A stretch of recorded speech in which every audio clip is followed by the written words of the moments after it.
Nancy Drew Mystery Stories, Book 1, The Secret of the Old Clock, written by Carolyn Keene. Chapter 1, The Rescue. Nancy Drew, an attractive girl of 18, was driving home along a country road in her new dark blue convertible. She had just delivered some legal papers for her father. "It was sweet of Dad to give me this car for my birthday," she thought, "and it's fun to help him in his work." Her father, Carson Drew, a well-known lawyer in their hometown of River Heights, frequently discussed puzzling aspects of cases with his blonde, blue-eyed daughter. Smiling, Nancy said to herself, "Dad depends on my intuition." An instant later, she gasped in horror. From the lawn of a house just ahead of her, a little girl about 5 years of age had darted into the roadway. A van, turning out of the driveway of the house, was barely 50 feet away from her. As the driver vigorously sounded the horn in warning, the child became confused and ran directly in front of the van. Miraculously, the little girl managed to cross the road safely and pull herself up onto a low wall which formed one side of a bridge. But the next second, as the van sped away, the child lost her balance and toppled off the wall out of sight. "Oh, my goodness!" Nancy cried out, slamming on her brakes. She had visions of the child plunging into the water below, perhaps striking her head fatally on a rock. Nancy leapt out of her car and dashed across the road.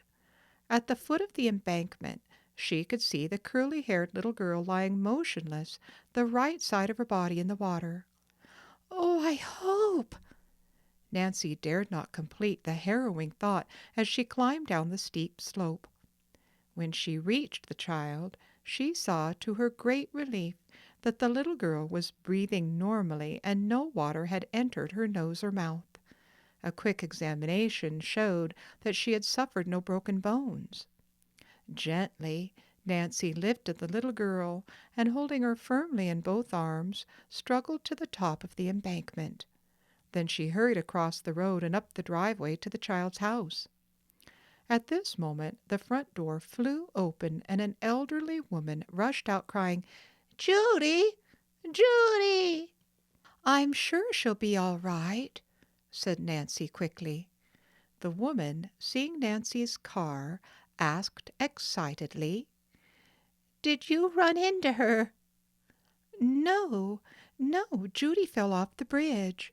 Nancy quickly explained what had taken place. By this time another woman, slightly younger, had hurried from the house. "Oh, baby, what has happened to her?" As the woman reached out to take Judy, Nancy said soothingly, "Judy's going to be all right. I'll carry her into the house and lay her on a couch." One of the women opened the screen door and the other directed, "This way." Nancy carried her little burden through a hallway and into a small old-fashioned living room.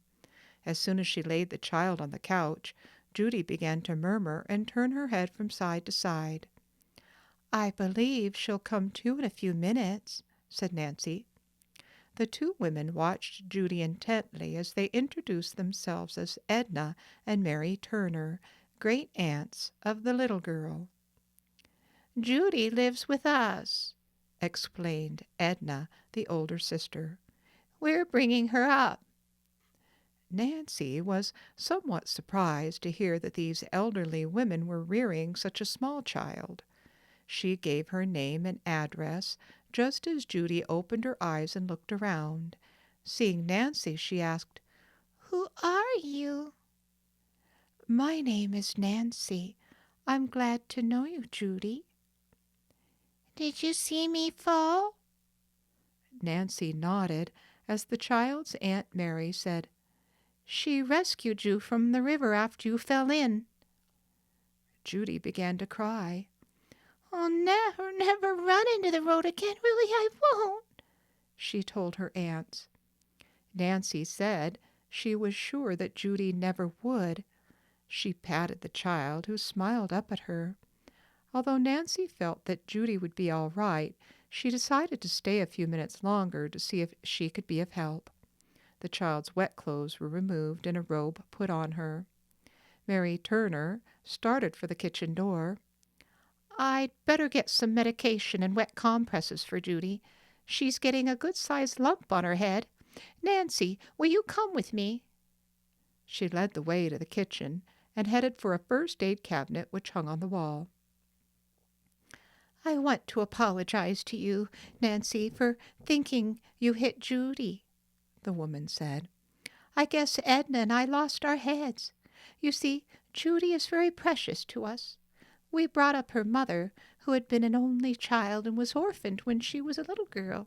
The same thing happened to Judy. Her parents were killed in a boat explosion 3 years ago.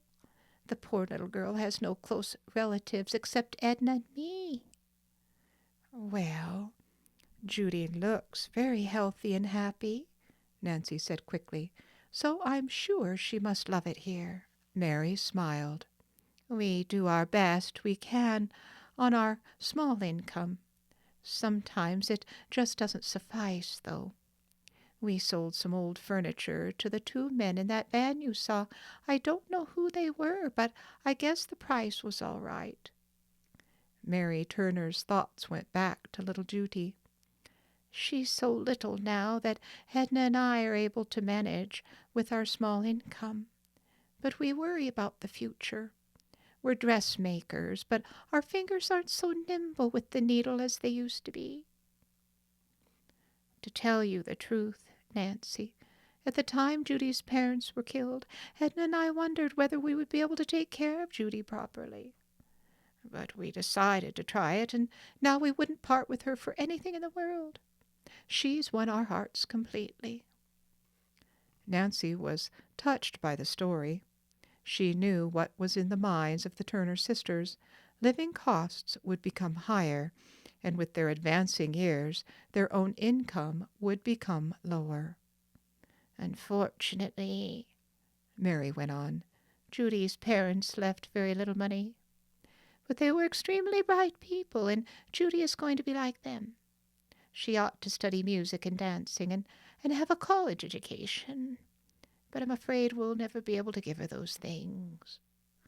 Nancy said reassuringly, "Judy may be able to win a scholarship or get other financial aid."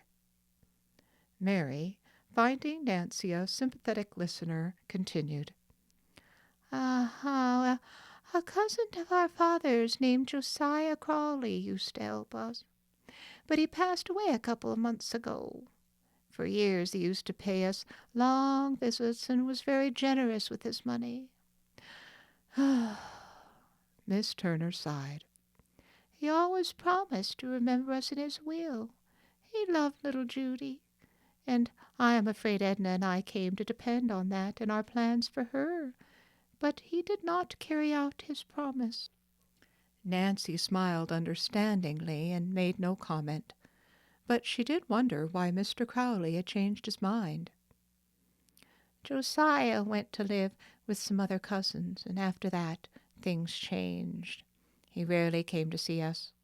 But he was here just last February and said the same thing, that Edna and I were to inherit money from him. He had always helped us, and it seemed strange that he should stop so suddenly." Mary Turner looked at Nancy. "Maybe you know our well-to-do cousins that he went to stay with. They live in River Heights. They're the Richard Tophams." "Oh, do they have 2 daughters named Ada and Isabel?" Nancy asked. "If so, I know them." "Oh, yes, that's the family, all right," replied Mary. Nancy detected a hint of coolness in the woman's voice. "Do you like those 2 girls?" Miss Turner asked. Nancy did not answer at once. She had been taught never to gossip. But finally she said tactfully, "Ada and Isabel were in high school with me. They were never my close friends. We didn't see eye to eye on various things." By this time Mary Turner had selected a few items from the first aid chest. Now she went to the refrigerator for some ice cubes. As she arranged the various articles on a tray, she said, "Well, when Cousin Josiah passed away, to our amazement, Richard Tumpham produced a will which made him executor of the Crowley estate and left all the money to him, his wife, and the 2 girls." "Oh, yes, I did read that in the newspaper," Nancy recalled. "Is the estate a large one?"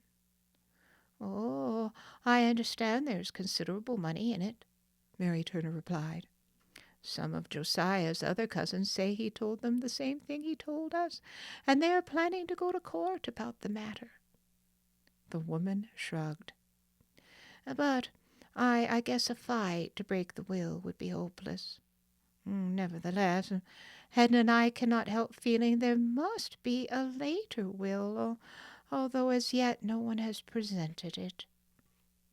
Nancy followed Miss Turner into the living room. The cold compresses helped to reduce the swelling where Judy had hit her head on a rock. Convinced now that the little girl was all right, Nancy said she must leave. "Come to see me again soon," Judy spoke up. "I like you, Nancy. You're my saving girl." "Oh, you bet I'll come," Nancy answered. "I like you too. You're a good sport." The child's great-aunts profusely thanked Nancy again for rescuing Judy. The visitor had barely reached the door when Edna suddenly said, "Mary, where's our silver teapot?" "Why, right there on the tea-table. Oh, it's gone." Edna ran into the dining room. "The silver candlesticks. Oh, they're gone too." Nancy had paused in the doorway, startled. "Do you mean the pieces have been stolen?" she asked. "They must have been," replied Mary Turner, who was white with apprehension, "by those men who bought some furniture from us." Instantly Nancy thought of the men in the van. "Who were the men?" she asked. "Oh, Mary, how could we have been so careless?" Edna Turner wailed. "We don't know who the men were. They just knocked on the door and asked if we had any old furniture that we wanted to sell. We'll never get the silver back." "Oh, maybe you will," said Nancy. "I'll call the police." "Oh, dear," Mary said woefully. "Our phone is out of order." "Then I'll try to catch up to the van," Nancy declared. "What did the men look like?" "They were short and heavy-set. One had dark hair, the other light. They had kind of large noses. That's about all I noticed." "Me too," said Edna. With a hasty good-bye, Nancy dashed from the house and ran to her car. Chapter 2. A Missing Will. The blue convertible sped along the country road. Nancy smiled grimly. "I'm afraid I'm exceeding the speed limit," she thought. "But I almost wish a trooper would stop me.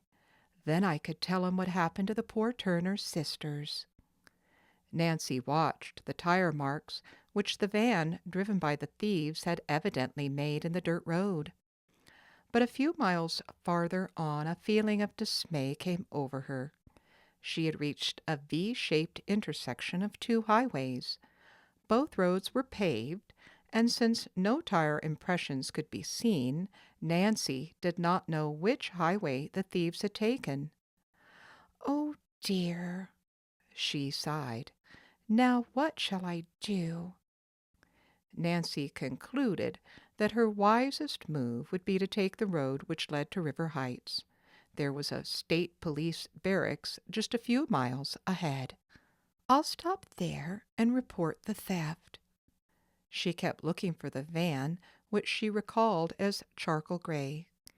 "I wish I'd seen the license number, or the name of the firm that owns the van," Nancy said to herself ruefully. When she reached State Police headquarters, Nancy introduced herself to Captain Runcie and told about the robbery, giving what meager information she could about the suspects. The officer promised to send out an alarm immediately for the thieves and their charcoal gray moving van. Nancy continued her journey home, thinking of the Turners and their problems. "I wonder why Mr. Josiah Crowley left all his money to the Tomphams and none to his other relatives. Why did he change his mind? Those Tomphams are well-to-do and don't need money as much as the Turners." Nancy did not know Richard Tompham, but she was acquainted with his wife as well as his daughters. They were arrogant and unreasonable, and disliked by many of the shopkeepers in town. Ada and Isabel had been unpopular in high school. They had talked incessantly of money and social position, making themselves very obnoxious to the other students. "I wonder," Nancy thought, "if a way can't be found so the Turners could get a share of the Crowley money. I'll ask Dad." 5 minutes later, Nancy pulled into the double garage and hurried across the lawn to the kitchen door of the Drews' large red brick house. The building stood well back from the street and was surrounded by tall, beautiful trees. "Hello, Nancy," greeted the pleasant, slightly plump woman who opened the door. She was Hannah Gruen, housekeeper for the Drews, who had helped rear Nancy since the death of the girl's own mother many years before. Nancy gave her a hug, then asked, "Dad home? I see his car is in the garage." "Oh, your father's in the living room, and dinner will be ready in a few minutes." Nancy went to say hello to her tall, handsome father, then hurried to wash her hands and comb her hair before the three who formed the Drew household sat down to dinner. During the meal, Nancy related her adventure of the afternoon. "What tricky thieves!" Hannah Gruen burst out. "Oh, I hope the police capture them." "They certainly took advantage of those Turner sisters," Mr. Drew commented. "Mary and Edna are in financial difficulties," Nancy commented. "Isn't it a shame that Josiah Crowley didn't bequeath some of his estate to the Turners and other relatives who need the money?" Carson Drew smiled affectionately at his only child, then said, "Yes, it is, Nancy. But unless a will written later turns up, that's the way it has to be." "The Turners think there is another will," Nancy told him. "Wouldn't it be wonderful if it can be found?" "I agree," spoke up Hannah. "It's well known in town that Mrs. Tompham and her daughters were unkind to Josiah Crowley for some time before he died. Their excuse was that Josiah's eccentricities were extremely trying." "Mm-hmm. "The Tomphams have never been noted for any charitable inclinations," Mr. Drew observed with a smile. "However, they did give Josiah a home." "Only because they knew he was going to leave all his money to them?" said Hannah. "If I'd been Josiah, I wouldn't have stayed there." The housekeeper sighed. "But when people get old, they don't like change, and probably he put up with things rather than move." She said the treatment the Tomphams had accorded old Josiah Crowley had aroused a great deal of unfavorable comment throughout River Heights. Nancy had known him personally, but she had often seen the elderly man on the street. Secretly, she had regarded him as rather a nice, kindly person. His wife had died during an influenza epidemic, and after that he had made his home with various relatives. According to rumors, all these people had admitted that he had paid his board and done many favors for them. They, in turn, had been very kind to him, and though poor themselves, had tried to make Josiah Crowley comfortable and happy. "Tell me everything you know about Mr. Crowley," Nancy urged her father. The lawyer said that the old man had publicly declared he intended to provide in his will for several deserving relatives and friends. Then, 3 years before his death, the Topham family, who had never shown an interest in him, had experienced a sudden change of heart. They had begged Josiah Crowley to make his home with them, and at last he had consented. Shortly after he moved into the Topham house, Mr. Drew was told that the old man had decided to leave all his money to them. Mr. Crowley, though failing in health, maintained a firm grip on life. But as time went on, he became more and more unhappy. He continued to live with the Tophams, but it was whispered about that he frequently slipped away to visit his other relatives and friends, and that he intended to change his will again. "There must be a later will," Nancy said hopefully. Mr. Drew nodded and went on. "One day, Josiah Crowley became critically ill. Just before his death, he attempted to communicate something to the doctor who attended him, but his words, other than will, were unintelligible. After the funeral, only one will came to light, giving the entire fortune to the Tophams." "Dad, do you suppose Mr. Crowley was trying to tell the doctor something about another will which he had put someplace where the Tophams couldn't find it?" Nancy asked. "Oh, very likely," the lawyer replied. "Probably he intended to leave his money to relatives who had been kind to him, but fate cheated him of the opportunity." "Do you think anybody has looked for another will?" Nancy questioned. "I don't know, but I'm sure of this. If another will shows up, Richard Topham will fight it. The estate is a considerable one, I understand, and they aren't the kind of people to share good fortune." "Can't the present will be contested?" Nancy asked. "Well, I hear that other relatives had filed a claim, declaring that they were told another will had been made in their favor. But unless it is located, I doubt that the matter will ever go further." "But the Tophams didn't deserve the fortune," Hannah Gruen remarked. "And besides, they don't need the money. It doesn't seem fair." "Well, it may not seem fair, but it is legal," Mr. Drew told them, "and I'm afraid nothing can be done about the situation." "Poor Judy and her aunts," said Nancy. "There are others affected in the same way," her father remarked. "For instance, 2 young women who live on the river road. I don't know their names, but I understand they were not related to Mr. Crowley, but they were great favorites of his. They are having a struggle and could use some extra money." Nancy lapsed into silence. She felt strongly that a mystery lurked behind the Crowley case. "Dad, don't you believe Josiah Crowley made a second will?" Nancy questioned suddenly. "You sound like a trial lawyer, the way you cross-examine me," Mr. Drew protested, but with evident enjoyment. "To tell the truth, Nancy, I don't know what to think, but something did happen which might indicate that Mr. Crowley at least intended to make another will."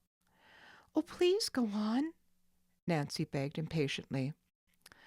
"Well, one day nearly a year ago, I was in the First National Bank when Crowley came in with Henry Ralsted." "The attorney who specializes in wills and other estate matters?" Nancy inquired. "Yes. I had no intention of listening to their conversation, but I couldn't help overhearing a few words that made me think they were discussing a will. Crowley made an appointment to call at Ralsted's office the following day."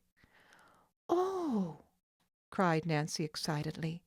That looks as though Mr. Crowley had made a new will, doesn't it? But why didn't Mr. Ralston say something about it at the time of Mr. Crowley's death? Well, for one of many reasons, Mr. Drew replied. In the first place, he may never have drawn a new will for Mr. Crowley, and even if he had, the old man might have changed his mind again and torn it up. Before Nancy spoke again, she finished the delicious apple pudding which Hannah had made. Then she looked thoughtfully at her father. Dad, Mr. Ralsted is an old friend of yours, isn't he? Yes, an old friend and college classmate. Then won't you please ask him if he ever drew up a will for Mr. Crowley, or knows anything that might solve this mystery? Well, my dear, that's a rather delicate question. He may tell me it's none of my business. You know he won't. You're such good friends. He'll understand why you're taking a special interest in this case. Will you do it, please? I know you like to help people who are in trouble, her father said. I suppose I could invite Mr. Ralsted to have lunch with me tomorrow. Wonderful! Nancy interrupted eagerly. That would be a splendid opportunity to find out what he knows about a later will. All right. I'll try to arrange a date. How about joining us? Nancy's face lighted up as she said, "Oh, thank you, Dad. I'd love to. I hope it can be tomorrow, so we won't have to waste any time trying to find another will." Mr. Drew smiled. We, he said. You mean you might try to find a hidden will if Mr. Crowley wrote one. I might. Nancy's eyes sparkled in anticipation. Chapter 3, An Unpleasant Meeting. What are your plans for this morning, Nancy? Her father asked at the breakfast table. I thought I'd do a little shopping, she replied. Her eyes twinkled. There's a dance coming up at the country club, and I'd like to get a new dress. Then will you phone me about lunch? Or better still, how about eating with me, whether Mr. Ralsted comes or not? I'll be there, Nancy declared gaily. All right. Drop in at my office about 12:30. If Mr. Ralsted does accept my invitation, we'll try to find out something about Josiah Crawley's wills. Mr. Drew pushed back his chair. I must hurry now, or I'll be late getting downtown. After her father had left, Nancy finished her breakfast, then went to the kitchen to help Hannah Gruen, who had already left the table. Any errands for me? Nancy asked. Yes, dear, here's a list, the housekeeper replied, and good luck with your detective work. Hannah Gruen gazed at the girl affectionately, and several thoughts raced through her mind. In school, Nancy had been very popular and had made many friends. But through no fault of her own, she had made two enemies, Ada and Isabel Tompkins. This worried Hannah. The sisters, intensely jealous of Nancy, had tried to discredit her in positions she had held in school. But loyal friends had always sprung to Nancy's defense. As a result, Ada and Isabel had become more unpleasant than ever to Nancy. Thanks for your encouragement, she said to Hannah a little later, giving her a hug. Whatever you do, Nancy, beware of those Tompkins sisters.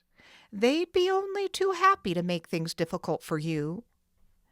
I promise to be on my guard. Before leaving the house, Nancy phoned the Turners. She was glad to hear that Judy had suffered no ill effects from her fall, but she was disappointed that the police had found no clue to the thieves who had stolen the silverware.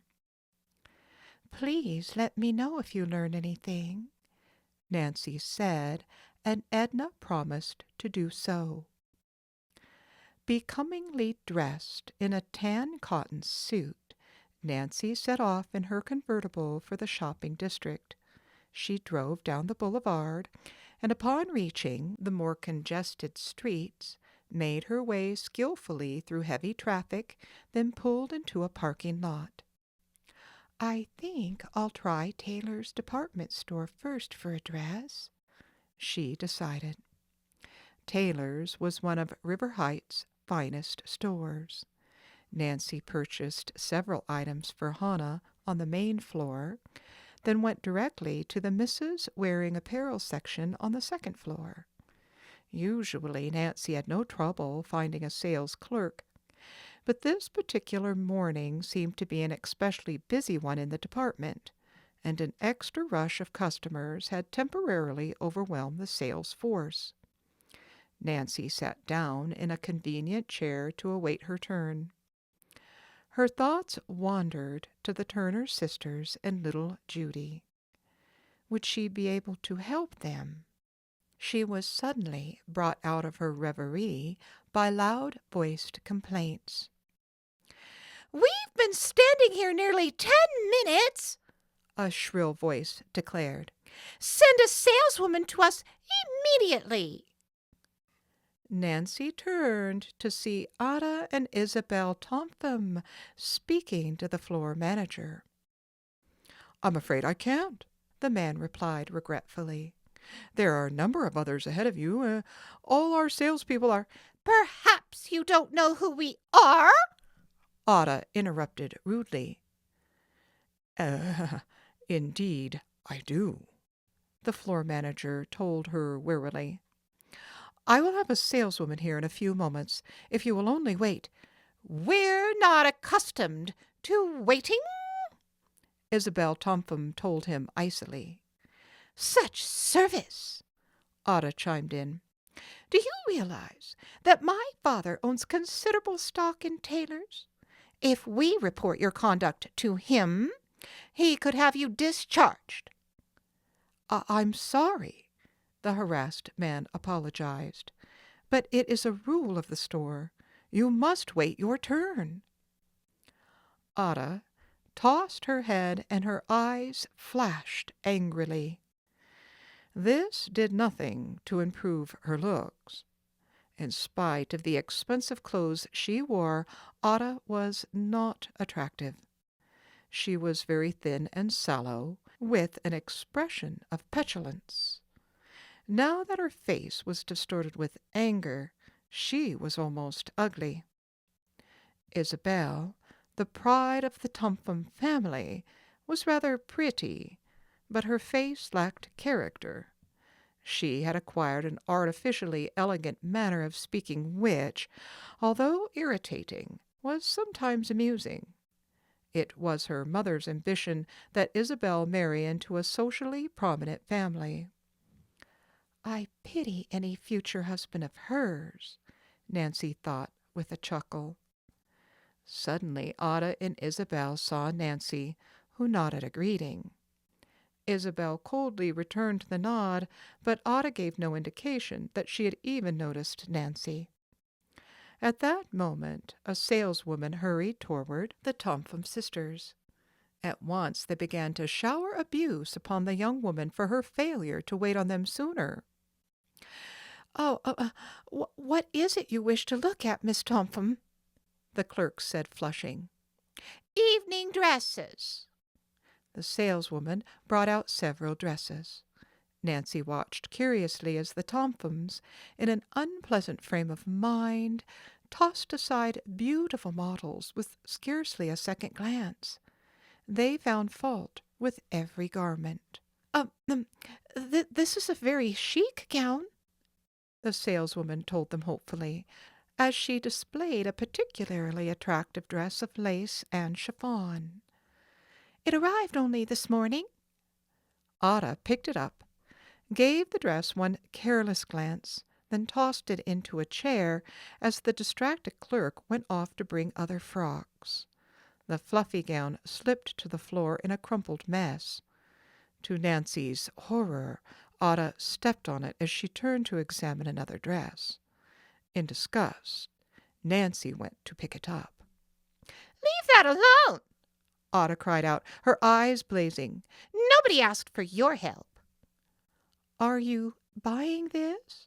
Nancy asked evenly. It's none of your business.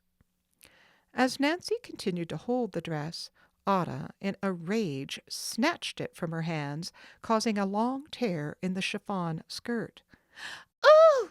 Isabel cried out. Now you've done it. We'd better get out of here, Ada. And why? Her haughty sister shrilled.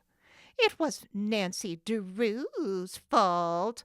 She's always making trouble. It was not my fault, Nancy said. Come on, Ada, Isabel urged, before that clerk gets back. Reluctantly, Ada followed Isabel out of the department.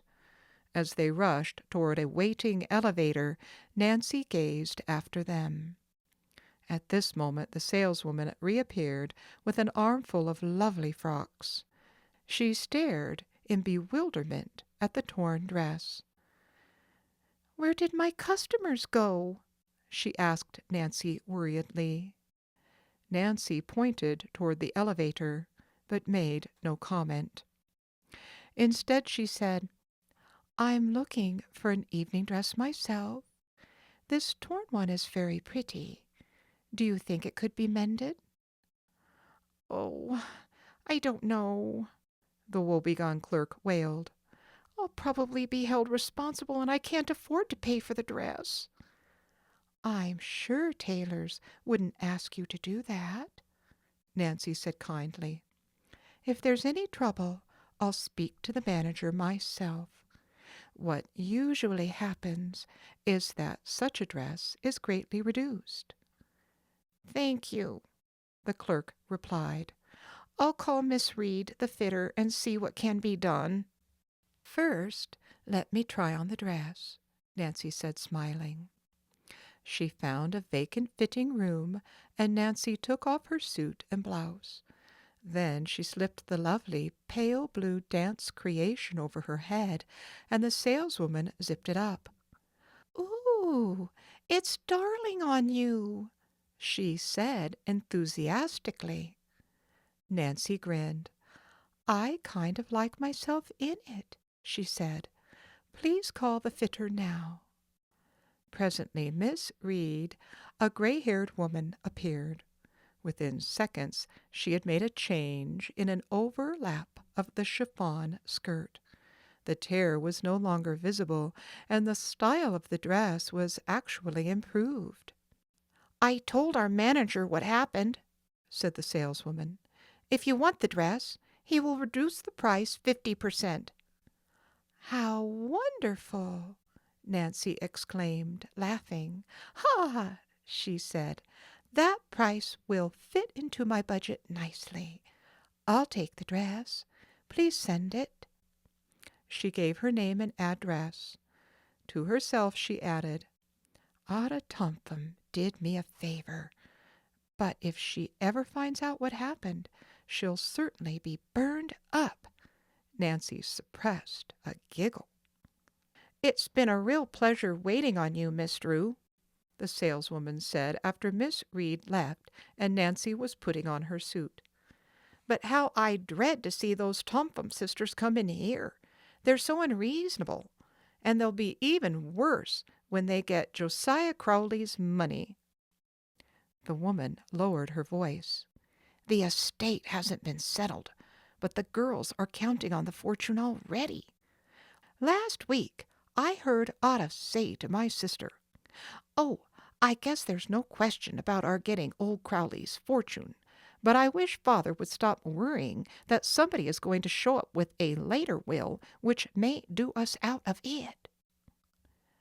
Nancy was too discreet to engage in gossip with the saleswoman, but she was interested and excited about the information.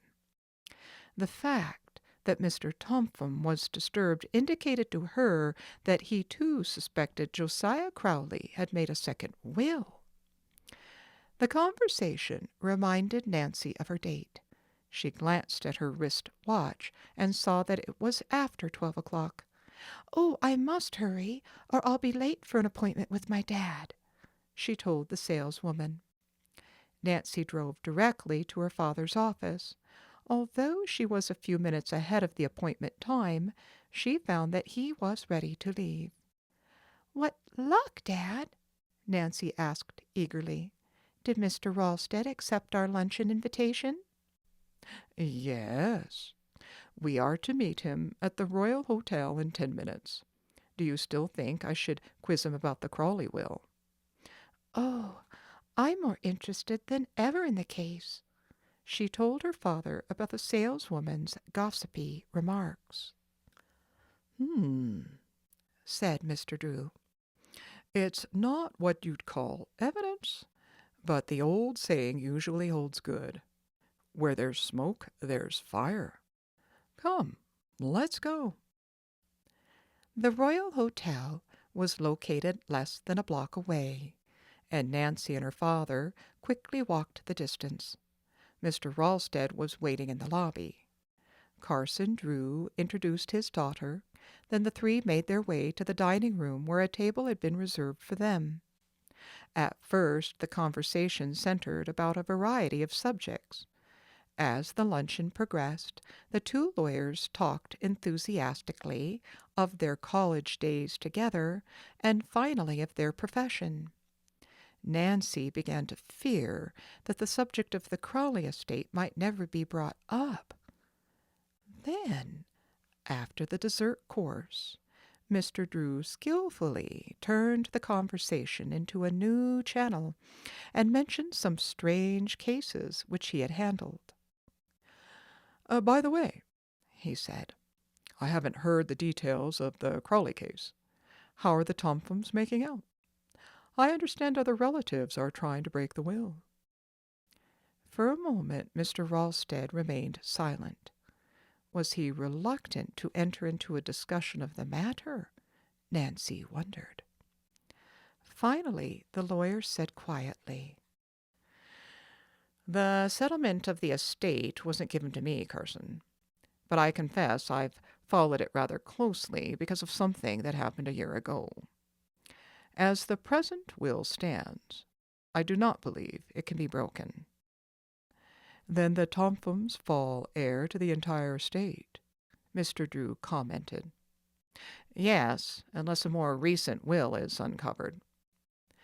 "Another will?" Carson Drew inquired innocently. "Then you believe Crowley made a second one?" Mr. Ralsted hesitated, as though uncertain whether or not he should divulge any further information.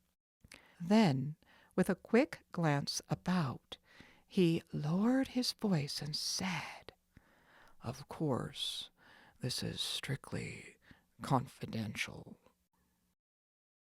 Chapter 4. Racing the Storm. "Confidential," Mr. Drew repeated, looking at Mr. Ralsted. "You may rest assured that whatever you tell us will not be repeated to anyone." "Well, I'll say this much," Mr. Ralsted went on. "About a year ago, Josiah Crowley came to me and said he wanted to draw up a new will. He indicated that he intended to spread out his bequests among several people. He expressed a desire to write the will himself and asked me a number of questions. Well, I took him to my office and told him exactly how to proceed. When he left, he promised to have me look over the document after he had drawn it up." "Then you actually saw the will?" Mr. Drew asked in surprise. "No. Strange to say, Crowley never came back. I don't know whether he ever wrote the will or not." "And if he did, there would be a chance that it would not be legal?" Nancy spoke up. "Yes. He might have typed it and signed the paper without a witness. In this state, at least 2 witnesses are required and 3 are advisable." What would happen, Nancy asked, if a person were ill or dying and had no witness and wanted to make a will? Mr. Ralsted smiled. Oh, that sometimes happens. If the person writes the will himself by hand and signs it, so there's no doubt the same person did both, the surrogate's office will accept it for probate. Then, if Mr. Crowley wrote out and signed a new will, it would be legal, Nancy commented. That's right. But there's another thing to remember. It's pretty risky for someone who is not a lawyer to draw up a will that cannot be broken. Mr. Drew nodded. If Josiah Crowley left any loophole in a will he wrote personally, the Tompums would drag the matter into court. Yes, it's a foregone conclusion that the Tompums will fight to keep the fortune whether they have a right to it or not. I believe some other relatives have filed a claim, but up to the moment they have no proof that a later will exists. Although Nancy gave no indication of her feelings, the possibility that Mr. Crowley had made a new will thrilled her. As soon as Mr. Drew paid the luncheon check, the three arose and left the dining room. Mr. Ralsted took leave of Nancy and her father in the lobby. Well, Nancy, did you find out what you wanted to know? Mr. Drew asked after the lawyer had left. Oh, Dad, it's just as I suspected. I'm sure Mr. Crowley did make a later will. He hid it someplace. If only I could find out where. It would be like looking for a needle in a haystack, Mr. Drew commented. I must figure out a way, Nancy said with determination. I want to help little Judy. She awoke the next morning thinking about the mystery. But where should she start hunting for possible clues to a second will? She continued pondering about it while she showered and dressed. As she entered the dining room, she was greeted with a cheery "Good morning" from her father and Hannah Gruen. During breakfast, Mr. Drew said, Nancy, would you do a little errand for me this morning? Why, of course, Dad. I have a number of legal documents which must be delivered to Judge Hart at Masonville sometime before noon. I'd take them myself, but I have several important appointments. I'd appreciate it if you would drive over there with them. I'd be glad to go, Nancy promised willingly. Besides, it's such a wonderful day. I'll enjoy the trip. Where are the papers? At the office. You can drive me down and I'll get them for you. Nancy, wearing a yellow sunback dress and jacket, hurried away to get her gloves and handbag. Before Mr. Drew had collected his own belongings, she had brought her car from the garage and was waiting for him at the front door. I put the top down so I can enjoy the sun, she explained as her father climbed in. Good idea. I haven't heard you mention the Crowley case yet today, Mr. Drew teased as they rode along. Have you forgotten about it? Nancy's face clouded. No, I haven't forgotten. But I must admit I am stumped as to where to search for clues. Maybe I can help you. I've learned that the two girls on River Road who expected to be remembered in the will are named Hoover. You might look them up on your return trip. That's great. I'll watch the mailboxes for their name. When they reached the building where Mr. Drew had his office, Nancy parked the car and waited while her father went upstairs to get the legal documents to be delivered to Judge Hart. Returning a few minutes later, he placed a fat manila envelope in his daughter's hand. Give this to the judge. You know where to find him. Yes, Dad. In the old Merchants Trust Company building. That's right. Selecting a recently constructed highway, Nancy rode along, glancing occasionally at the neatly planted fields on either side. Beyond were rolling hills. Pretty, She commented to herself. oh, why can't all people be nice like this scenery and not make trouble?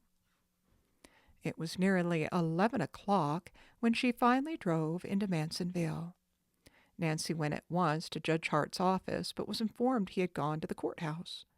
Recalling that her father had mentioned the necessity of the papers being delivered before noon, she set off in search of the judge. Nancy had considerable trouble trying to see him, and it was 12 o'clock when at last she delivered the manila envelope into his hands. "Thank you very much," he said. "I'll need these directly after lunch." Nancy smiled. Then I'm glad I found you. When Judge Hart learned that Nancy was the daughter of Carson Drew, he at once insisted that she have luncheon with him and his wife at their home before returning to River Heights. She accepted the invitation and spent a very pleasant hour with the Harts. During the meal, the judge laughingly asked if Nancy was still playing aid to her father. Oh, yes, she said, and at once told him about the Drews' interest in the Crowley case. Did you know Josiah Crowley or ever hear of him? She asked. Both the Harts nodded. "A maid who used to be with them came to work for us after Mr. Crowley's death," the judge explained. "Jane herself passed away a short time ago." Oh, yes, we never met Josiah, Mrs. Hart added.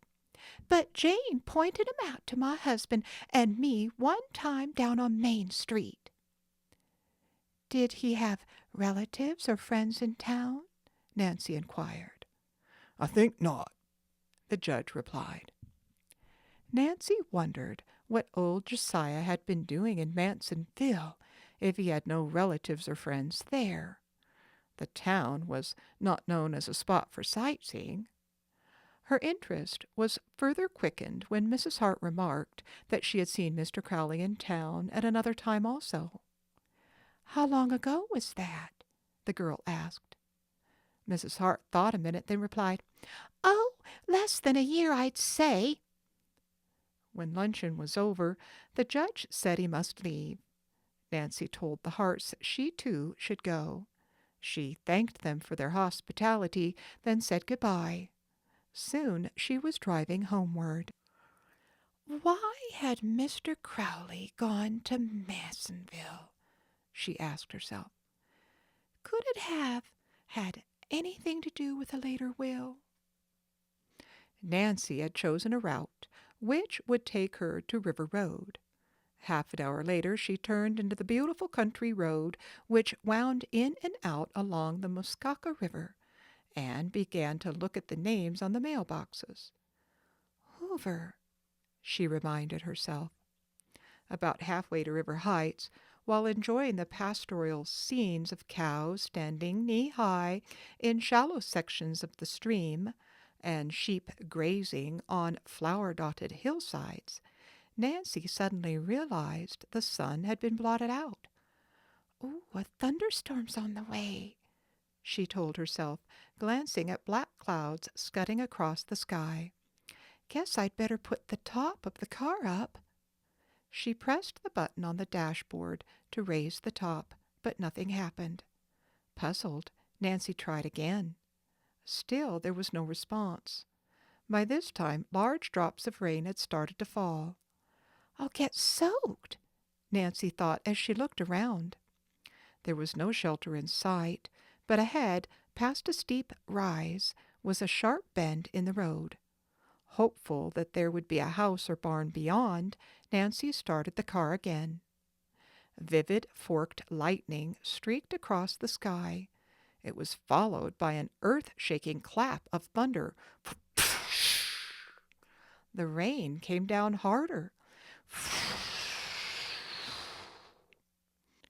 Oh, why didn't I bring a raincoat? Nancy wailed. When Nancy swung around the bend, she was delighted to see a barn with lightning rods about a quarter-mile ahead. Farther on stood a small white house. I wonder if that's the Hoover place, Nancy mused. By now the storm was letting loose in all its fury.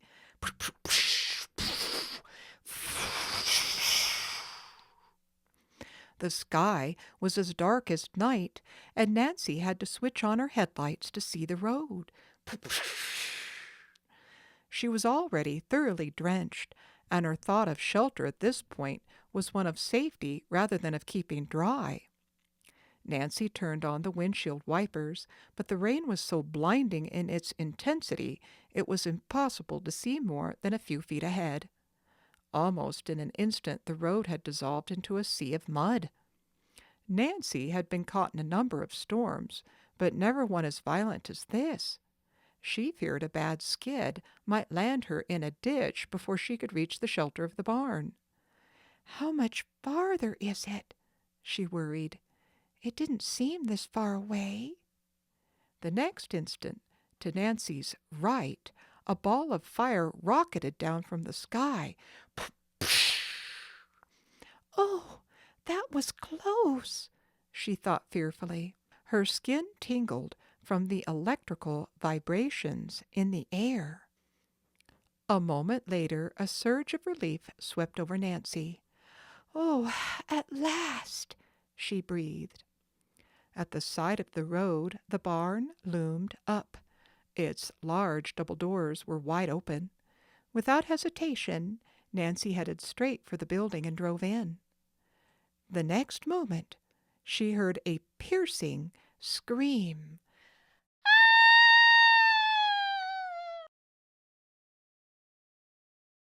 Chapter 5: A Surprising Story.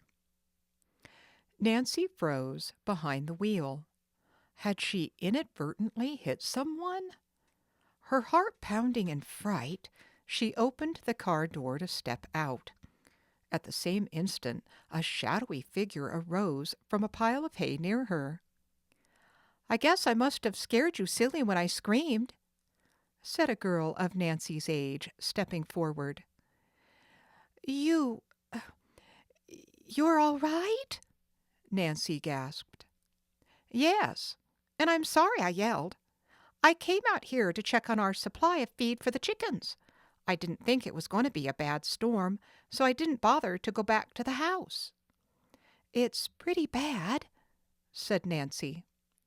"Well, the storm terrified me," the girl continued. "I didn't hear your car coming, and when it rushed in, I panicked." Nancy began to breathe normally again, then told the stranger her name and the fact that the mechanism for raising the top of the convertible was not working. "That's a shame," said the girl, "and you must get your clothes dried. The storm is letting up. Let's dash over to the house. Grace will help you too. She's my sister. My name's Allison Hoover." Hoover? Nancy was tempted to tell Allison that she had been planning to call, but she decided not to mention at the moment. It might be better to do her smoothing more subtly. Nancy smiled at Allison. "Thanks a million. But first I'd like to wipe out the car. Are there any rags around the barn?" Allison produced several, and together the two girls mopped the water from the cushions and floor. By this time the rain had stopped. As Nancy and Allison sloshed through a series of puddles to the farmhouse, Nancy had a better chance to study her companion. She was tall, with reddish blonde hair and very fair skin. Her voice was musical, and she had an attractive, lilting laugh. The girls reached the run-down farmhouse and stamped the mud from their shoes on the back porch. Then Allison flung open the door, and they entered a cheerful kitchen. As the door shut behind them, another girl, who was just closing the oven of an old-fashioned range, turned toward them in surprise. "Grace, I've brought a visitor," Allison said quickly. "Nancy, I want you to meet my sister. She's the mainstay of our family of two." Grace Hoover cordially acknowledged the introduction and greeted Nancy with a warm smile. Nancy judged her to be at least 4 years older than Allison. Her face was rather serious, and it was evident from her manner that responsibility had fallen on her shoulders at an early age. Nancy was attracted to both girls and responded to their friendly welcome. She put on a robe which Allison brought her, and Grace hung her wet clothes near the range. Presently Grace pulled an ironing board from a closet with the intention of pressing Nancy's garments. But Nancy would not hear of this, and began to iron them herself. "This is fun," she said to the sisters. "I don't know what I would have done without you girls." "It's great for us," Allison spoke up. "We don't have much company. To tell you the truth, we can't afford it." Grace stepped to the stove, removed a golden brown cake from the oven, and set it on the table to cool. "But today we're not talking about money. It's Allison's birthday, and this is a birthday cake. Nancy, if you're not in too much of a hurry, I wish you'd join us in a little celebration." "Why, I'd love to," Nancy said. "Grace's cakes are yummy," Allison declared. "I'm not much of a cook myself. My department is taking care of the barn and the chickens." Soon Nancy finished pressing her clothes and put them back on. Meanwhile, the cake had cooled, and Grace started to spread the chocolate frosting. "Suppose you two go into the living room and wait," she suggested. "I'll bring in the cake and tea." Nancy followed Allison to the adjoining room. Although it was comfortable, the room did not contain much furniture. The floor had been painted and was scantily covered with handmade rag rugs. With the exception of an old-fashioned sofa, an inexpensive table, a few straight-backed chairs, and an old oil stove which furnished heat in cold weather, there was little else in the room. However, dainty white curtains covered the windows, and Nancy realized that although the Hoovers were poor, they had tried hard to make their home attractive. "Do you two girls live here alone all the time?" Nancy inquired. Allison nodded. "Grace and I have been living here since Father died. That was 2 years ago. Mother passed away just before that," the girl added with a slight catch in her voice. "Their illnesses took every penny we had." "I'm terribly sorry," Nancy remarked sympathetically. "It must be dreadfully hard for two girls to run the farm by themselves." "Our farm isn't as large as it once was," Allison said quietly. "We have only a few acres left. I know you are too polite to ask how we manage, Nancy. Grace helps a dressmaker at Mansonville whenever she can get work. She makes all her own clothes and mine, too. And I raise chickens." From just beyond the doorway suddenly came the strains of "Happy Birthday to You, Happy Birth—" By this time Nancy had joined in. She and Grace finished, "Day to you, happy birthday, dear Allison. Happy birthday to you." Grace set the cake with 18 lighted candles on the table.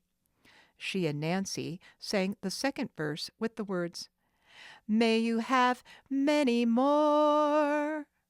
Tears stood in Allison's eyes. When the song ended, she grasped her sister in a tremendous hug. Then she gave Nancy one.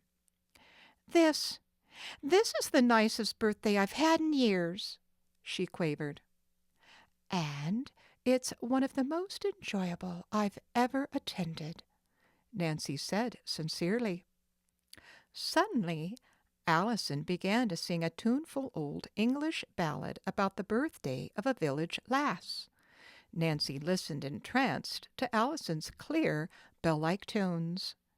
When she finished, Nancy applauded, then said, "That was perfectly lovely.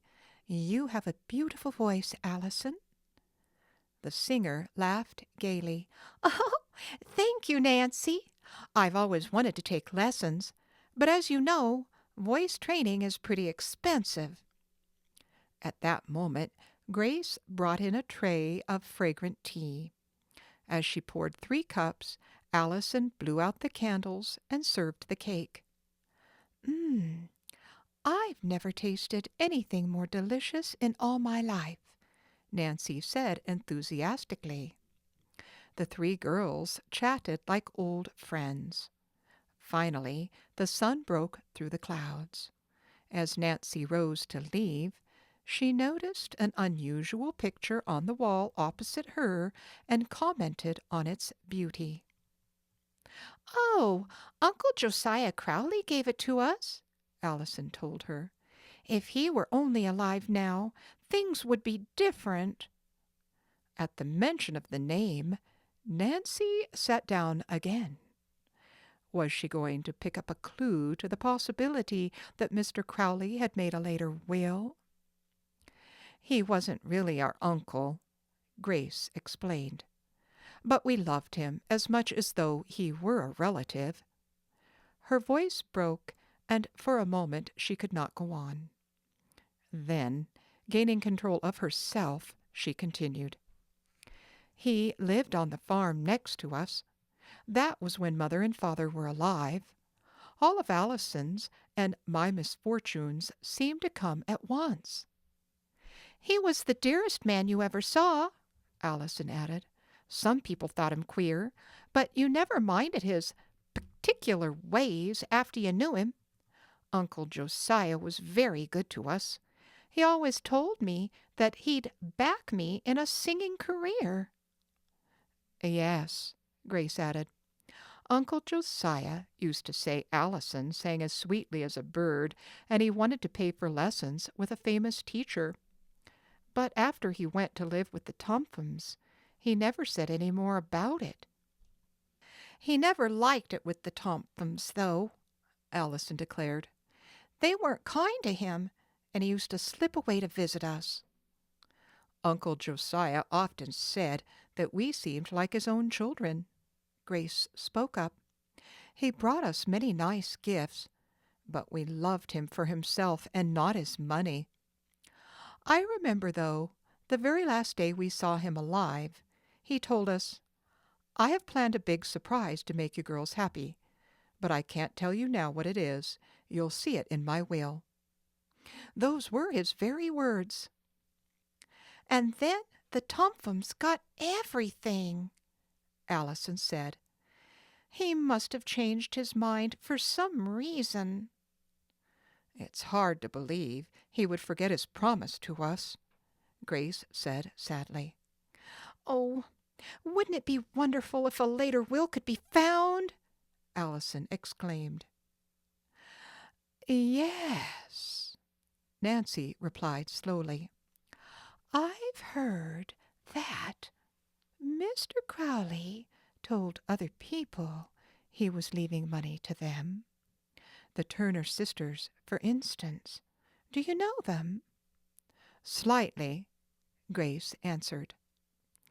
"My dad," Nancy went on, "is a lawyer, and he and I are very much interested in this case. He even mentioned you girls, and to tell the truth, I was on my way here to talk to you." Allison impulsively grasped Nancy's arm. "You say your father is a lawyer? Grace and I are positive Uncle Josiah made a later will. Oh, if we could only engage your father to help us prove this." Then a sad look came over her face. "But I'm forgetting. We wouldn't have any money to pay him if we would lose the case."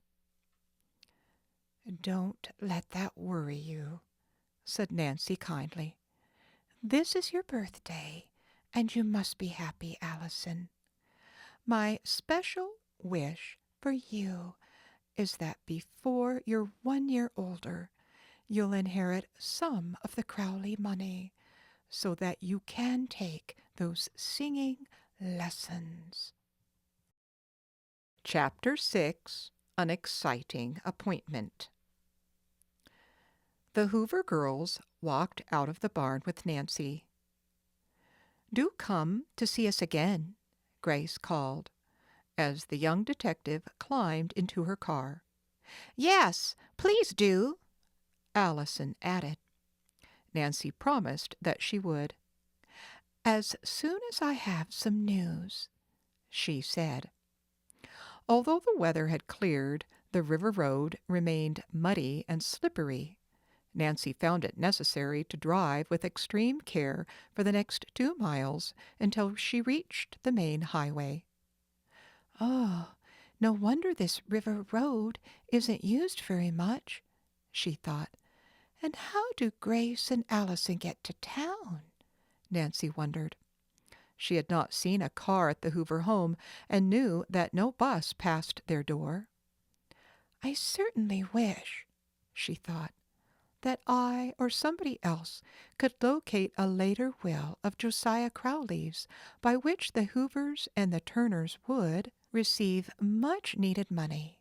I must tell Dad about this latest development." She decided to see if her father was in his office and drove directly there. Nancy parked the car in a nearby lot. She surveyed the convertible ruefully as she climbed out. "Poor thing, it needs a bath." Nancy found Mr. Drew in. As she entered his private office, he arose from the desk chair to kiss her. "I'm glad you're here, and safe," the lawyer said. "I was worried about you when that violent storm came up. When Hannah phoned me that you weren't back, I began to regret that I'd sent you on the errand." His daughter grinned. "I'm back, all in one piece. I delivered the papers to Judge Hart and learned that he and his wife saw Mr. Crowley in Mansonville a couple of times. Also, I talked to the Hoover girls." She described her meeting with Allison and Grace Hoover and ended by asking her father if he would help them. "From what you say, it does look as though Josiah Crowley might have made another will which included them as beneficiaries," Mr. Drew commented thoughtfully. "I'm glad to do anything I can to help the Hoover girls." He asked whether the sisters had given Nancy any specific information about Mr. Crowley's habits or other helpful clues. When Nancy shook her head, Mr. Drew suggested that she invite the girls to his office for a little conference. "Perhaps if I ask them some questions, it will recall helpful incidents." The lawyer studied his desk calendar for a moment, then looked up at his daughter. "How about tomorrow afternoon at 2:45? I can give them about half an hour." For answer, Nancy gave her father a hug and then asked if she might use his telephone to call the Hoovers at once. Grace and Allison eagerly accepted the Drews' invitation, and Nancy said she would drive out to bring them to the conference and take them home afterward. "You're a doll!" cried Allison, who had answered the telephone.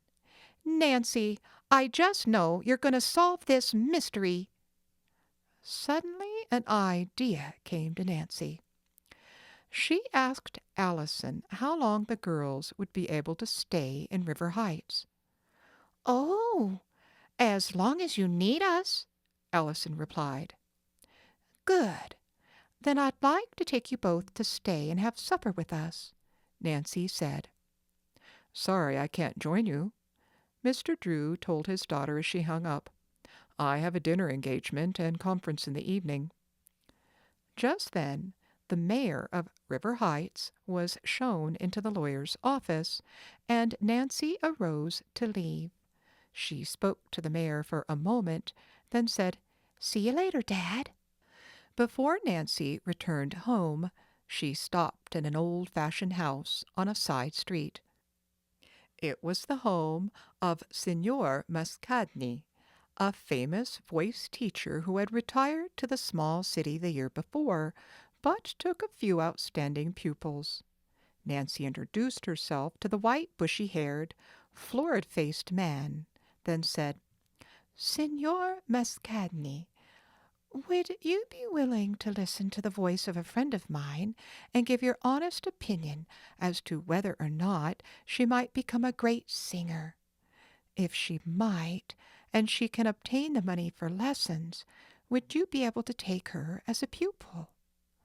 Signor Mascagni studied Nancy for several minutes before replying. Finally he said, "You do not look like the kind of girl who would come here on a foolish errand. Ordinarily I do not accept beginners, but in this case I would be willing to hear your friend sing. Ha, ha, ha!" He laughed. "Mind you, I will give you nothing but the truth. And if your friend does not measure up, I hope her feelings will not be hurt too deeply." Nancy laughed too. "Ah, I like honesty," she said. "As a matter of fact, this girl knows nothing about what I am asking you. Coming here will be a complete surprise to her. I'm probably no judge of voices, but I think she's a natural. However, we will both appreciate having your opinion, and will certainly abide by it." She arranged for a meeting the following afternoon at 4 o'clock and left Signor Mascagni's house in an excited mood. "Maybe I'm going way out on a limb," Nancy mused, "but this is another one of those hunches of mine that Dad talks about, and I must carry through." When she picked up the Hoovers the following day, Nancy did not mention the appointment with the voice teacher. The 3 girls went directly to Mr. Drew's office, and at once he began to quiz Grace and Allison about Mr. Crowley. "I understand that he was a rather eccentric man," the lawyer began. "Suppose you tell me everything you can remember about what Josiah Crowley did and what he said, which would help us figure out where he might have secreted a later will." "Uncle Josiah was rather absent-minded," Grace spoke up. "I often saw him hunting for his spectacles, which he had pushed up on his head." "Well, did he ever hide things?" Mr. Drew asked. "Oh, yes," Allison laughed. "Uncle Josiah was always putting articles away in what he called a safe place. But the places were so safe he never could find the things again." "Then," Nancy spoke up excitedly, "Mr. Crowley could have hidden a will and then forgotten where." "I suppose so," Grace replied. "While living with the Tompkins, I'm sure that's just what he would have done. One day when he was calling at our house, he talked about the Tompkins and the way they were trying to get all his money. I guess they think, just because I stay on, that they're going to get everything, but they'll be fooled when they find I've made another will," he said with that odd little chuckle of his. "This time I'm not going to trust it to any lawyer. I'll put it away in a place that I know will be safe." Allison asked Mr. Drew, "Do you think Uncle Josiah hid another will somewhere in the Tompkins house?" The lawyer looked down at his desk for several seconds before replying. "If he did, we would have a great fight on our hands, I'm afraid, trying to persuade the Tompkins to let us make a search." Another thought had come to Nancy, and she shuddered at the idea. Perhaps the Tompkins had been alerted by all the talk of a later will, had searched for it, discovered one, and by now destroyed it. She flashed her father a questioning look and got the impression that he had the same thought. But there was no point in discouraging the Hoover girls by telling them this. Mr. Drew continued to question the sisters until 3:30, then said he had another appointment. He would do all he could to help the girls and would not charge them for his services. Unless they bring results, he added with a smile. You're very kind, just like your daughter, said Grace as she arose and shook hands with the lawyer. You have no idea how much Allison and I appreciate what you're doing for us. When the three girls reached Nancy's car, she told the sisters she wanted them to meet someone special in town and drove directly to Signor Mascagni's house. As they went up to the front porch, they could hear the sounds of a soprano voice singing an aria from Tosca. "Oh, how beautiful!" Allison exclaimed softly. The girls were admitted by a maid and asked to wait in a small room while Signor Mascagni's pupil finished her lesson. Puzzled, Allison waited for Nancy to explain. "I have a surprise for you," Nancy said with a grin. "Signor Mascagni has promised to listen to your voice. If you pass the test, he'll consider taking you as a pupil. That is, after we find the money for voice lessons." Allison was too dumbfounded to speak, but Grace cried out, "Oh, Nancy, what are you going to do next? We've known you only 24 hours and you've already boosted our morale sky high." At this moment, the door of the studio opened. The young soprano came out, followed by Signor Mascagni.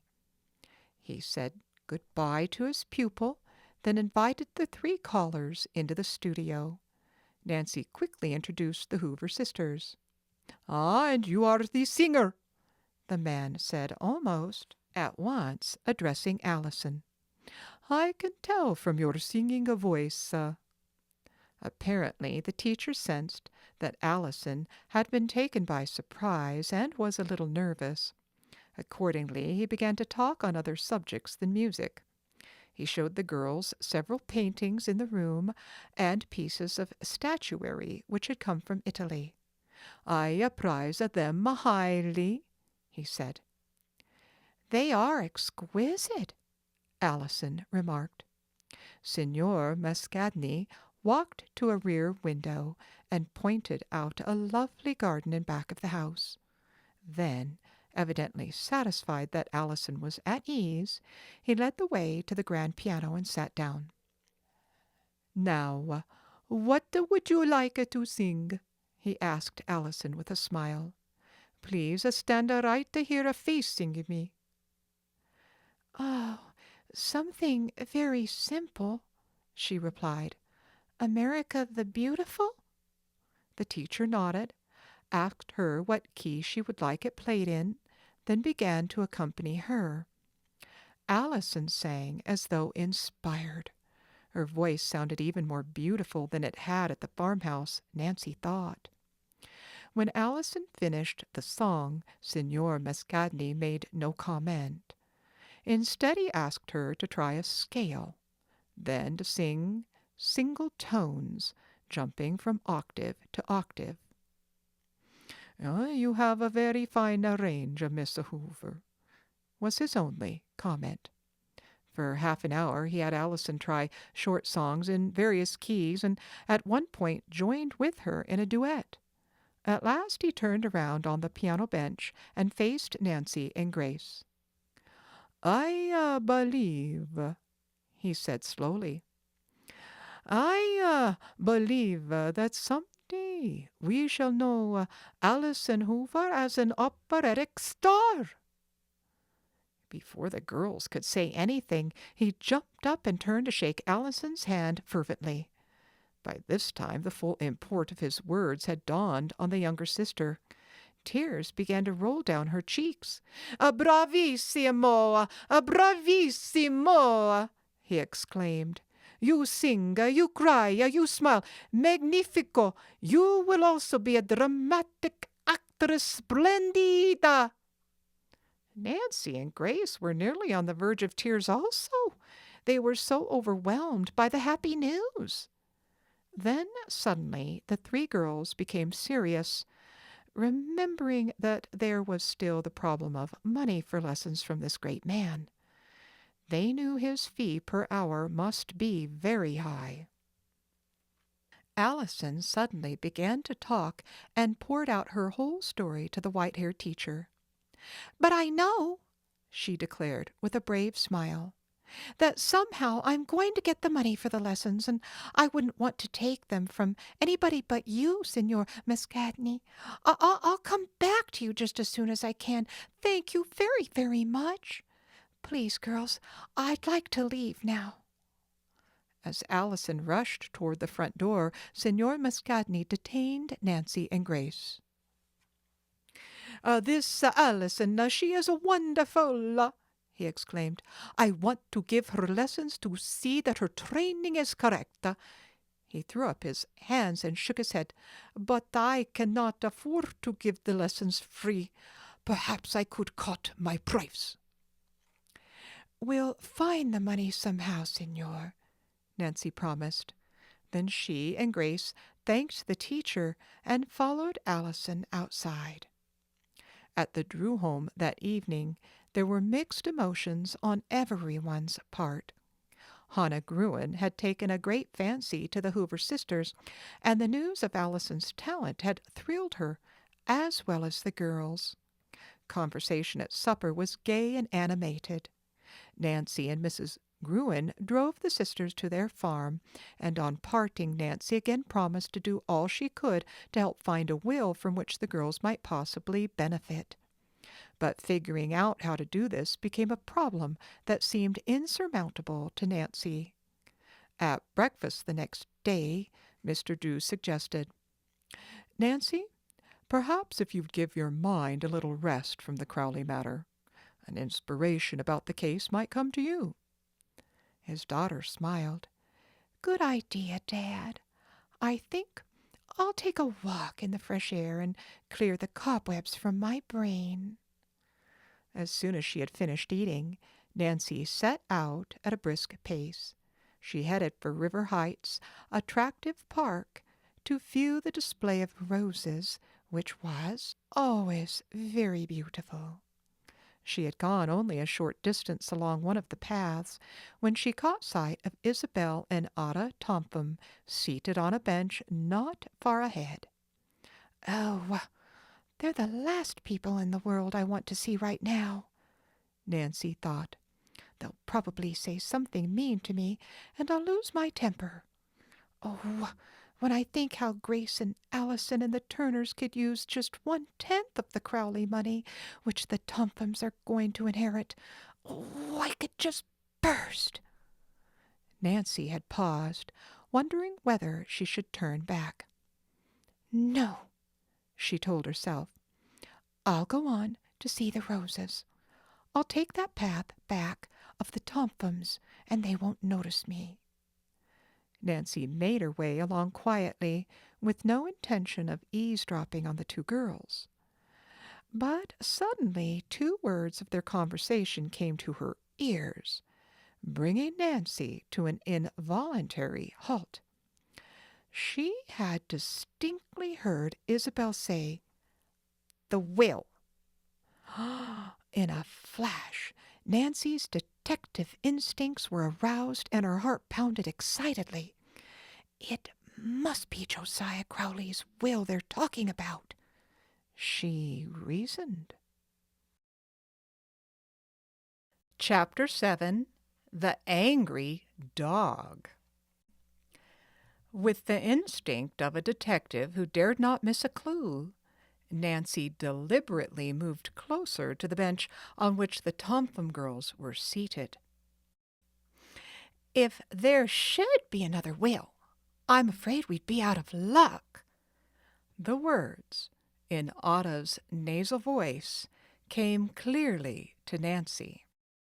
Isabel's reply was in so low a tone that the young sleuth could just manage to catch the words. "Well, I, for one, don't believe Josiah Crowley ever made a later will." She gave a low laugh. Mother watched him like a hawk." "Or thought she did," Isabel retorted. "The old man got out of her clutches several times, don't forget." "Yes, and what's worse, I'm sure Nancy Drew thinks he made a later will. That's why she's taking such an interest in those Hoover girls. I actually saw them go into Mr. Drew's office yesterday. And it wasn't to deliver eggs. If Nancy gets her father interested, he might dig up another will. Oh, how I hate that interfering girl!" At this, Nancy could barely refrain from laughing. So the Tompkins were concerned about the existence of a second will. With bated breath, she listened further. "You're such a worrywart, Ada. You can trust Dad and Mother to take care of things no matter what happens," Isabel commented dryly. "They won't let that pile of money get away from us. It's ours by right, anyhow." "You've got something there," Ada conceded. "We should have old Josiah's money after supporting and putting up with him for 3 years. That was pretty clever of Mother, never accepting any board money from Josiah Crowley." The conversation ended as Isabel and Ada arose from the bench and walked away. Nancy waited until they were out of sight, then emerged from her hiding place. Seating herself on the bench vacated by the Tompkins sisters, Nancy mulled over the remarks she had just overheard. "There's no doubt in my mind now that if there is a later will, the Tompkins haven't destroyed it. How thrilling! But where can it be?" Nancy realized that to find it was a real challenge. "I'd better hurry up before the Tompkins stumble on it." For another 10 minutes, Nancy sat lost in thought, sifting all the facts she had gleaned so far. "Now let me think. There must be some clue I've overlooked," she told herself.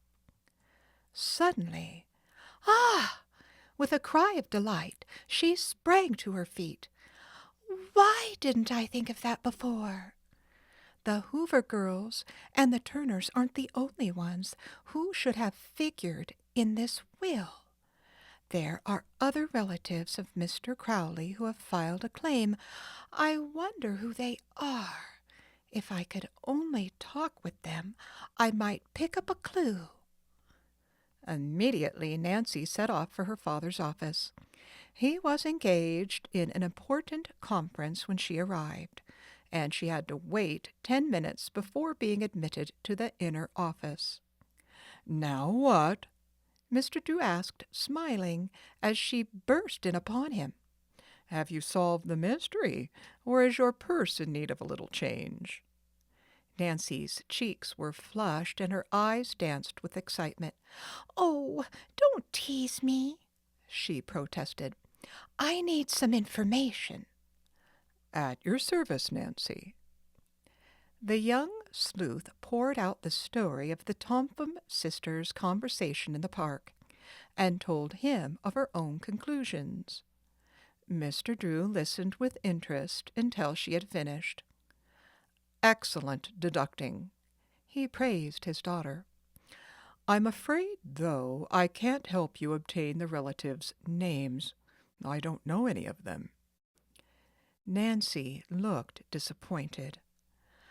"Oh, dear," she sighed. "And I'm so anxious to find out right away. If I delay even a single day, the Tompkins may locate the other will and destroy it." The next instant her face brightened. I know. I'll drive out and see the Turner sisters. They might be able to tell me who the other relatives are. Nancy arose and headed for the door. Just a minute, Said the lawyer. I wonder if you realize just what you are getting into, Nancy. What do you mean? Only this. Detective work isn't always the safest occupation in which to engage. I happen to know that Richard Topham is an unpleasant man when crossed. If you do find out anything which may frustrate him, the entire Topham family could make things extremely difficult for you. I'm not afraid of them, Dad. Good, Mr. Drew exclaimed. I was hoping you would say that. I'm glad you have the courage of your convictions, but I didn't want you to march off into a battle without a knowledge of what you might be up against. Battle? Well, yes. The Tophams won't give up the fortune without a bitter struggle. However, if they attempt to make serious trouble, I promise to deal with them myself. And if I do find the will? I'll take the matter into court. Oh, thank you. There's no one like you in all the world. After leaving her father's office, Nancy went directly home to get her car. When she told Hannah Gruen her plans, the housekeeper warned, "Don't become too deeply involved in this matter, dear. In your zeal to help other people, you may forget to be on your guard." Oh, I promise to be as careful as a pussycat walking up a slippery roof, Nancy assured the housekeeper with a grin and left the house. Quickly backing her car from the garage, she set off in the direction of the Turner home. The miles seemed to melt away as Nancy's thoughts raced from one idea to another. Before the young sleuth knew it, she had reached the house. Hi, Judy, she called to the little girl, who was playing in the yard with a midget badminton set. The child looked very cunning in a pink play suit. The hand-embroidered teddy bears on it were surely the work of her loving aunts. Hi, Nancy. I'm glad you came. Now I'll have somebody to play with, Judy said, running up to the visitor. Obligingly, Nancy took a racket and batted the feathered shuttlecock toward the child. "Hit the birdie," she called. Judy missed, but picked up the shuttlecock and whammed it nicely across the net. Nancy hit it back, and this time the little girl caught the birdie on her racket and sent it over. The game went on for several minutes, with Judy crying out in delight. You're the bestest batter I have ever played with, Nancy, she declared. After 10 minutes of play, Nancy said, "Let's go into the house now, Judy. I want to talk to your aunties." Judy skipped ahead and announced her new playmate's arrival. Hello, Nancy, the women said as she entered the living room. We were watching the game from the window, said Mary Turner. This is a real thrill for Judy. Edna and I are very poor at hitting the birdie. Oh, it was lots of fun, Nancy replied. I'm glad to see you all again. She now asked whether the police had located the thieves who had taken the silver heirlooms from the house. Not yet, Mary answered. And what's worse, we found that several other pieces had been taken too. Oh, what a shame, Nancy exclaimed. But I'm sure the stolen articles will be found. Then she added, I came here on a particular mission. Yes? Your story about Mr. Josiah Crowley intrigued me. Then, the other day, I met two girls, Grace and Allison Hoover, who told me of a similar promise from him regarding his will. How amazing! Edna Turner exclaimed. I heard Josiah mention the Hoovers and Allison's beautiful voice. Dad and I have become very interested in the case and are inclined to agree with you and the Hoovers that Mr. Crowley may have written another will shortly before his death and hidden it someplace. Oh, wouldn't it be wonderful if such a will could be found? Mary exclaimed. It might mean all the difference in the world to Judy's future. What I want to do, Nancy went on, is talk to as many of Mr. Crowley's relatives as I can find. Some place I may pick up a clue to where a more recent will is hidden. Tell me, do any of his other relatives live around here? Oh, yes, yes, 3 that I can think of, Edna answered. She went on to say that 2 cousins, who had never married, lived on a farm just outside Titusville. Their names are Fred and William Matthews. Suddenly the Turner sisters blushed a deep pink. They glanced at each other, then back to Nancy. Finally Edna said, Many years ago Fred proposed to Mary, and William to me, and we came near accepting. But just as that time we had the great tragedy in the family and took Judy's mother to rear, so we decided not to marry. An embarrassing pause was broken by Judy. Someday my aunties are going to give me one of my mother's dollies, Nancy. Isn't that nice? It certainly is, Nancy agreed. And you must be sure to show it to me. Then she asked the sisters, What relation are the Matthews to Mr. Crowley? First cousins, yes, on his mother's side, that's right. Do you think they would mind my asking them some questions, even though I'm a stranger? Ah, not at all, Mary replied. They're very fine gentlemen. And tell them Mary and I sent you, Edna added. How far is Titusville from here? Nancy inquired. Oh, yes, no. Not more than 5 miles on Route 10A. Yes, you should drive there in a few minutes. It's on the way to Mansonville. Nancy, won't you stay and have lunch with us? Eager to continue her work, the young sleuth was about to refuse, but Judy put in an invitation also. Please, oh please, Nancy. And while my aunties are fixing it, you and I can play badminton. All right, Nancy agreed, and thank you very much. It was nearly 2 o'clock when she finally was ready to depart. Oh, Mary, said Edna suddenly, we forgot to tell Nancy about Josiah's wife's cousin, yes, Mrs. Abby Rowan. She'd be apt to know more about the will than anyone else. Ah, that's right. You really should call on her, Nancy. She took care of Josiah one time when he was sick, and he thought the world of her. Yes, he often declared he intended to leave her something. She's a widow, you know, and has very little.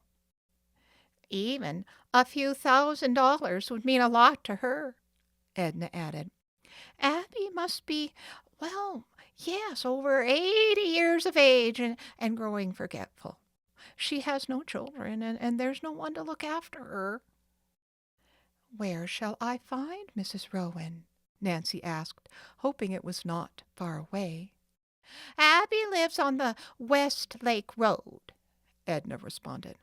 It's a good many miles from here.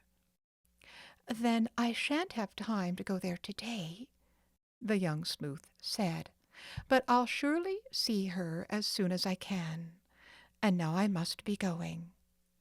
Nancy thanked the Turner sisters and said good-bye. But before she could leave, Judy insisted upon showing how she could jump rope and do all kinds of dancing steps with a hoop on the lawn. And Judy entertains us all the time," Mary remarked. "We believe she's very talented." Nancy thought so too. As she drove off, she again hoped that money would become available for a very special education for Judy. After Nancy had gone 5 miles along the designated route, she began to watch the mail boxes. Soon she noticed one which bore the name Matthews. The farmhouse stood back a distance from the road and had a wide sweep of lawn in front of it. Near the house, a man was riding a small tractor mowing the grass. Nancy drove down the narrow lane which led into the grounds and stopped opposite the spot where the man was working. The man's back was toward her, and he apparently had not heard the car above the noise of the tractor, so she waited. Looking toward the house, Nancy suddenly saw a sight that appalled her. Wedged between 2 stones of a broken wall was a police dog puppy whining pitifully. Nancy dashed forward and released the little animal. As it continued to whimper, she cuddled the pup in her arms and began to examine its paws. "Why, you poor thing," Nancy said, seeing a tear in the flesh of one hind leg. "This must be taken care of right away." She decided to carry the puppy over to the man on the mower.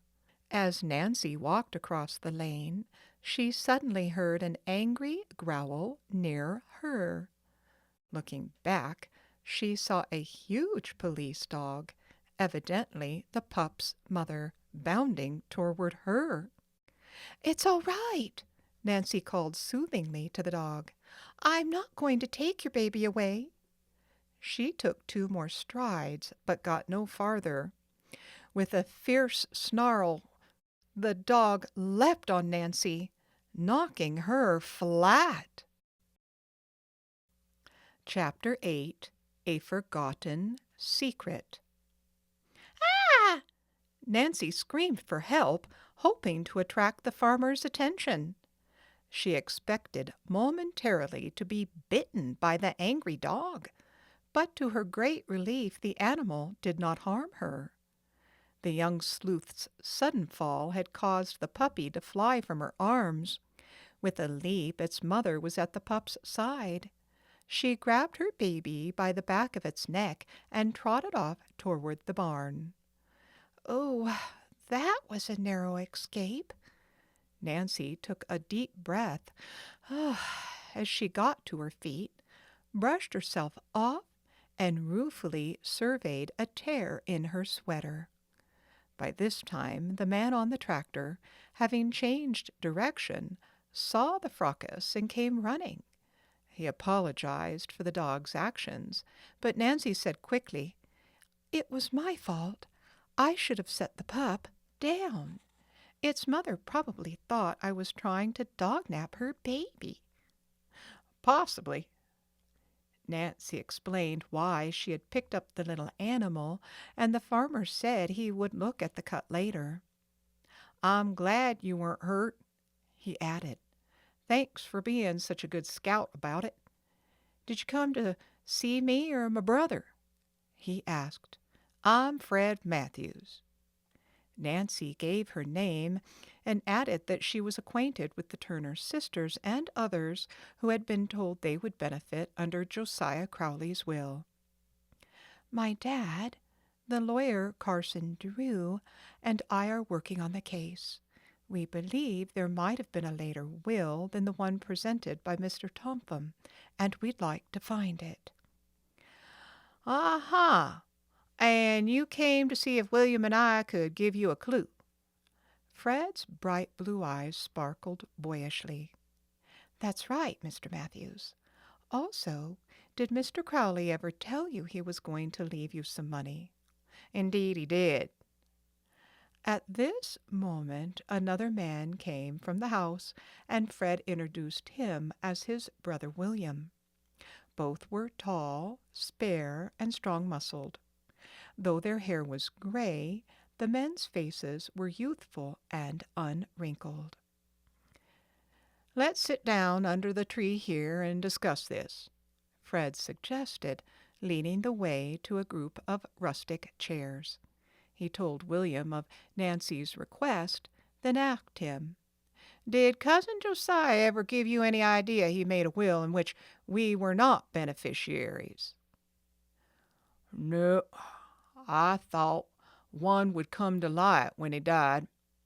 To tell the truth, Miss Drew, Fred and I were thunderstruck at the will which left everything to the Tompkins. Yes, sir, that wasn't what Cousin Josiah led us to believe."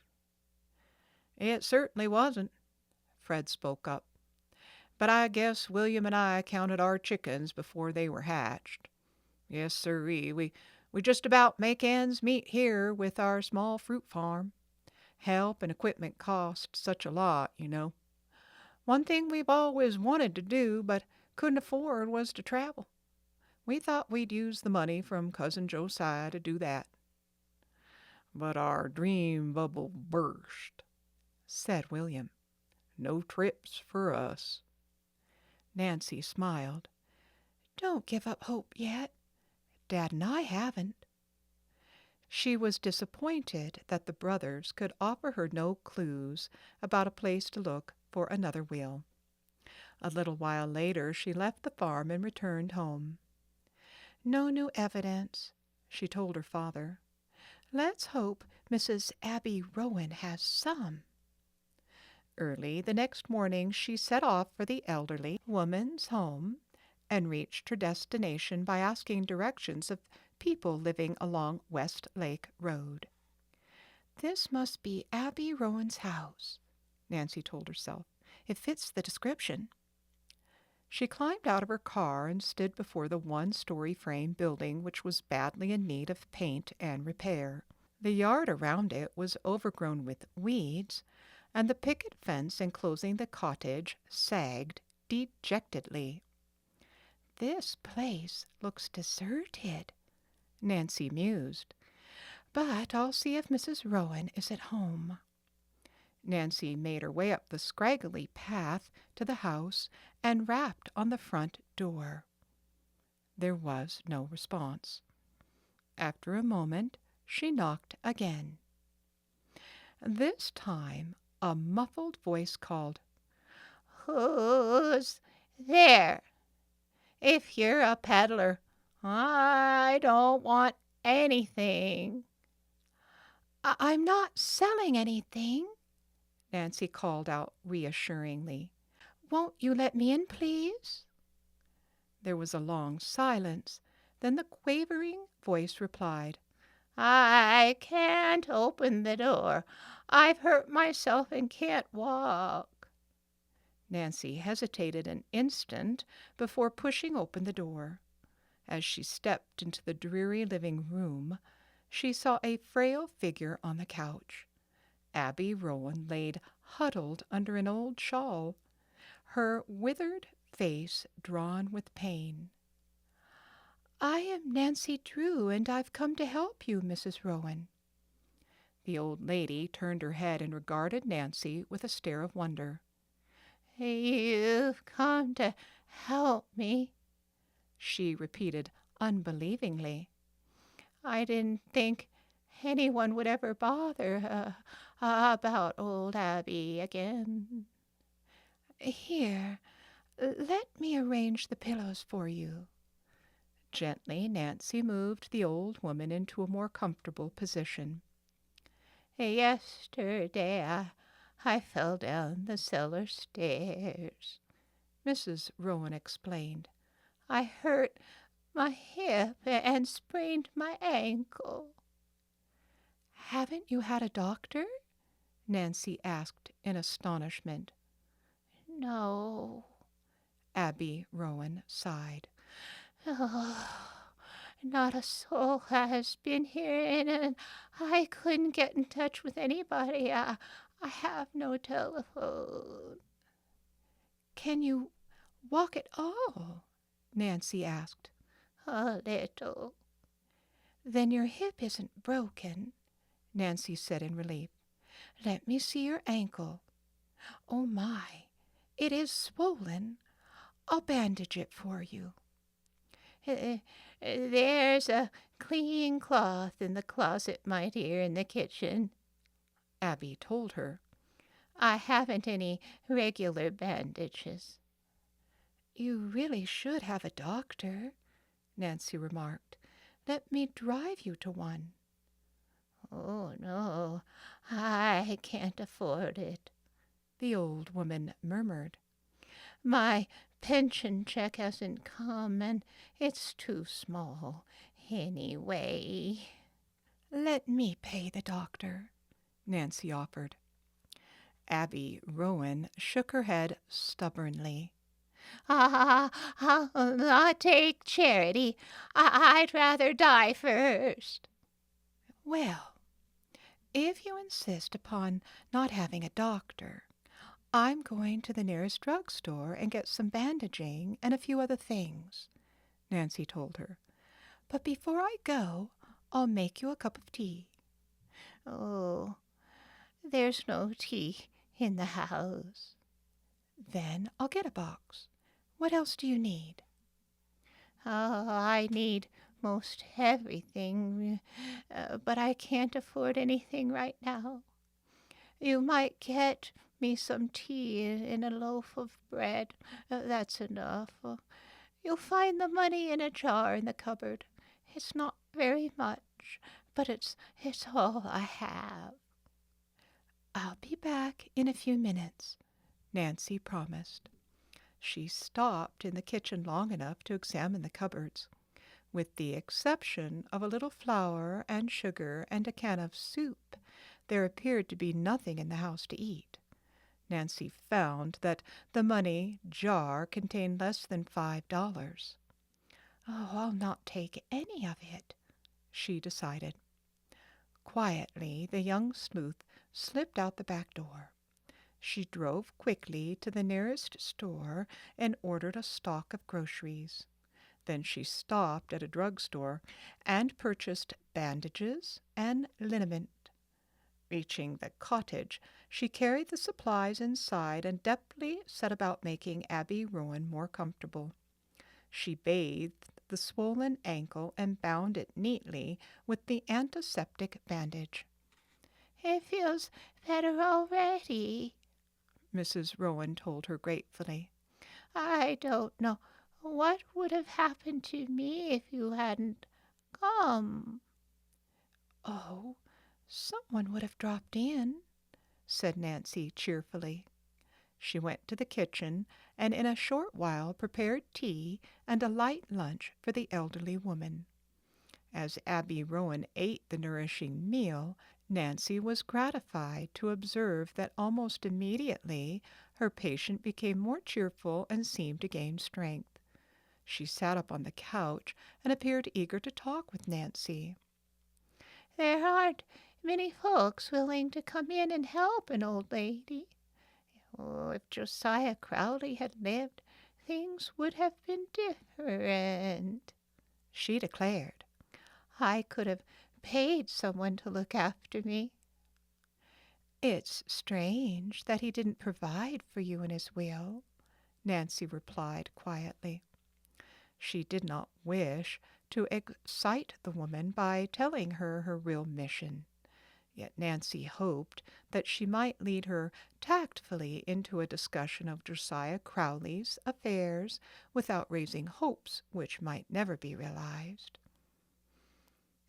"It's my opinion that Josiah did provide for me," Mrs. Rowan returned emphatically. "Many a time he said to me, 'Abby, you'll never need to worry. When I'm gone you'll be, well taken care of by my will.'" And then everything was left to the Tompkins? Nancy encouraged her to proceed. "That was according to the first will." Abby Rowan stated. You mean there was another will? Nancy inquired eagerly. "Of course. Why, I saw that will with my own eyes." You saw it? Nancy gasped. The old woman nodded gravely. Mind, I didn't see what was in the will. One day, Josiah came to call and give me some money. Right off, I noticed he had a bunch of papers in his hand. Abby, he said, I've made a new will. I didn't bother with the lawyer. I wrote it myself. That's what he said, Nancy. How long ago was that? Nancy asked quickly. Let me see. Abby Rowan frowned thoughtfully. I can't remember the exact date. No, it was, yes, this past spring.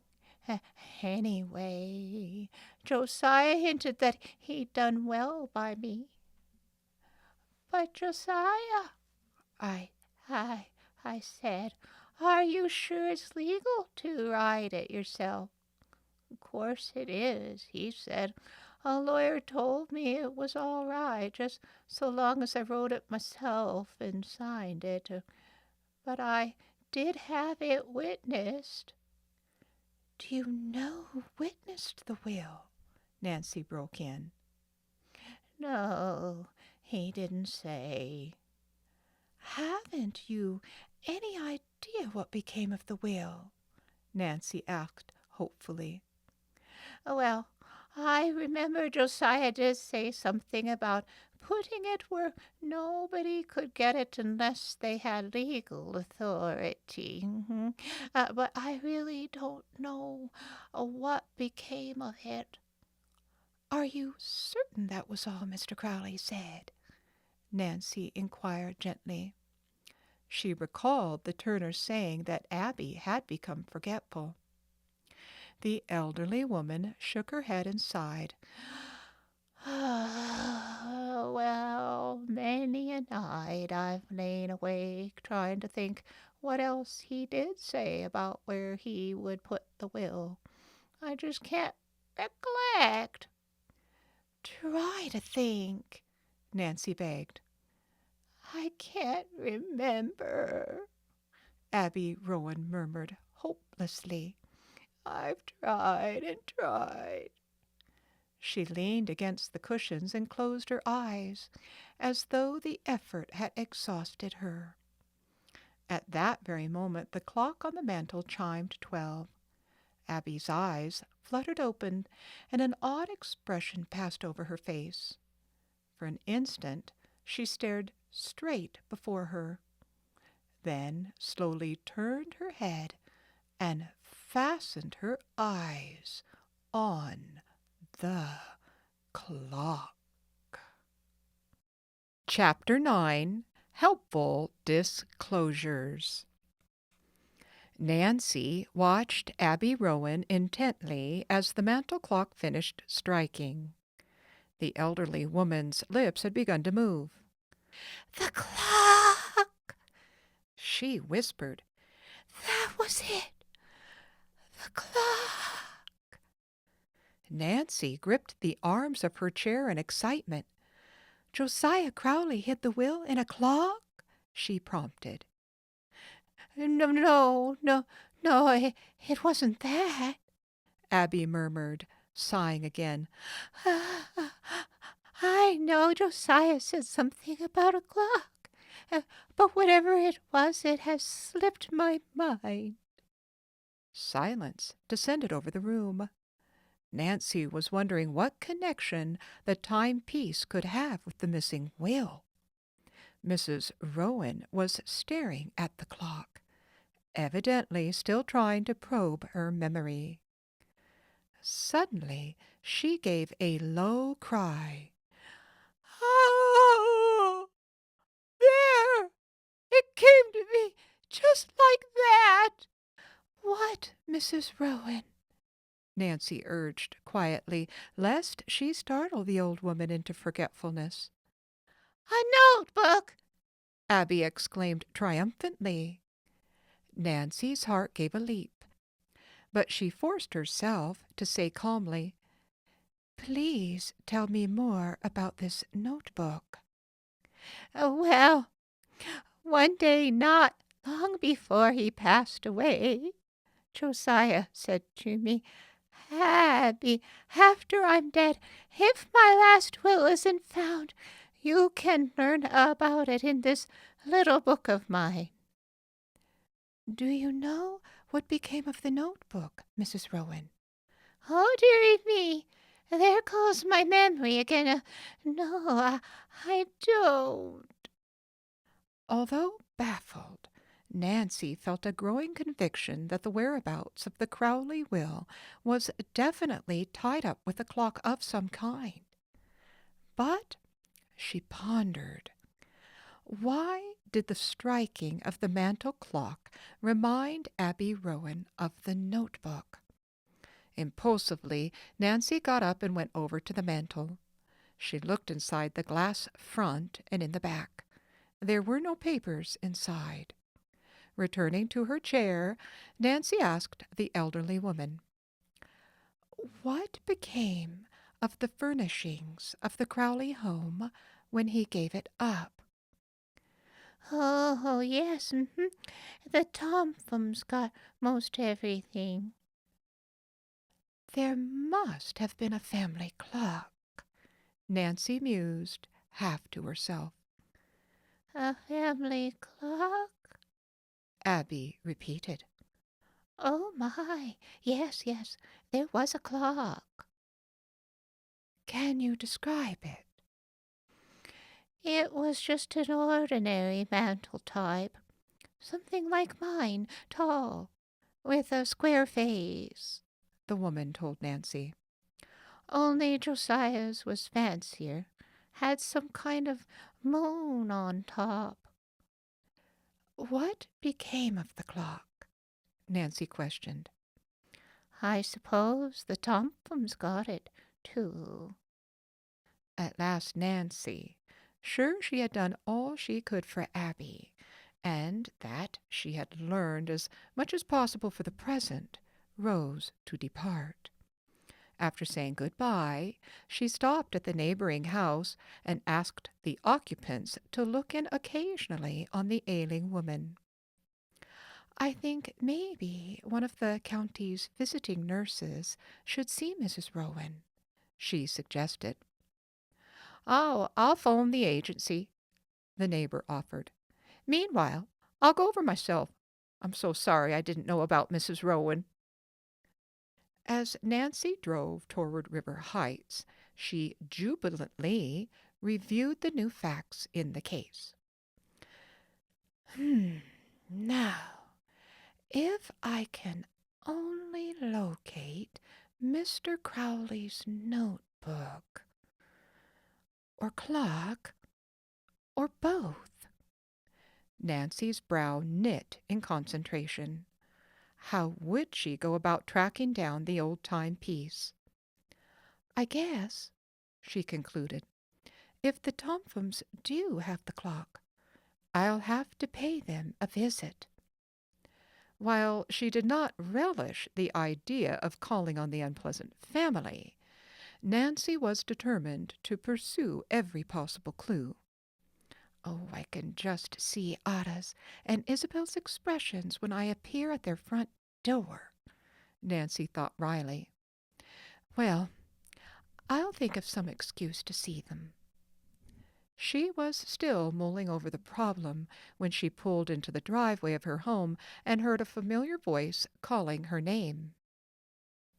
"Why, Helen Corney!" exclaimed Nancy as a slim, attractive school friend of hers ran up. "I haven't seen you for days." Oh, I've been very busy lately, Helen explained, trying to sell 6 tickets for a charity ball. But I haven't had much luck. Would you like a couple? A sudden idea flashed into Nancy's mind at her friend's words. "Helen," she said excitedly, "I'll buy 2 of your tickets and sell the rest for you." The other girl stared in astonishment. "Why, that's a wonderful offer, Nance, but—" Nancy's eyes danced. I know you think I've lost my mind. I really mean it, though. Please let me take the tickets. I can't tell you my reasons yet, except my cause is a worthy one." Helen, looking relieved but bewildered, handed over the tickets. "This really is a break for me," she said. "Now I can leave for my aunt's Camp Avondale this evening, as I'd hoped. It's at Moon Lake. I thought I'd never get off with those tickets unsold." Nancy smiled. "Have a grand time, Helen," she said. "How about coming along? It's not expensive, and there's room for lots more girls. We'd have loads of fun." "I'd love to," Nancy replied, "but right now I can't get away." "Maybe you can make it later," Helen suggested. "If so, just zip on up. I'll be there for 2 weeks before the regular summer camp opens." The two friends chatted a little longer, then said goodbye.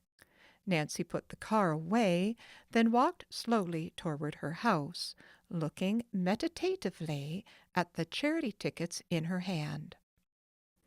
"These are to be my passport to the Tompkins stronghold." It was the following afternoon when Nancy approached the large, pretentious house belonging to the Tompkins. Bracing herself for what she realized would be a trying interview, Nancy mounted the steps and rang the doorbell. "Oh, here goes," she thought. "I must be subtle in this maneuver to keep from arousing the Tompkins' suspicions." At that moment a maid opened the door, and, with a condescending look, waited for Nancy to state her mission. "Oh, will you please tell Mrs. Tompkins that Nancy Drew is calling?" she requested. "I'm selling tickets for a charity dance. It's one of the most important functions of the year in River Heights," Nancy added impressively. It seemed ages to the young sleuth before the maid returned and said that Madame would see her. Nancy was ushered into the living room, which was so bizarre in its decor she was startled. "Such an expensive hodgepodge," Nancy observed to herself, sitting down. She glanced at the pink carpet, which to her clashed with the red window draperies, and at an indiscriminate assortment of period furniture mixed with modern. A haughty voice interrupted her thoughts. "Well, what do you want, Nancy?" Mrs. Tompkins had sailed grandly into the room and seated herself opposite Nancy. "I'm selling," Nancy began pleasantly. "Oh, if you're selling things, I'm not interested," the woman broke in rudely. "I can't be handing out money to every solicitor who comes along." With difficulty, Nancy suppressed an angry retort to the cutting remark. "Mrs. Tompkins," she said evenly, "perhaps your maid didn't make it clear. I am selling tickets to a charity ball, which will be one of the loveliest affairs in River Heights this year." "Oh." A slight change came over Mrs. Tompkins' face. Nancy sensed that her words had struck a responsive chord. The woman was well known for her aspirations to be accepted by the best families in River Heights. "Oh, well." To Nancy's dismay, Mrs. Tompkins' response was cut off by the arrival of Ada and Isabel. The sisters entered the room, but did not at first notice Nancy's presence. They were intently carrying on a disgruntled conversation.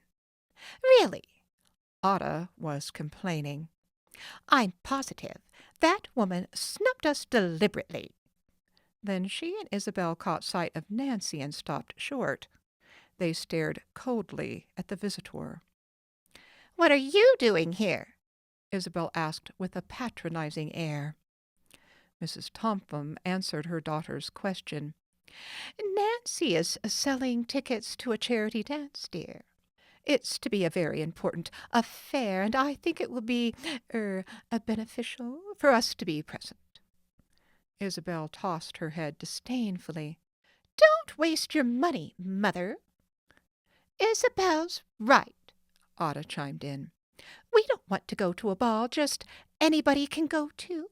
We only attend the most exclusive affairs." "Absolutely," Isabel declared in her haughtiest tone.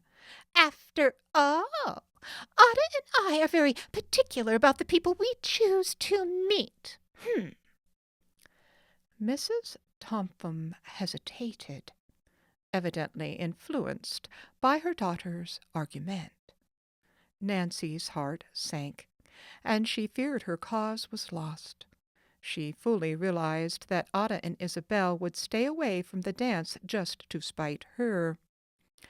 As she debated what her next move should be, Richard Tompum walked into the living room. He was a thin man with sparse growing hair. His manner was rather nervous. Mrs. Tompum perfunctorily introduced Nancy to her husband. "I gather you have some tickets to dispose of, Miss Drew," he said without ceremony. "How many?" "Why, 4," Nancy replied in some surprise. "I'll take them all." Mr. Tompum opened his wallet with a flourish and drew out a $100 bill. "Here you are. Keep the change for your charity." His daughters gasped, and his wife exclaimed, "Richard, have you lost your senses? All that money?" "Listen," Mr. Tompum retorted bluntly. "This donation will entitle us to have our names on the programs as patrons."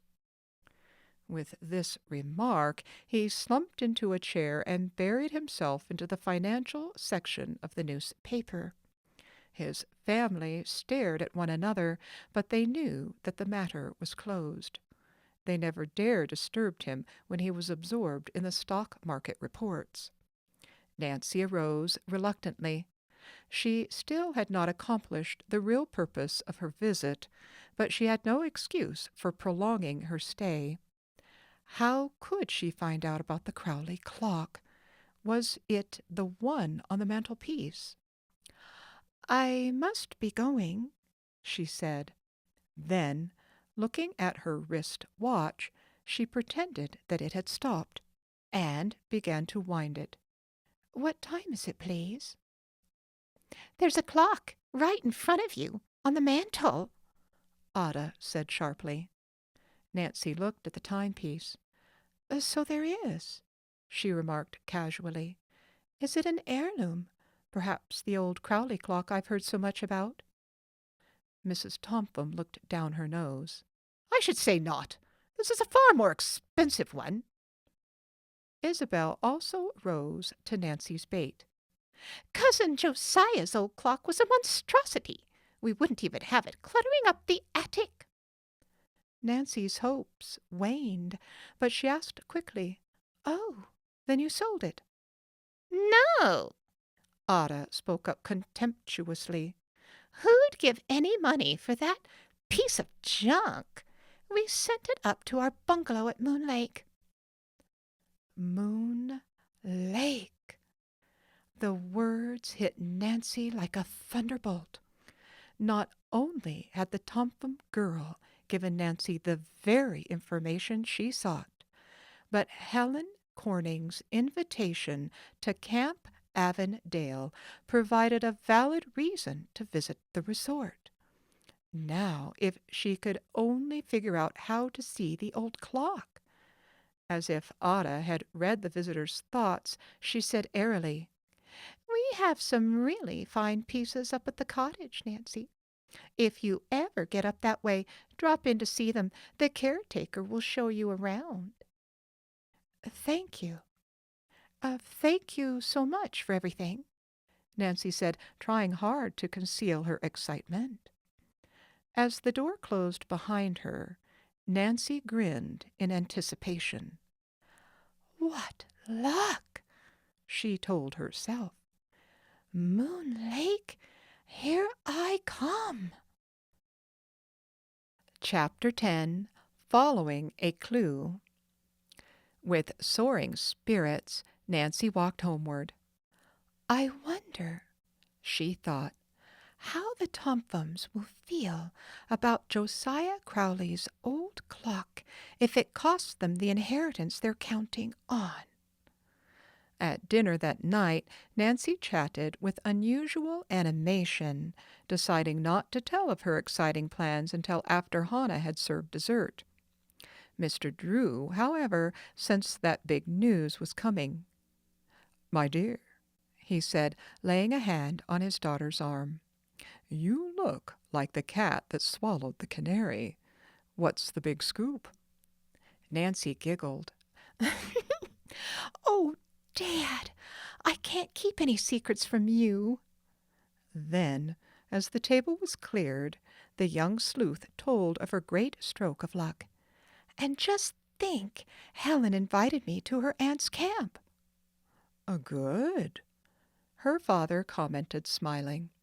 You can combine business with pleasure, Nancy. Swimming and boating and fun with the girls will provide a much-needed vacation. May I start first thing in the morning? His daughter asked. An excellent idea, Nancy. The change will do wonders for you. Go, by all means. Hurriedly, she packed a suitcase, and the next morning was off to an early start. Moon Lake was about a 50-mile drive. One way to go was past the Hoover girls' farm, and Nancy decided to stop there. As she approached the house, the young sleuth heard singing. It was coming from the barn.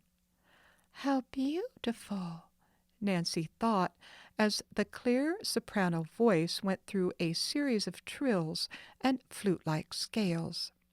In a moment the singer appeared, and Nancy teasingly applauded. Allison's eyes danced. Thanks. I was just trying to imitate some of the greats. You'll be great yourself one of these days, Nancy prophesied. Not unless I get some money to finance lessons, Allison said. Any news, Nancy? Sort of. I've had a little luck. At this moment Grace appeared and instantly invited Nancy to stay, but the young detective said she too had work to do. I hope to have a good report for you soon, she added, and waved good-bye. Grace's face brightened, and Allison declared cheerfully, Then there's still hope? We are so lucky to have you as a friend, Nancy. Come see us again, soon, please. Resuming her journey, Nancy soon branched off from the river road and headed toward Moon Lake. As she drove along, her thoughts revolved constantly around the Crowley relatives and the Hoovers. Oh, she sighed. How different things would be for them now if Josiah Crowley hadn't been so secretive. Her reverie was ended by the sudden strange actions of her car. It kept veering to the left of the road in spite of her efforts to keep it in the middle. With foreboding, Nancy stopped and got out to make an inspection. As she had suspected, a rear tire was flat. "Oh, dear," she murmured in disgust. "Such luck!" Though Nancy was able to change a tire, she never relished the task. Quickly she took out the spare tire from the rear compartment, found the jack and lug wrench, and went to work. By the time her job was completed, she was hot and a little breathless. Whew! She exclaimed as she started on her way again. I'll be ready for a nice, cool swim in Moon Lake. It was after 12 o'clock when she came in sight of Camp Avondale, run by Helen's aunt. Through the tall trees, Nancy caught a glimpse of cabins and tents. Beyond, the blue lake sparkled and glimmered in the sunlight. As Nancy drove into the camp, a group of girls gathered about her car. Helen came running out of a cabin to greet her chum. Girls, it's Nancy Drew! She exclaimed joyfully and made introductions. Nancy did not know any of the campers, but in no time they made her feel warmly welcome. Nancy, said Helen, park your car back of the dining hall, then come have lunch. Oh, that sounds wonderful, Nancy laughed. I'm nearly starved.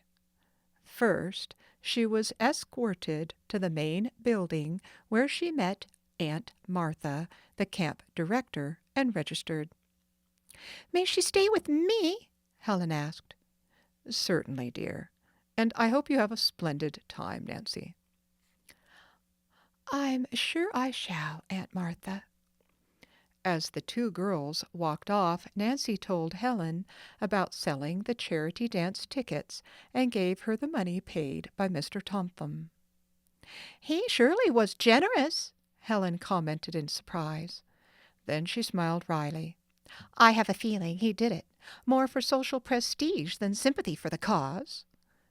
Nancy scarcely had time to deposit her suitcase under her cot and freshen up after the long ride when lunch was announced by the ringing of a bell. Campers hurried from all directions to the dining hall. The food was plain but appetizing, and Nancy ate with zest. The meal over, she was rushed off from one activity to another. The girls insisted that she join them in a hike. Then came a cooling dip in the lake. Nancy enjoyed herself immensely, but the Crowley mystery was never far from her mind. I must find out where the Tomphams' cottage is located, she reminded herself, and next manage to go there alone. Nancy's opportunity to accomplish the first part of her quest came when Helen suggested about 5 o'clock.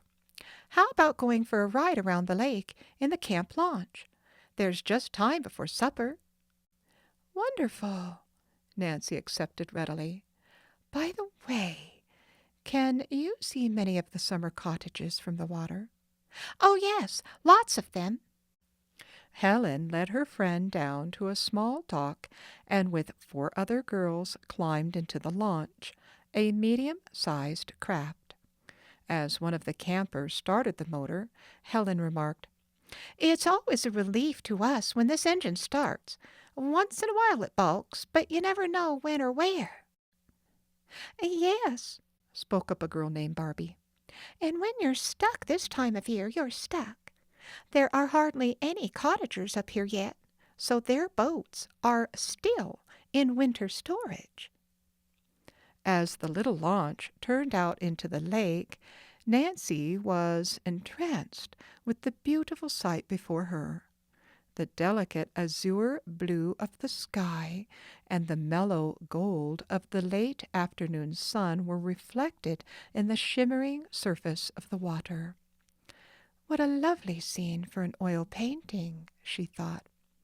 As they sped along, however, Nancy kept glancing at the cottages, intermingled with tall evergreen trees that bordered the shore line. The Tomphams have a bungalow up here, haven't they? She questioned casually. Yes, it's across the lake, Helen replied. We'll come to it soon. Is anyone staying there now? Oh, no. The cottage is closed. It's being looked at after Jeff Tucker, the caretaker. He's the tallest, skinniest man I've ever seen outside of a circus. Is it hard to get to the place? Not if you go by launch, but it's a long way if you take the road around the lake. Helen looked at her friend. I didn't know you were particularly interested in the Tomphams, Nancy. Oh, they're not friends of mine, as you know, Nancy returned hastily. I'm merely curious. After a time, as the launch slowed down and chugged along close to shore, Helen pointed out a wide path through the woods. At the end of it stood a large, rambling white cottage. That's the Tomphams' place, she said. Trying not to appear too eager, Nancy looked intently at the bungalow. She made a quick mental note of its location. Tomorrow I'll visit that place and try to solve the mystery," she told herself. Chapter 11. An Unexpected Adventure. Nancy awoke the next morning to the fragrant odor of pines. Eager to start out for the Tompum bungalow, she dressed quickly. But in her plans, she had reckoned without Helen Corning and her friends. From the moment breakfast was over, Nancy was swept into another whirlwind of activity by the campers of Avondale. The entire day passed without a chance for her to break away. "Oh, Helen!" Nancy groaned as she tumbled into bed that night. "Tennis matches, canoe races, swimming, water skiing. It's been fun. But tomorrow I think I'll stay out of the activities." Helen laughed gaily. "Ha ha ha!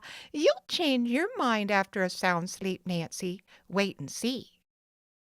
For answer, Nancy murmured a sleepy good night. But even as she slipped into slumber, she vowed that in the morning she would not be deterred again from visiting the Tompums' summer place. After breakfast the next day, Nancy stood firm in her resolve. When Helen urged her to accompany the girls on an all-day hike, Nancy shook her head.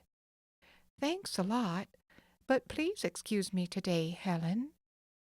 Normally, Nancy would have loved going on such a hike, but she had to achieve her plan of sleuthing.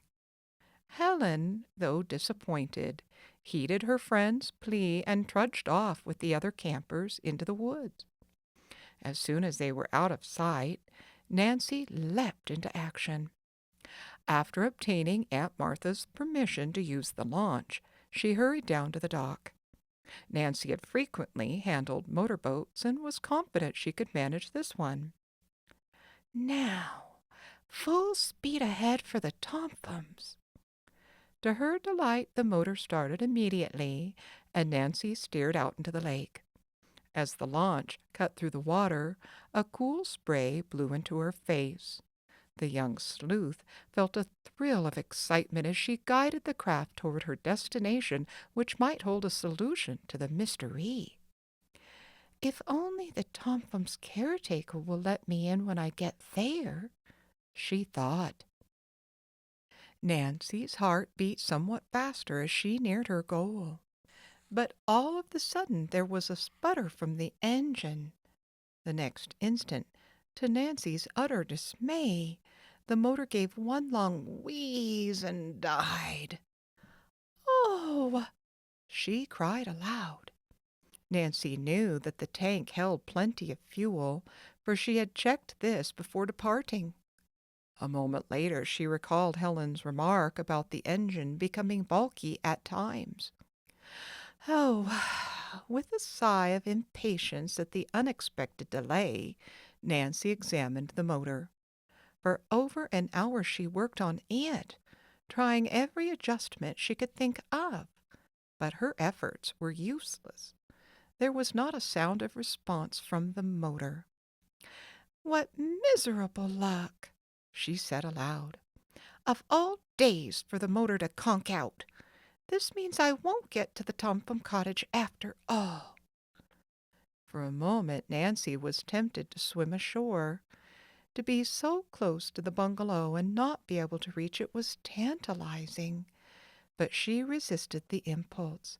She could not leave the boat stranded. It would drift off and she would be responsible. "I'll just have to wait for a passing boat to rescue me," Nancy decided. But fate was against her. The hours dragged by, and not another craft appeared in sight. Nancy became increasingly uncomfortable as the hot sun beat down on her. Also, she was growing weak from hunger. And worst of all, Nancy thought gloomily, another whole day is being wasted. I want to get to the bottom of this mystery.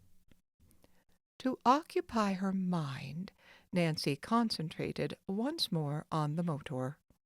Determinedly, she bent over the engine. It was not until the sun sank low in the sky that she sat up and drew a long breath. Ah, there, She declared. I've done everything. If it doesn't start now, it never will. To her relief and astonishment, it responded with a steady roar as if nothing had ever gone wrong. Nancy lost no time in heading back toward camp. She dared not attempt to visit the bungalow, since it would be dark very soon. When finally she eased up to the dock, Nancy saw Helen and her friends awaiting her. They greeted her with delight. We were just going to send out a search party for you, Helen exclaimed. She stopped abruptly and stared at her friend. You're sunburned and covered with grease. What happened? Oh, Nancy laughed. I had an extended sunbath. Then she gave a light-hearted account of her mishaps as the campers trooped back to their cabins. When Helen learned that Nancy had had nothing to eat since breakfast, she went to the kitchen and brought back some food. The following morning, the young sleuth decided on her next move. Directly after breakfast, she began packing. When Helen entered the cabin, she exclaimed in amazement, Why, Nancy Drew, you're not leaving camp already? I'm afraid I'll have to, Helen. Right after lunch. I may be back, but I'm not sure, so I'd better take my bag with me. Don't you like it here? Of course, Nancy assured her. I've had a wonderful time. It's just that there's something very important I must attend to at once. Nancy looked at her friend searchingly, then grinned. Nancy Drew, you're working on some mystery with your father.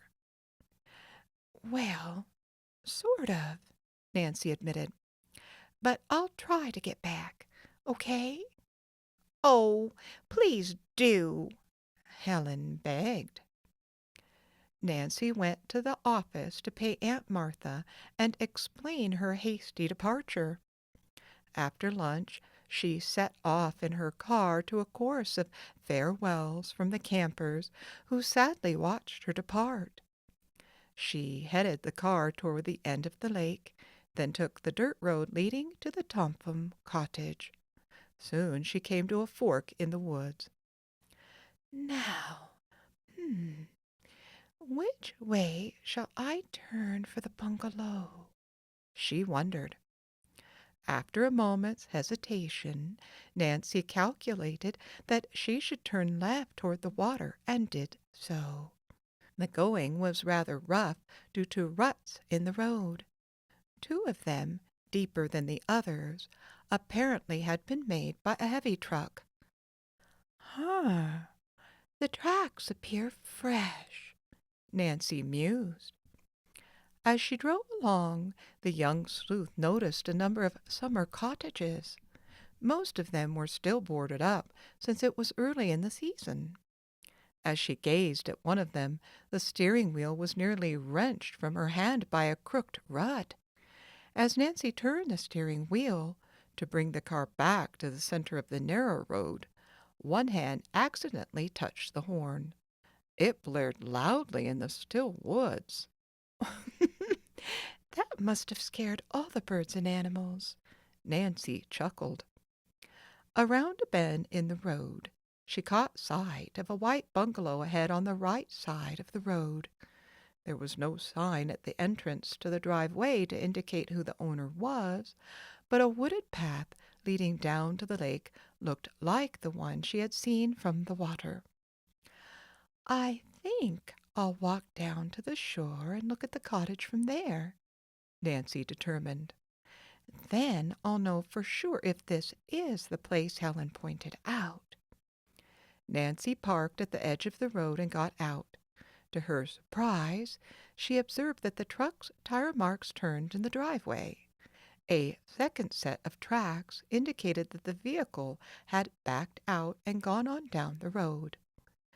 Delivering supplies for the summer, no doubt, Nancy told herself. She went down the path to the water, then turned around to look at the cottage. It's the Tomphams, all right, Nancy decided. Instead of coming back by the way of the path, she decided to take a short cut through the woods. With mounting anticipation of solving the Crowley mystery, she reached the road and hurried up the driveway. I hope the caretaker is here, she thought. Nancy suddenly stopped short with a gasp of astonishment. Why, the Tomphams must be moving out. The front and side doors of the cottage stood wide open. Some of the furniture on the porch was overturned, and various small household items were strewn along the driveway. Nancy bent to examine some marks in the soft earth. She noted that several were boot prints, while others were long lines, probably caused by dragging cartons and furniture across the lawn. My, that must have been a moving van's tracks I saw, Nancy told herself. But the Tomphams didn't say anything about moving. She frowned in puzzlement. Her feeling persisted and grew strong as she walked up the steps of the cottage porch. Nancy knocked loudly on the opened door. No response. Nancy rapped again. Silence. Where was Jeff Tucker, the caretaker? Why wasn't he on hand to keep an eye on the moving activities? An air of complete desertion hung over the place. There's something very strange about this, she thought. Curious and puzzled, Nancy entered the living room. Again her eyes met a scene of disorder. Except for a few small pieces, the room was bare of furniture. Even the draperies had been pulled from their rods, and all floor coverings were gone. Most of the furnishings have been taken out, Nancy thought. I suppose the movers will be back for the other odds and ends. She made a careful tour of the first floor. All but one room had been virtually emptied. This was a small study. As Nancy entered it, she noticed that the rug lay rolled up and tied, and some of the furniture had evidently been shifted in readiness for moving. Funny, I didn't hear anything about the Tomphams deciding to give up their cottage, she murmured. And I must say those moving men were awfully careless. A vague suspicion had been forming in the back of Nancy's mind now came into startling focus. Those men may not be movers, she burst out.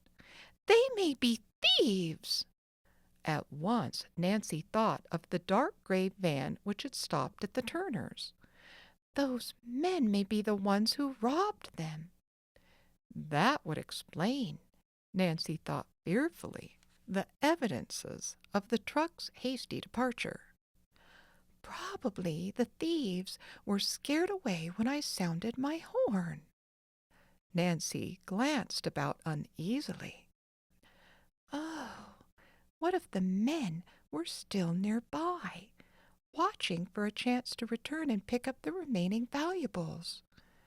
The realization that she was alone, some distance from the nearest house, swept over her. A tingling sensation crept up Nancy's spine. But resolutely she shook off her nervousness. At least I must see if the Crowley clock is still here, Nancy reminded herself, and then went through the bungalow again. She soon found no trace of the timepiece, however. I guess the thieves took that too, Nancy concluded. I'd better report this robbery to the police right now. She looked about for a phone, but there was none. I'll have to drive to the nearest state police headquarters. Nancy started toward the front door. Passing a window, she glanced out, then paused in sheer fright. A man, wearing a cap pulled low over his eyes, was stalking up the driveway toward the cottage. He was not tall and slender like the caretaker. This stranger was rather short and heavy-set. This man fits the Turner's description. He must be one of the thieves who stole the silver heirlooms. Nancy thought wildly. Chapter 12. A Desperate Situation. For a moment, Nancy stood frozen to the spot, positive that the man who was coming to the Topham cottage was one of the thieves. But she hesitated only an instant. Then she turned and ran back into the study. Too late she realized that she had trapped herself, for this room had no other door. Nancy started back toward the living room, but before she had taken half a dozen steps, she knew that escape had been cut off from that direction. The man had reached the porch steps. It won't do a bit of good to talk to him, she reasoned. I'll hide, and when he leaves, I'll follow him in my car and report him to the police. Frantically, the young sleuth glanced about for a hiding place. A closet offered the only possible refuge. She scurried inside and closed the door. Nancy was not a second too soon. She had scarcely shut the door when she heard the tread of the man's heavy shoes on the floor just outside. Peeping cautiously through a teeny crack in the door, she saw the heavy-set man come into the study. His face wore a cruel expression. As he turned toward the closet where she huddled, Nancy hardly dared to breathe, lest her presence be detected. Apparently the man noticed nothing amiss, because his eyes rested only casually on the door. Nancy's hiding place was anything but comfortable. It was dark and musty, and old clothing hung from nails on the walls. As dust assailed her nostrils, she held a handkerchief to her face. If I sneeze, he'll surely find me, she told herself. She felt around and once came close to ripping her hand on a sharp nail. Then she came upon something soft on a shelf and imagined it was a sleeping cat. She drew back, then touched it more cautiously. Only an old fur cap, she told herself in disgust. Ooh, now I feel like sneezing more than ever. She held one hand over her mouth hard and waited in agony. But presently the desire to sneeze passed, and Nancy breathed more freely. When she dared to peep out through the crack a second time, she saw that two other rough-looking men had come into the room. One was short and stout, the other taller. Nancy was sure that neither of these two men was the caretaker, because Helen Corning had mentioned that the man was skinny. The heavy-set man who had come in first seemed to be the leader, for he proceeded to issue orders. "Get a move on it," he growled. "We haven't got all day unless we want to be caught. That girl you saw, Jake, may be back any time from the shore, and she just might get snoopy." The man addressed as Jake scowled. What's the matter with you, Sid? Going chicken? If that girl comes around, we'll just give her a smooth story and send her on her way. "Cut out the yakking," said Sid. "Parky, You and Jake take that desk out of here." There was no doubt now in Nancy's mind. She was trapped by a clever gang of thieves. She could only continue to watch and listen helplessly from her hiding place. The two men lifted the heavy piece of furniture and started with it to the door. But they did not move swiftly enough to satisfy the leader, and he berated them savagely. Jake turned on him. "If you're in such a hurry, why don't you bring the van back to the driveway instead of leaving it hidden on that road in the woods?" "And have someone driving past here see us?" sneered the leader. "Now get going." Little by little, the men stripped the room of everything valuable. Nancy was given no opportunity to escape. Sid remained in the room while the others made several trips to the van. "Well, I guess we have all the stuff that's worth anything now," Sid muttered at last. He turned to follow his companions, who already had left the room. But in the doorway he paused for a final careful survey of the room. At that same moment, Nancy felt an uncontrollable urge to sneeze. She tried to muffle the sound, but to no avail. The thief wheeled about. "Hey, what?" Walking directly to the closet, he flung open the door. Instantly he spotted Nancy and angrily jerked her out. "Spying on us, eh?" He snarled. Nancy faced the man defiantly. "I wasn't spying on anyone." "Then what were you doing in that closet?" the thief demanded, his eyes narrowing to slits. "I came to see the caretaker." "Looking for him in a funny place, ain't you?" the man sneered. Nancy realized that she was in a desperate situation, but she steeled herself not to show any of her inward fears. "I must keep calm," she told herself firmly. Aloud, she explained coolly. "I heard someone coming, and I just felt a bit nervous." "Well, you're going to be a lot more nervous," the man said threateningly. "This will be the last time you ever stick your nose in business that doesn't concern you." A fresh wave of fright swept over Nancy, but resolutely she held on to her courage. "You have no right to be here, helping yourself to the Tompkins furniture," she retorted. "You should be turned over to the police." "Well, you'll never get the chance to do it," the ringleader laughed loudly. "You'll wish you never come snooping around here. I'll give you the same treatment the caretaker got." "The caretaker?" Nancy gasped in horror. "What have you done to him?"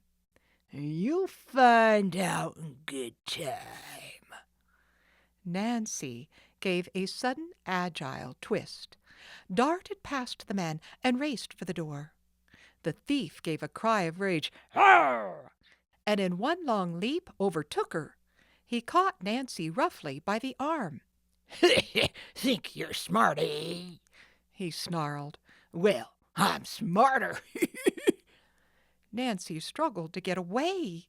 She twisted and squirmed, kicked and clawed, but she was helpless in the vice-like grip of the powerful man.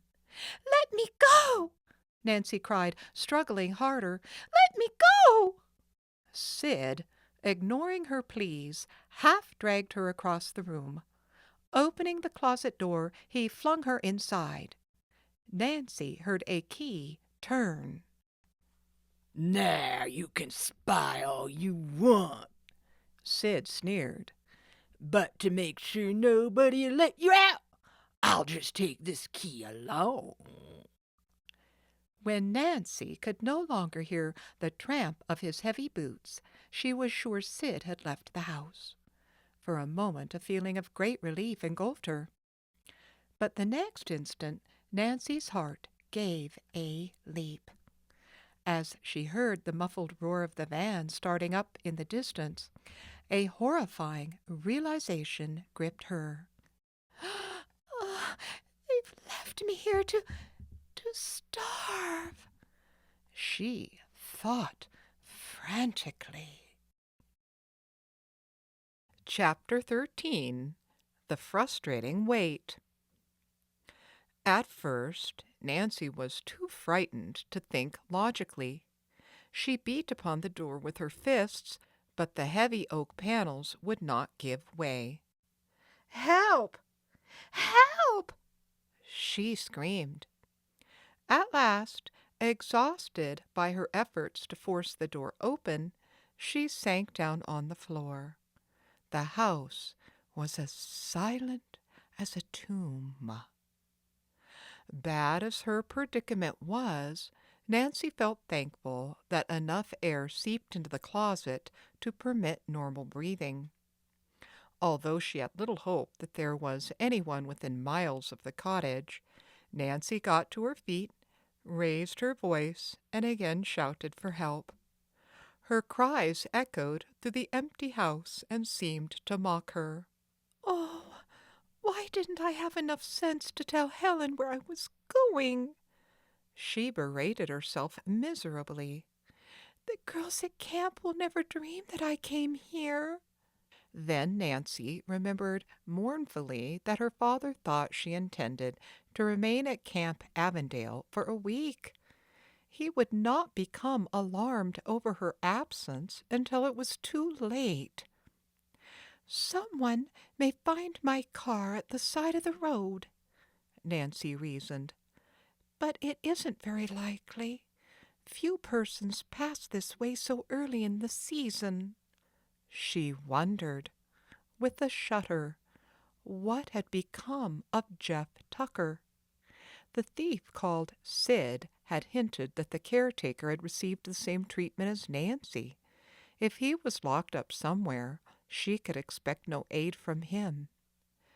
"Those thieves will get so far away that even if I could get out of here, I'd be too late."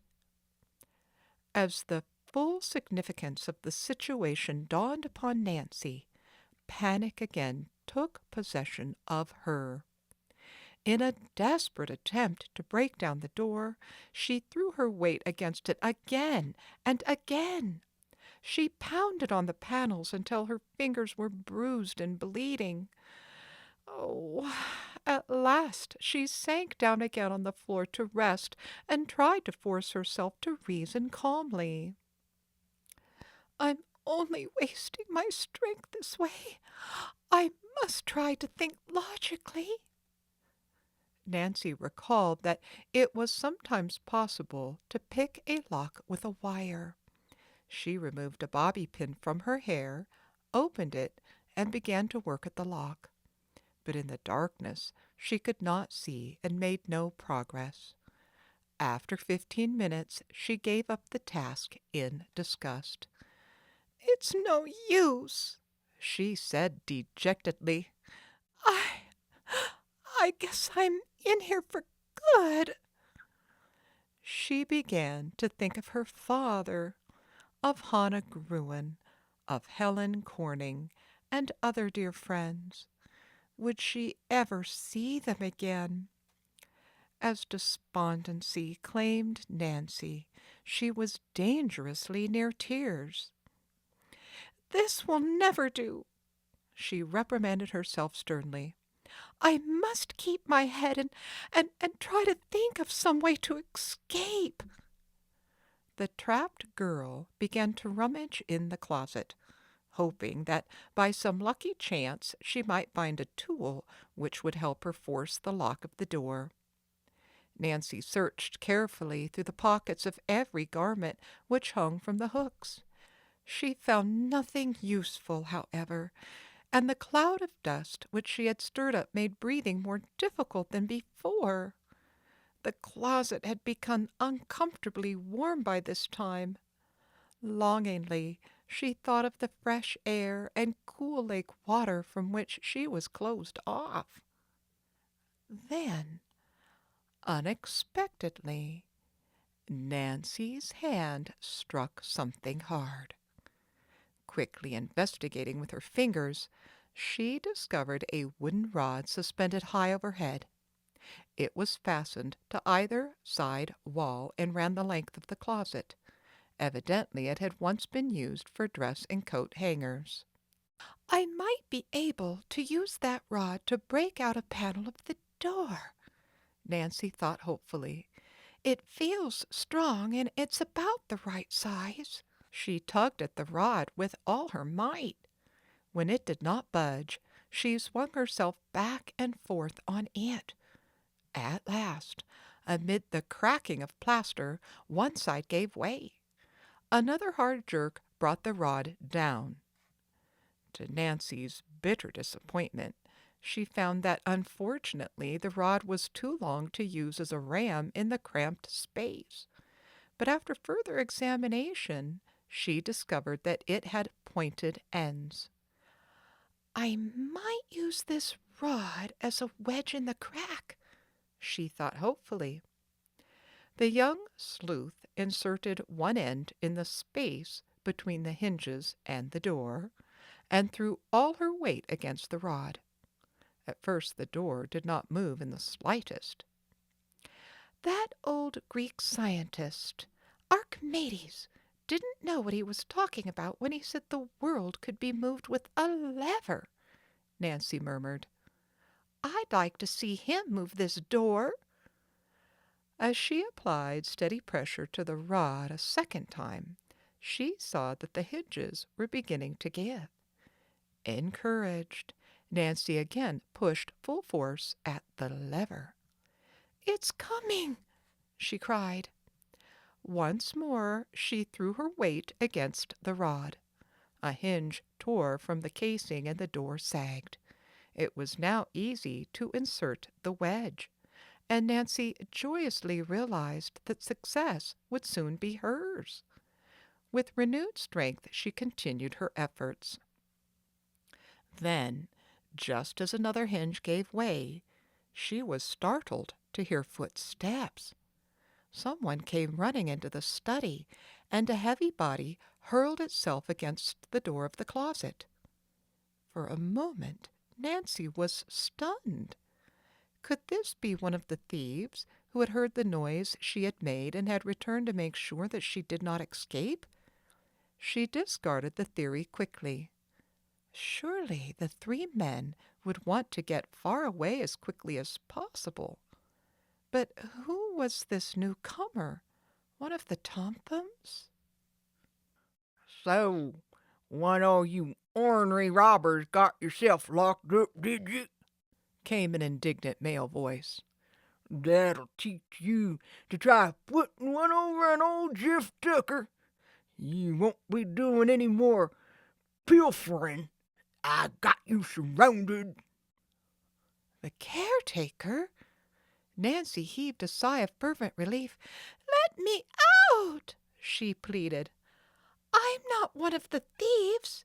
If you'll only let me out of here, I'll explain everything. There was silence for a moment. Then the voice on the other side of the door said dubiously, Say, you aiming to throw me off, imitating a lady's voice? Well, it won't do you any good, no, sir. Old Jeff Tucker's not getting fooled again. Nancy decided to convince the man beyond doubt. She gave a long, loud, feminine scream. All right, ma'am, I believe you. No one could make that racket. This way out, lady. Expectantly, Nancy waited. But the door did not open. Then she heard to her dismay, If that ain't the limit. The key's gone, and I've left my ring o' extra keys somewhere. It's not in my pockets. Oh, Nancy groaned. Oh, Mr. Tucker, you must find it. Have you looked in every one of your pockets? Please hurry and get me out. Hold on, ma'am, The caretaker said soothingly. Let me see here. I'll just check again. Nancy was beginning to think she would still have to break down the door, but she heard Jeff Tucker exclaim, Found it. You were right, ma'am. It was just in my back pocket all the time. Please open the door. Nancy broke in desperately. A key turned in the lock and the bolt clicked. Joyfully, Nancy pushed the door open and stepped out. For a moment, the bright sunlight in the room almost blinded her. When her vision adjusted, she saw a very tall, thin, elderly man in blue shirt and overalls. He stared at her with concern and amazement. Mr. Tucker, She explained quickly. I'm Nancy Drew. I was here looking for you when those awful thieves came and locked me in the closet. She paused and gazed at the caretaker. I'm glad to see you're all right. Their leader told me they'd locked you up too. She then asked the elderly man to tell his story. Jeff Tucker seemed embarrassed as he began to speak. I was plain hornswoggled by those critters, Miss Drew. They pulled me up here in a moving van and told me I'd better get after these trespassers they'd seen nearby. So, The elderly man went on with a sigh. I believed 'em. One of the men went with me down to the lake and locked me in a shed. I just got out. He shook his head sadly. And all this time they was robbing the place. Guess I'll be fired. Secretly, Nancy was inclined to agree, knowing the Tomthams. But aloud she said reassuringly, Don't worry, Mr. Tucker. We'll report this robbery to the state police immediately. Perhaps the troopers can catch the thieves before they get rid of the stolen furniture. The caretaker looked somewhat relieved. And I can sure give a good description of all those crooks. I'd never forget their ugly faces. Fine, said Nancy. A sudden thought struck her. Oh, before we go, Mr. Tucker, tell me, was there an old clock in this house? A tall, square-faced mantel clock? Jeff Tucker's bright blue eyes squinted. Mantel clock?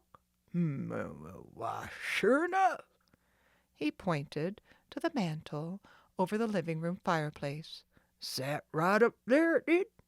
Got so used to seeing it, I couldn't remember for a minute. Don't know how come they took that, too. Never thought it was worth much. The Tomphams never bothered winding the thing. Nancy's pulse quickened. Knowing that the clock had been stolen, she was more eager than ever to have the thieves apprehended. She urged Jeff Tucker to hurry out to her car. Where's the nearest state police headquarters? She asked him as they climbed into the convertible. There's none till you get to Melbourne, Miss Drew. We'll hurry. Nancy headed as fast as possible for the highway. Would she succeed in heading off the thieves and recovering the old Crowley clock so she could learn its secret? Chapter 14. A Tense Chase. Which way is Melbourne? Nancy asked the caretaker when they reached the highway. Down there, He pointed. That's the direction the thieves took, Nancy told him, noting the dust and tire marks which revealed the van's exit onto the highway. But, She added, glancing at the dashboard clock, they're probably too far away by this time for us to catch them. Yes, ding it, Jeff muttered. Nancy drove as rapidly as the law permitted toward Melbourne. All the while, Jeff Tucker peered from one side of the road to the other. "Those rascal thieves might just have nerve enough to stop and count their loot," he said to Nancy. "So I'm keeping a sharp eye peeled." Nancy smiled in spite of the gravity of the situation. Maybe, she replied, though I doubt those men would be so reckless. "Oh, I don't mean out in plain sight. They might have pulled off the road or back o' some of those closed-up summer places." We'll watch for their tire marks on any dirt-side road, the young sleuth said. Jeff became so absorbed in looking for the van's tire marks that he never asked Nancy why she had come to see him at the Topham house. "Those fake movers," he said as they neared the outskirts of Melbourne. "I wonder how far they went." Nancy did not reply until they came to a crossroad. Then she pointed. They turned north here on this dirt road. How much farther is it to Melbourne? "Only a mile."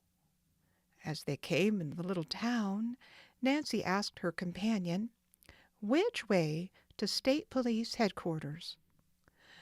"Go right down Central Avenue to Maple Street. Turn left, and there it is."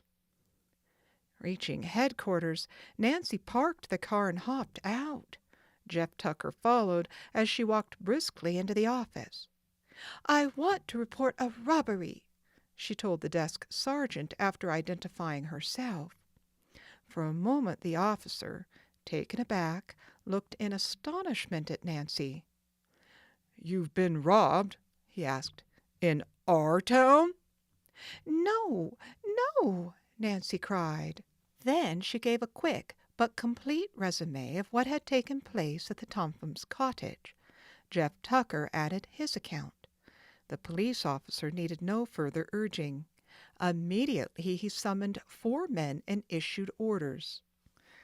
"Now," he said, turning to Nancy, "have you any idea which road the thieves took?" Yes, officer. When we passed the road crossing a mile outside of town, I saw their truck tracks on the dirt road leading north. I'll be glad to show you." "Good. Lead the way. But first I'll send out a general alarm." "Hurry!" Nancy begged as she started out. "Those thieves have at least an hour's head start." Jeff Tucker had been advised to return to his home.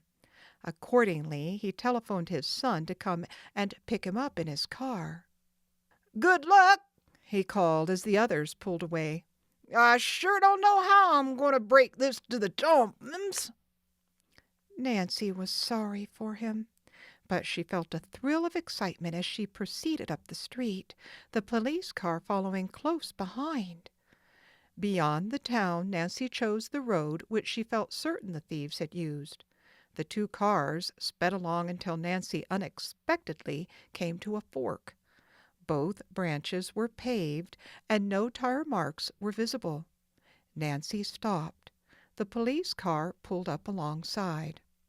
"What's the matter?" asked the officer in charge, whose name was Elton. "I'm not sure which way to go now." The policemen sprang from their automobile and began to examine the road. Officer Elton said that if a moving van had passed that way, its tire marks had been obliterated by other vehicles. It was impossible to tell which route the thieves had traveled. "It'll be strictly guesswork from here," Officer Elton said to Nancy. "In that case," replied Nancy, "it's my guess that the van went to the left."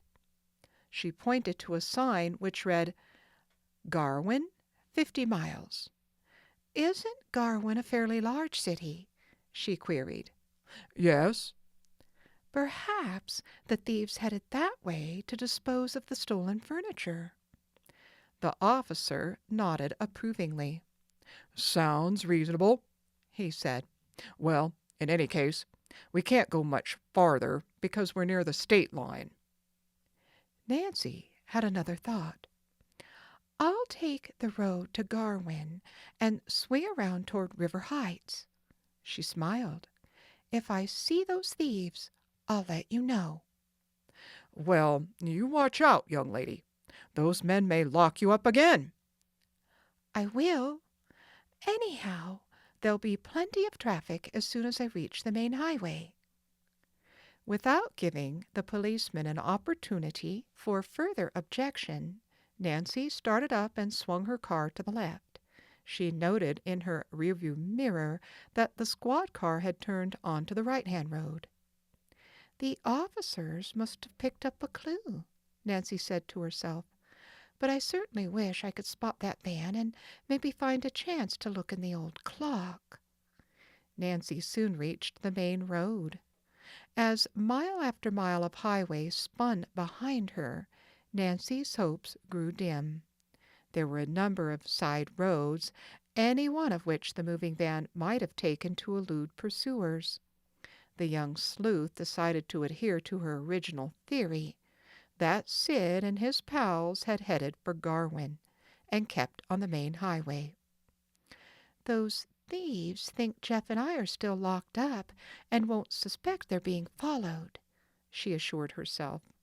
Smiling, she thought hopefully, in that case, they won't be on their guard.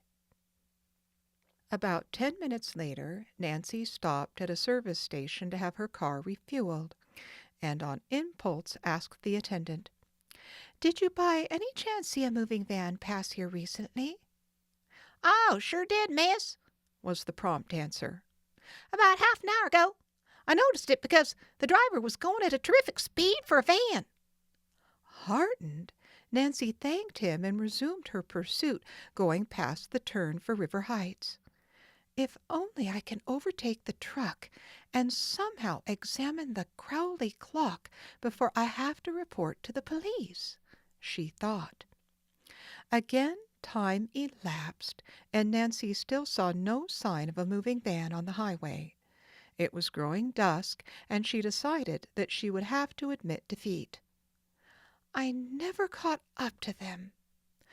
Oh, she sighed in disappointment, and turning into the opposite lane, headed back for the River Heights road.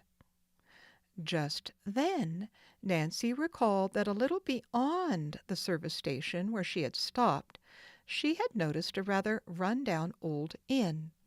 It was a slim hope, she knew, but the thieves might have put their van behind it while having a meal there.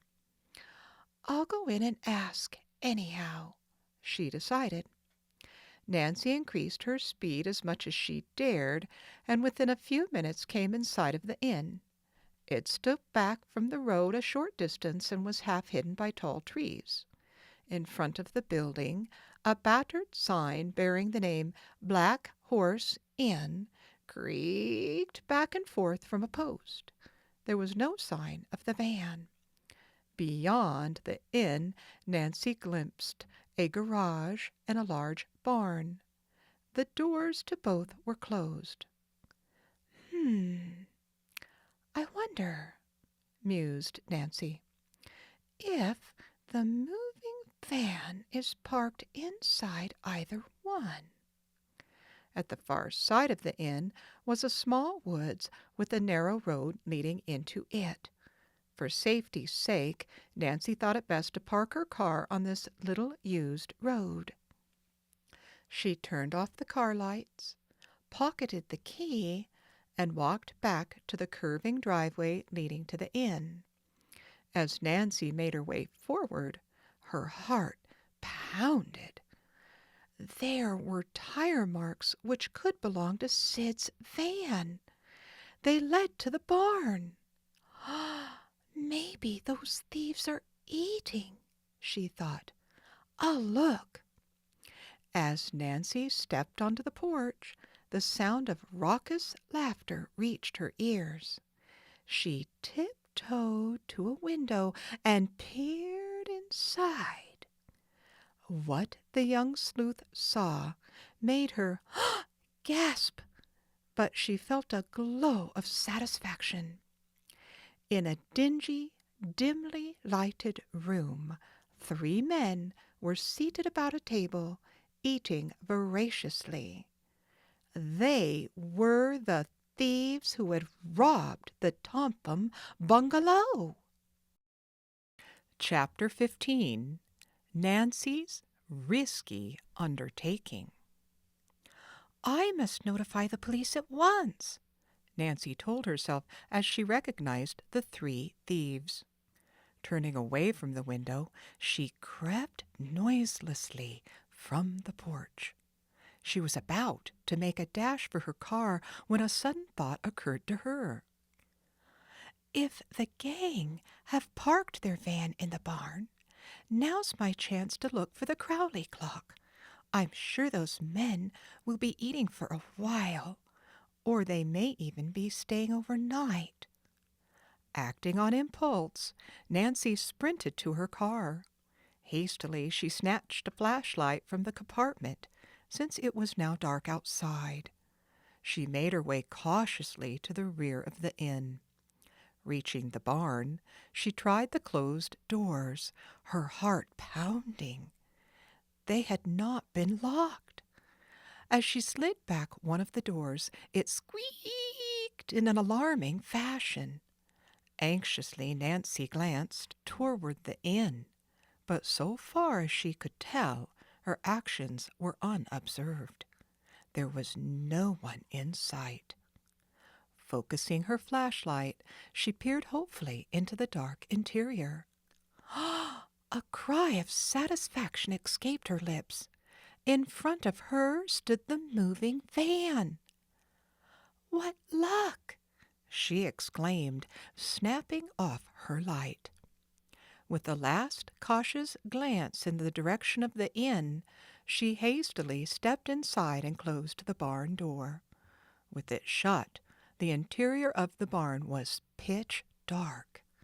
Nancy switched on her flashlight again and played it over the moving van. She saw that its rear doors were closed. Securing a firm grip on the handle, she gave it a quick turn. To her dismay, the door did not open. Oh, the thieves had locked the van. "Oh, dear, now what shall I do?" she wondered frantically. "I'll never be able to break the lock." Desperately, Nancy glanced about. She dared not remain many minutes in the barn, lest the thieves return and find her there. But she had to find out whether the Crowley clock was in the van. Perhaps the keys were left in the ignition, Nancy thought hopefully. She rushed to the front of the van and clambered into the driver's seat. But there were no keys hanging from the ignition lock. Nancy's mind worked frantically. She must find the keys. Perhaps the men had not taken them into the inn, but had concealed them in the truck. Suddenly, she remembered that people sometimes hide automobile keys under the floor mat. Oh, it was barely possible that the thieves had done this. Hastily, she pulled up a corner of the mat. Her flashlight revealed a small ring of keys. "Luck was with me this time," she murmured, and quickly snatching up the ring, she ran back to the rear of the van. After trying several of the keys, she at last found one which fitted the lock. Turning it, she jerked open the door. Nancy flashed her light about inside the truck. To her joy, she recognized the van's contents as the furniture stolen from the Tompum cottage. "What will I do if the clock is on the bottom of the load?" Nancy wondered as she surveyed the pile of furniture. "I'll never find it." Dexterously, she swung herself up into the truck and flashed the light slowly about on chairs, tables, rugs, and boxes. There was no sign of the Crowley clock. Then the beam rested for a moment on an object in a far corner. "Oh!"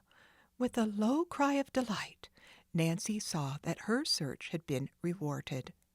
Protected by a blanket, an old-fashioned mantel clock rested on top of a table in the very front of the van. The young sleuth scrambled over the pieces of furniture as she tried to reach the clock.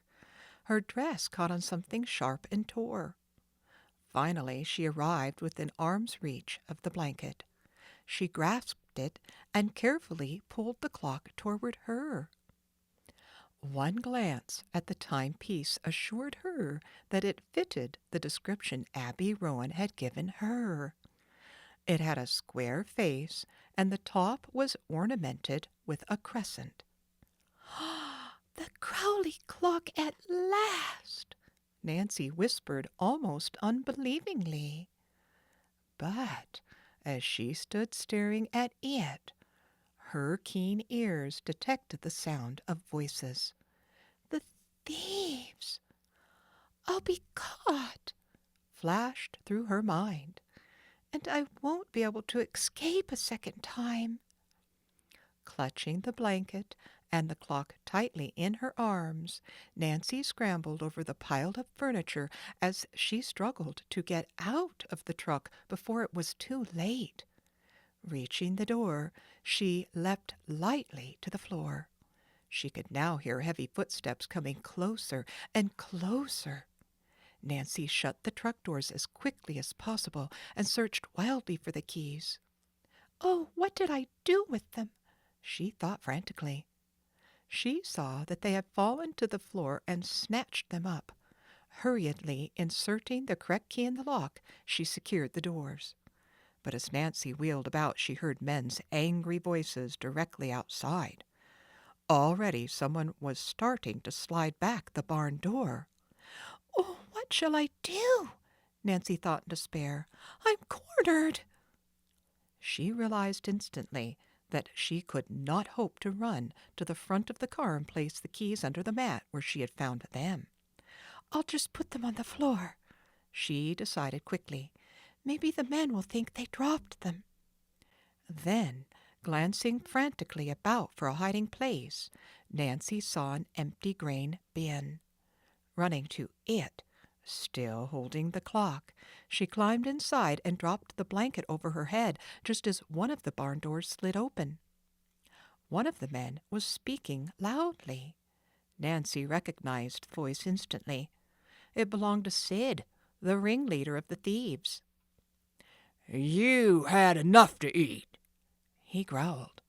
"We're to get out of here before we have them cops down on our heads." He climbed into the cab and turned on the headlights. Oh, Nancy held her breath. Would her hiding place be discovered? But the men apparently did not even look toward the bin. In a moment, Sid cried out, "What did you do with those keys? Thought you put 'em under the floor mat." I did. "Well, they ain't here." Honest, boss, "Then come and find 'em, and don't be all night about it either." All right. Get out of the way and give me a chance. As Jake went to the truck and began a careful search for the keys, Nancy listened fearfully from her hiding place. "Say, if you lost 'em..." The leader did not finish the threat, for at that moment the third man announced, Here they are on the floor. You must have thought you put 'em in your pocket, Jake, and dropped 'em instead. I didn't, the other retorted. The thieves were obviously in a quarrelsome mood. Just then the leader interposed. "Cut out the yakking. We ain't got no time for fighting unless we want to land behind bars." And if we do, it'll be your fault, Sid Sachs. You left that girl to starve. "Shut up," the leader snarled. After a few more angry words, the three thieves climbed into the front seat, and in a moment the engine started. In relief, Nancy heard the men go. The moment they were a safe distance from the barn, she climbed out of the bin. Nancy watched long enough to make certain that the van had taken the road to Garwin. Then, snatching up her flashlight and clutching the precious clock in her arms, she turned and ran. I'd better cut through the woods, she decided. As Nancy darted among the trees, she cast an anxious glance over her shoulder. But to her intense relief, she saw that she was not being followed. There seemed to be no one in the vicinity of the Black Horse Inn. "Oh, I had a narrow escape that time," the young sleuth told herself as she ran. "I hate to think what might have happened if I'd been discovered." She clutched the mantel clock more tightly in her arms. "But, oh, it was worth the risk I took. I found the clock and maybe the secret of Josiah Crowley's will." Reaching the car, Nancy sprang inside. She took the key from her pocket and inserted it in the ignition lock. "I'll notify the police as fast as I can," she decided. "Perhaps the state troopers can catch those men before they dispose of the furniture." Then, just as Nancy was about to start the motor, her glance fell upon the Crowley clock which she had placed on the seat beside her. Did it contain old Josiah's mysterious notebook as she suspected? "Oh, I must find out." She got her flashlight. Since the clock was too unwieldy to open inside the car, Nancy stepped out and laid it on the ground. She unfastened the glass door and ran her hand around the walls. There was nothing inside. She tried the back. Only the mechanism of the timepiece was there. "Gone," Nancy groaned. "Oh, dear, has my luck run out?" Could it be, she wondered, that the Tompkins had discovered the notebook only to destroy it? Nancy discarded this thought as quickly as it came to mind, for she recalled the conversation she had overheard between Ada and Isabel. No, the Tompkins were as ignorant as herself concerning the location of a later will. It was more likely that Abby Rowan had been confused in her story. After all, she had not declared that the notebook would be found inside the clock. Nancy herself had made the deduction. "I was almost certain I'd find the notebook," she murmured in disappointment. But a moment later she took heart again. "It must be here somewhere," she told herself. Turning the clock upside down, Nancy gave it a hard shake. Something inside moved. Hopefully, she repeated the action. "Unless I'm wrong," Nancy thought excitedly, "there's something inside this clock besides the works." She examined it more closely. An extra piece of cardboard back of the face, and something in between the two. Oh, the notebook, maybe. After a vain attempt to remove the heavy cardboard face with her fingers, Nancy took a small screwdriver from the glove compartment. With the tool it required but an instant to remove the two hands of the clock and jerk off the face. As the cardboard fell to the floor, Nancy peered inside and gave a low cry of joy. Oh! There, at one side of the clock, attached to a hook in the top, dangled a teeny, dark blue notebook. Chapter 16. The Capture. Eagerly, Nancy removed the little notebook from the hook. By holding the book directly under the beam of her flashlight, she could make out the words on the cover. Property of Josiah Crowley. "I found it at last!" she thought excitedly. Quickly turning the first few pages, she saw that they were yellowed with age.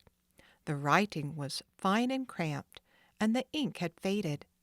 The pages were crowded with business notations, and it was difficult to make out the words. Nancy was thrilled, for she was positive that the notebook would disclose what Josiah Crowley had done with his last will.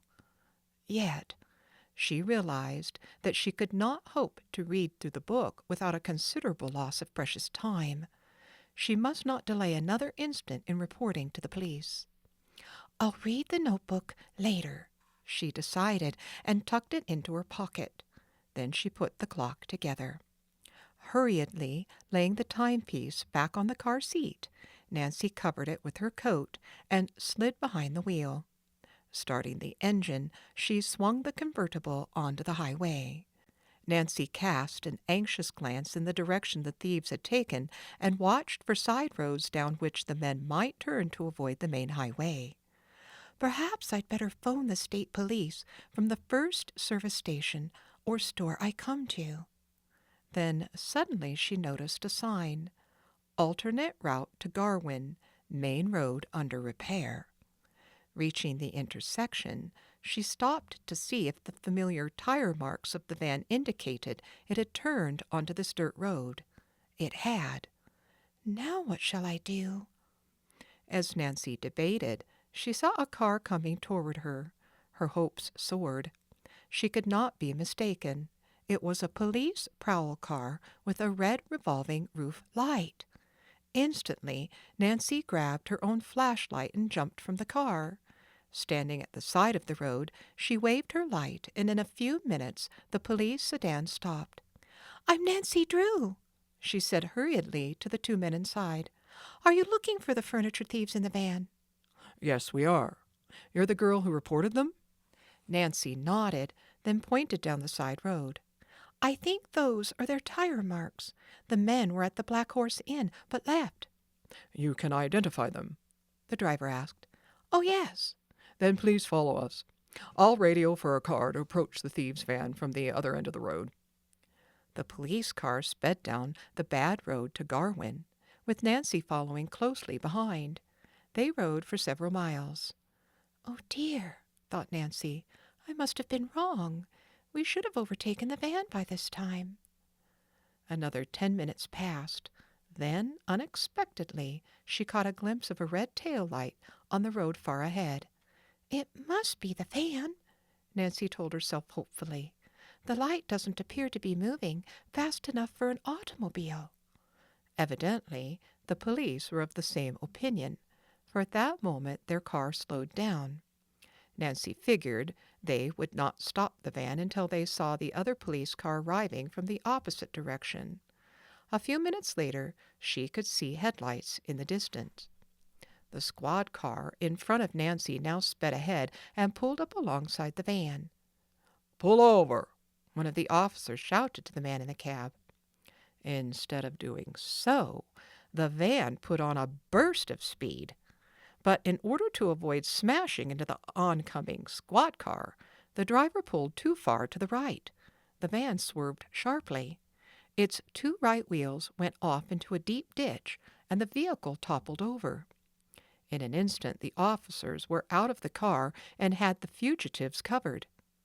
By this time, Nancy, who had stopped her car at the side of the road, came running up. One of the officers turned to her and asked, "Can you identify these men?" As a light was flashed upon one of the thieves in turn, Nancy nodded. "This one is Sid, who locked me in the closet," she declared, pointing to the leader. "The others are Jake and Parky." The prisoners stared in complete disbelief.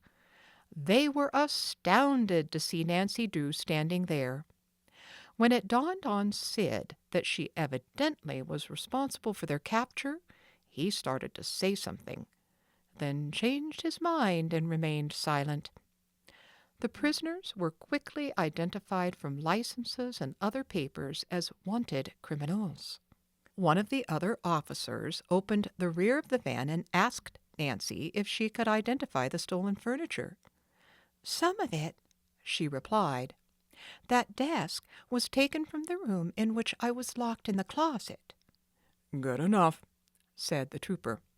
"These men will get long sentences for this. They'll be held on several charges. Are you willing to go with us and prefer charges against them?"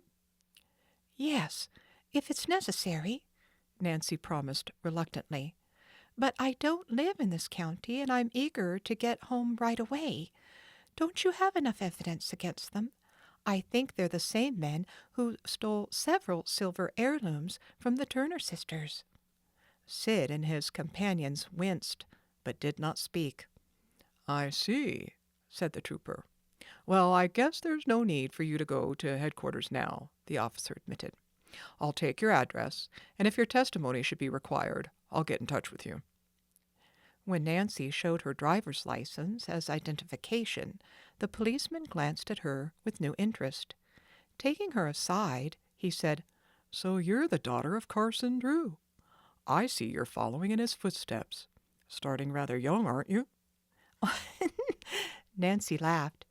"It was only by accident that I arrived at the Tompkins bungalow at the critical moment," she protested modestly. "Well, not many girls would have used their wits the way you did," the officer observed. "Unless I'm mistaken, these fellows are old hands at this game. They're no doubt the men who have been stealing various things from around Moon Lake for a number of seasons. The residents will be mighty grateful for what you've done. And that Mrs. Tompkins you spoke of, she ought to give you a liberal reward for saving her household goods." Nancy shook her head. "I don't want a reward. Really, I don't." "Just the same, you've earned one," insisted the officer, who said his name was Cowan. "If you'd like, I'll tell my chief the whole story, and he'll take the matter up with this Mrs. Tompkins." "You don't know her?" Nancy remarked. "And I do. She'd never offer a reward. Even if she did, I wouldn't accept it." After a slight pause, she added, "In fact, I prefer that my name not be mentioned to her at all." Officer Cowan shook his head in disbelief. "Well, all right, then. If you're sure you don't want any credit for capturing the thieves, I won't say anything. You're certain?" "I am," Nancy replied firmly, "for a particular reason of my own." The trooper smiled. "It must be a mighty good one." "There is one favor you might do me," said Nancy. "Ask your chief to put in a good word for the caretaker, Jeff Tucker, to the Tompkins. Perhaps then he won't lose his job." "Be glad to," Officer Cowan promised. "And if you're really anxious not to figure in the case, I'll see if we can get along without your testimony." Nancy thanked him, then suddenly thought of the old clock. At the moment it was lying on the front seat of her car, less than a dozen yards away. Should she reveal this information? She decided against doing so in front of the thieves, who, though they could not hear what she had been saying, could see everything plainly. "I'll wait until a more opportune time," Nancy concluded. It was agreed among the state policemen that one of them would stay to guard the van and keep a radio car standing by there. The other 3 troopers would take the captive thieves to headquarters. The 3 prisoners, their faces sullen, were crowded into the car. One of the troopers took the wheel, while the one beside him kept the handcuffed trio closely covered. Officer Cowan, a strapping, husky man, turned to Nancy. "I'll ride with you," he said. "You're going past headquarters on the main road?" "I'm on my way to River Heights," she responded.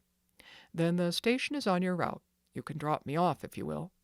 Why, of course," Nancy stammered. "I'll be glad to." At once she had thought of the Crowley clock. What if Officer Cowan could not accept her explanation as to why she had helped herself to the heirloom and its strange contents? If this happened, her progress in solving the mystery might receive a serious setback. Even as these disturbing ideas raced through her mind, the trooper started toward the blue convertible. Nancy braced herself. "I'll just have to fess up," she said to herself, "and take the consequences." Chapter 17. Strange Instructions. For the next few seconds, Nancy's mind worked like lightning as she rehearsed what she would say to Officer Cowan. One idea stood out clearly. The police were concerned in the theft of the furniture, so she would hand over the clock, but they were not involved in locating Mr. Crowley's missing will. For this reason, the young sleuth felt justified in keeping the notebook. She would turn it over to her father and let them decide what disposition should be made of it. After all, Nancy told herself, Dad is handling the Crowley case for the Hoovers, and even the Turners and Mrs. Rowan, in a way. By this time she and the trooper had reached her car. "Would you like me to drive?" he asked. Why, yes, if you wish, Nancy replied. But first I want to show you something, she added as he opened the door for her. I have some stolen property here. "What?" Quickly, Nancy explained that she had taken the responsibility of trying to learn whether or not the van held the stolen furniture. I recognized a few of the pieces, and possibly this clock which the Tomphams had told me about. I took that out to examine it, then I never had a chance to get it back without being caught. I'm sure the Tomphams will identify the old clock as their property. Nancy's explanation seemed to satisfy the officer. "I'll take it to headquarters," he said. "Let's go." He laid the clock on the rear seat, then slid behind the wheel and drove off. It was nearly midnight when Nancy, tired and worn from her long ride, reached the Drew home in River Heights. As she drove into the double garage, she noticed that her father's car was gone. A glance at the house disclosed that the windows were dark, with the exception of a light in the hall. Hannah Gruen must be in bed. Of course she's not expecting me, Nancy reasoned. I wonder where Dad can be. Oh, I hope he'll get home soon. I want to tell him about my discovery right away. After locking the garage door, she went to the kitchen entrance and let herself in. Her eyes lighted on the refrigerator, and suddenly Nancy realized she was very hungry. Many hours had passed since she had eaten. Oh, food, she thought. Just as Nancy opened the refrigerator door, she heard steps on the stairs, and Hannah Gruen, wearing a sleepy look, appeared in robe and slippers. "Nancy!" cried the housekeeper, instantly wide awake. Surprise, Hannah darling! Nancy gave the housekeeper an affectionate hug and kiss. I'm simply starved. Haven't had a bite since lunchtime. "Why, you poor dear!" the housekeeper exclaimed in concern. "What happened? I'll fix you something right away." As the two prepared a chicken sandwich, some cocoa, and Hannah cut a large slice of cinnamon cake over which she poured hot apple sauce, Nancy told of her adventures. The housekeeper's eyes widened. "Nancy, you might have been killed by those awful men. Well, I'm certainly glad they've been captured." So am I, declared Nancy fervently as she finished the last crumb of cake. And I hope the Turners get back their silver heirlooms. "How about the Tomphams?" Hannah Gruen questioned teasingly. Somehow, said Nancy with a wink, that doesn't seem to worry me. Then she asked, "Where's Dad?" "Working at his office," Hannah Gruen replied. "He telephoned earlier that something unexpected had come up in connection with one of his cases." "Then I'll wait for him," said Nancy. "You go back to bed, and thanks a million." The sleepy housekeeper did not demur. Left alone, Nancy tidied the kitchen, then went to the living room.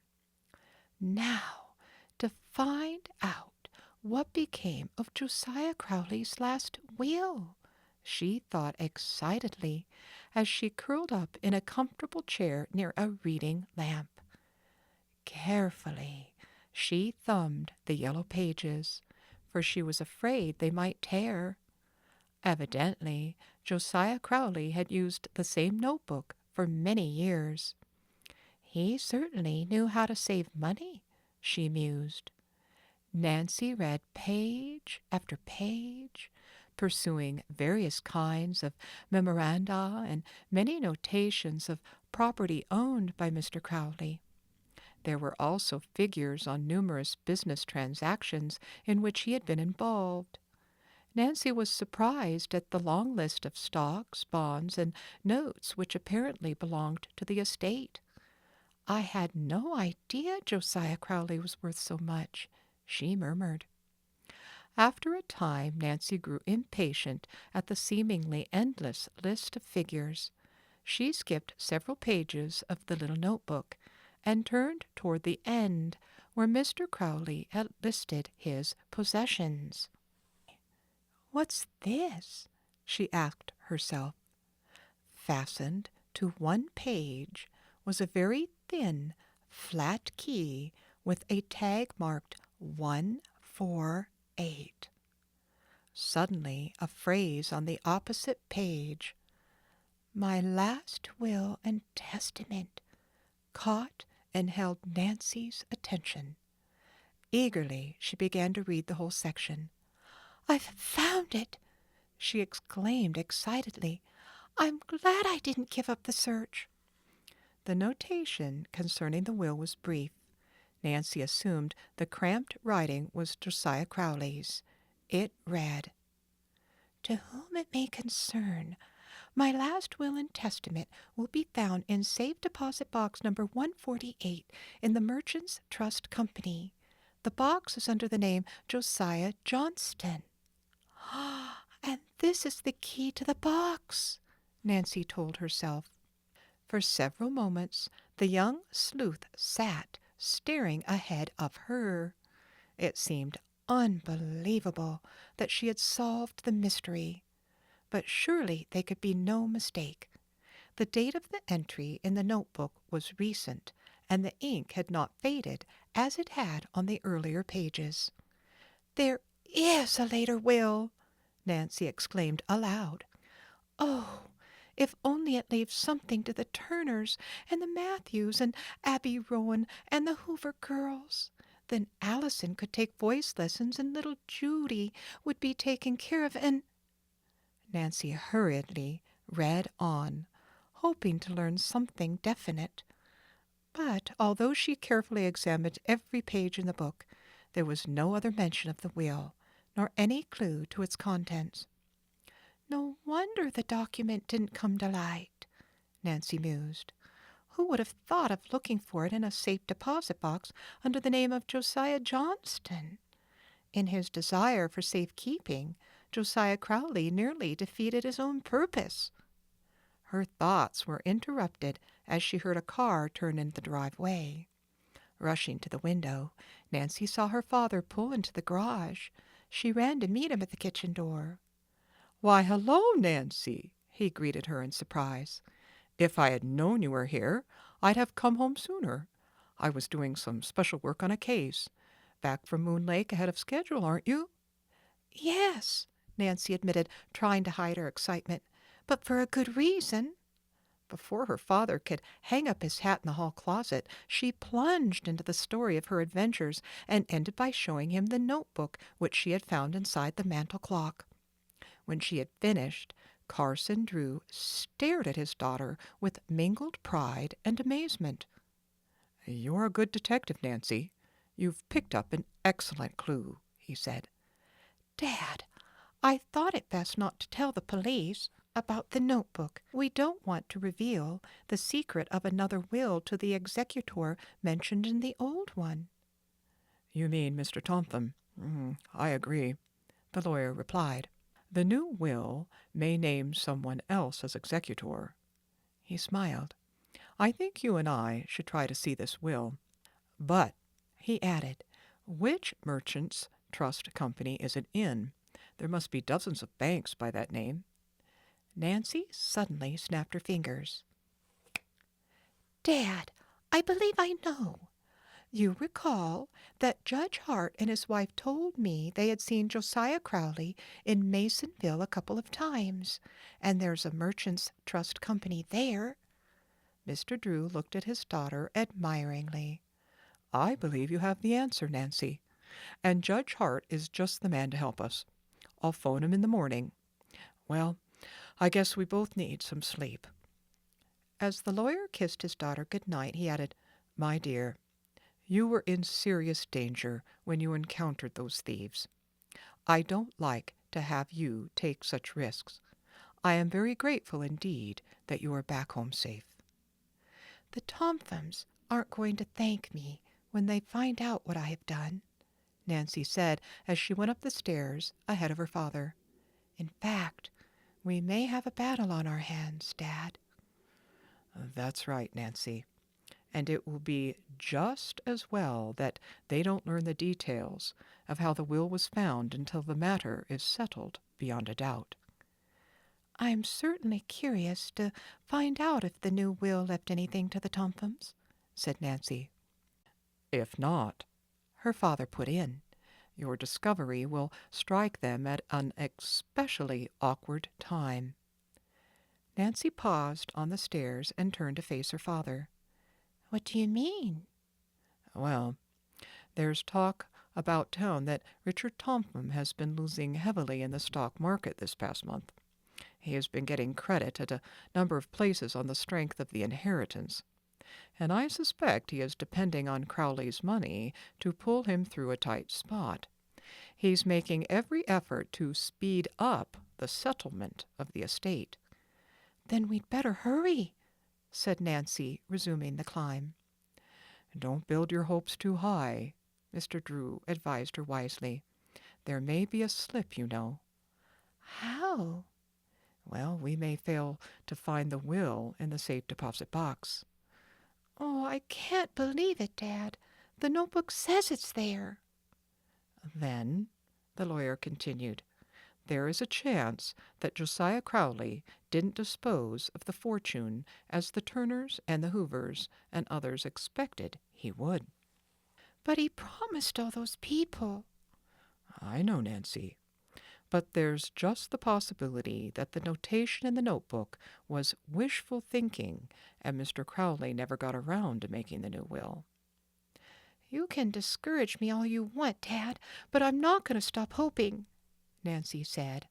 "Oh, I can scarcely wait for morning to come." Her father laughed. "You're an incurable optimist. Now put Josiah Crowley out of your mind and get a good night's sleep." At the door of her bedroom, Nancy hesitated, then turned back toward the stairs. "What's up?" Mr. Drew asked. Without answering, Nancy ran down to the living room, picked up the notebook which lay on the table, and hurried back up the carpeted steps. "After all I've gone through to get my hands on this," she told her father, "I'm not going to take any chances." Nancy laughed. "Tonight I'll sleep with it under my pillow." Chapter 18, A Suspenseful Search. When Nancy awoke the following morning, bright sunlight was streaming through her open bedroom window. As her eyes turned toward the clock on her dresser, she was alarmed to see that it was a little after 9 o'clock. "Oh, how could I have overslept on a morning like this?" she chided herself. Quickly running her hand under the pillow, she brought out the Crowley notebook and surveyed it with satisfaction. "What a surprise the Tomphams are going to get," she murmured softly. After hastily bathing and dressing, Nancy hurried downstairs looking very attractive in a blue summer sweater suit. She kissed Hannah Gruen, who said a cheery good morning, and told Nancy that Mr. Drew had already left for his office. "Oh, dear," Nancy said, "I wonder if he forgot our date." "No, indeed," the housekeeper replied. "He phoned Judge Hart and expects word from him by 10 o'clock. He'll let you know the result, my dear. My goodness, Nancy, you've really made a big discovery. I do hope everything turns out for the best." She went into the kitchen, but returned in a moment with a plate of crisp golden waffles. "Better eat your breakfast," she advised. "Your dad may call any minute." Nancy ate a dish of strawberries, then started on the waffles. "These are yummy," she stated, pouring maple syrup over a second one. She had just finished eating when the phone rang. Mr. Drew was calling to say Judge Hart had made arrangements at the bank. "Come to my office with the notebook and key, Nancy. We'll start from here." "I'll be right down, Dad." Nancy went upstairs for her purse, then drove to her father's office. "I have the notebook with me," she told the lawyer. "Do you want it?" "We'll take the book along. I want to show it to the head of the trust department at the bank," Mr. Drew said. "It's our proof we have good reason for taking a look in Mr. Crowley's box." After leaving a number of instructions with his private secretary, Carson Drew followed his daughter from the office. He took his place beside her in the convertible. "I'll never get over it if we don't find a newer will," Nancy declared as they drove along. A flush of excitement had tinted her cheeks and her eyes were bright. "You must remember one thing, Nancy," returned her father calmly. "Crowley was an odd person and did things in an odd way. A will may be there, and again it may not. Perhaps he only left further directions for finding it. I remember one case in Canada years ago. An eccentric Frenchman died and left directions to look in a trunk of old clothes for a will. In the pocket of a coat were found further instructions to look in a closet of his home. There his family found a note telling them to look in a copper boiler. The boiler had disappeared but was finally located in a curiosity shop.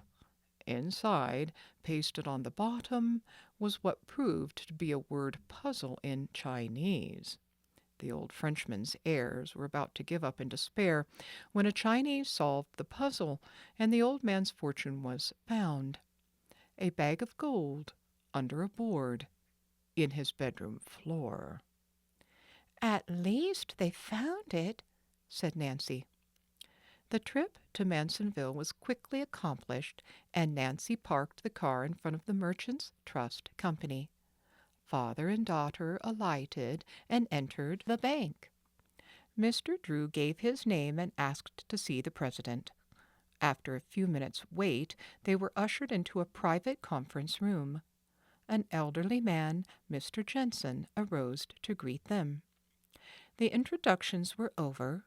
Mr. Drew hastened to state his mission. Before he could finish the story, the bank president broke in.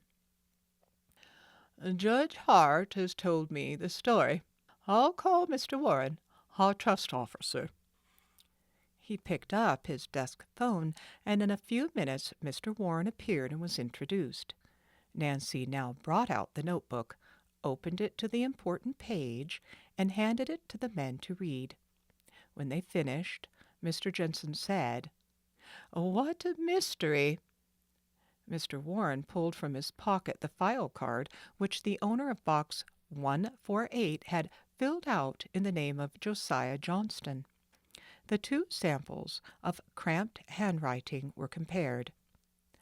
"I would say," Mr. Drew spoke up, "that there is no doubt but that Crowley and Johnston were the same person." "I agree," asserted Mr. Jensen, and his trust officer nodded. "Then there is no reason why we shouldn't open the box?" Mr. Drew asked. "None," Mr. Warren replied. "Of course, nothing may be removed, you understand." "All I want to see," Nancy spoke up, "is whether there is a will in the box, the date on it, who the executor is, and who the heirs are." The bankers smiled, and Mr. Jensen said, "You're hoping to solve 4 mysteries all at once? Well, let's get started." With Mr. Warren in the lead, the 4 walked toward the rear of the bank to the vault of the trust department. A guard opened the door, and they went through. Mr. Jensen took the key from Mr. Crowley's notebook, while Mr. Warren opened the first part of the double safety lock with the bank key. Then he inserted the key from the notebook. It fitted. In a moment he lifted out deposit box number 148. It was a small one and not heavy, he said. "We'll take this into a private room," Mr. Jensen stated. He, Nancy and Mr. Drew followed the trust officer down a corridor of cubbyhole rooms until they reached one not in use.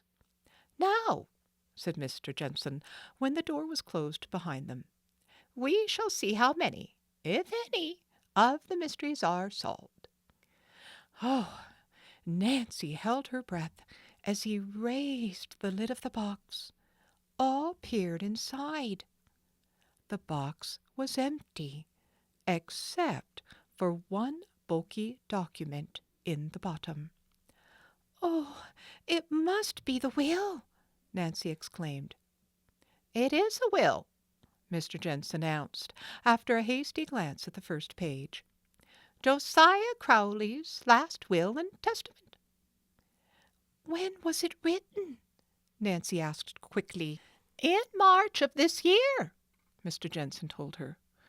"Oh, Dad," Nancy cried, "this was later than the will the Tompkins submitted for probate." "That's right." "Let's read it right away," Nancy begged.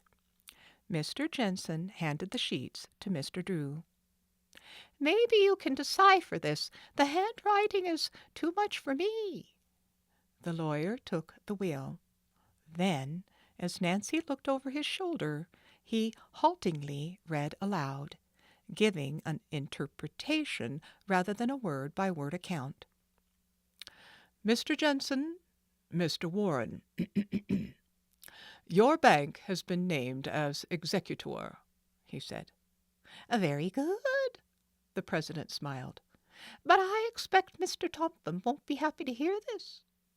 Mr. Drew had turned to the last page. "The signature of Josiah is in order," he remarked, "and there are 2 witnesses, Dr. Nesbit and Thomas Wackley. No wonder this will didn't come to light. Both of those men died in April." As Nancy tried to decipher the handwriting, she noticed to her delight that the Hoover girls and Abby Rowan were mentioned. At this moment the president said, "Mr. Drew, the bank's regular lawyer has just left for Europe on an extended vacation. Since you and your daughter have solved the mystery and are so vitally interested in it, would you handle this case for us?" Nancy's eyes sparkled, and Mr. Drew smiled. "I'd certainly be very glad to," he said. "What instructions have you for us?" Mr. Warren asked. Mr. Drew thought a moment, then said, "Because of the unusual aspects of this case, I believe that first of all I'd like you to have photostats of the will made, so I can study the contents carefully." "We'll be happy to do that," Mr. Jensen replied. "And then?" "Yes, after I'm sure everything is legal," Mr. Drew went on, "I'll deliver the original will for probate and notify the people who will benefit from Mr. Crowley's estate." "Fine," said Mr. Jensen. "We have photostatting equipment right here. I'll have a couple of copies made while you wait, or shall I send them to your office?" Mr. Drew glanced at his daughter. "We'll wait," he said, smiling. While the photostats were being made, Nancy's mind was racing. "Oh, I hope Allison receives enough money to pay for singing lessons, and the other deserving people get nice amounts," she whispered to her father, who nodded. The wait seemed interminable to Nancy, who could not sit still. She walked back and forth until finally her father remarked teasingly, "You're like a caged lion." Nancy pretended to pout. "At least I'm not growling," she said, and Mr. Drew grinned. Soon a messenger brought back the will, together with 2 photostats of the document. "Thank you," said Mr. Jensen, who handed the photostatic copies to Mr. Drew. "I'll work on this at once," the lawyer promised as he put the papers in his brief case. Then he and his daughter left the bank. Mr. Drew insisted that he and Nancy stop for lunch and refused to let her look at the will while they were waiting to be served. "Relax, young lady," he warned. "There's no point in letting any prying eyes know our secret." As he saw his daughter's animation fading, Mr. Drew said, "Suppose you come to my office with me, and we'll work on the problem together. I'll have the will typed. In this way its full meaning can be understood more easily." "Oh, thanks, Dad," said Nancy. In the lawyer's office, the young sleuth sat down beside his typist, Miss Lambie. As each page came from the machine, Nancy read it avidly. "Mr. Crowley certainly seemed to know the correct phraseology for drawing up a will," she remarked. Finally, when the typing had been completed, Nancy said to the secretary, "I have a lot of questions to ask Dad." Miss Lambie smiled. "If they're legal ones, he'll know all the answers," she said. "There's no better lawyer in River Heights than your father." Nancy smiled as she dashed into her father's office. The two Drews sat down to study Josiah Crowley's last will and testament. "If this does prove to be legal," said Nancy, "it will certainly be a blow to the Tomphams." "I'm afraid so." "Dad, when you call a meeting of all the relatives and read the will aloud," Nancy said, "please may I be there?" Mr. Drew laughed. "I'll humor you this time, Nancy. You may be present when the Tomphams get the surprise of their lives." Chapter 19. Startling Revelations. "Dad, it's nearly 2 o'clock now. Mr. Crowley's relatives should be here in a few minutes. I'm so excited." Carson Drew, who stood in the living room of the Drew home with Mr. Warren from the bank, smiled at his daughter as she fluttered about arranging chairs. "I believe you're more thrilled than if you were inheriting the fortune yourself," he remarked. "I am thrilled," Nancy admitted. "I can scarcely wait until the will is read aloud. Won't everyone be surprised, especially the Tomphams? Do you think they will come?" "Oh, yes, the Tomphams will be here. And, unless I am mistaken, they will bring a lawyer with them. Just as soon as they learned that another will had come to light, they began to worry. They will certainly want to hear what is in this one." "Are you certain the will we found can't be broken?" Nancy inquired anxiously. "Of course I can't be certain, Nancy, but I have gone over it carefully, and so far as I can tell, it is technically perfect. I also asked a couple of lawyer friends, and they agree. Josiah Crowley was peculiar in some ways, but he was a very smart man. I'll promise you the Tomphams will have a difficult time if they try to contest this will." "The bank will help you fight," Mr. Warren put in. With the exception of Abby Rowan, who was still confined to bed, all the old gentleman's relatives have promised to be present. Grace and Allison Hoover, although not relatives, had also been invited. "It's too bad Mrs. Rowan can't come," said Nancy, "but I'll take the news to her this very afternoon." "The size of the fortune will probably be a great surprise to everyone but the Tomphams," said her father with a smile. "Nancy, you did a remarkable piece of detective work." "It was fun," she said modestly, "and I can hardly wait to have it all cleared up." "Well, we may have some trying minutes with the Tomphams, Nancy," her father warned. "Yes, I suppose so. I expect anybody would be sorry to see a fortune slip away. Dad, I see Grace and Allison coming up the walk now," Nancy announced, glancing out the window. She greeted them with kisses and escorted the sisters into the living room, where she introduced them to Mr. Warren. As Allison sat down, she whispered to Nancy, "Is it true a later will has been found?" "You and Grace have no cause to worry," Nancy assured her with a mysterious smile. The doorbell rang.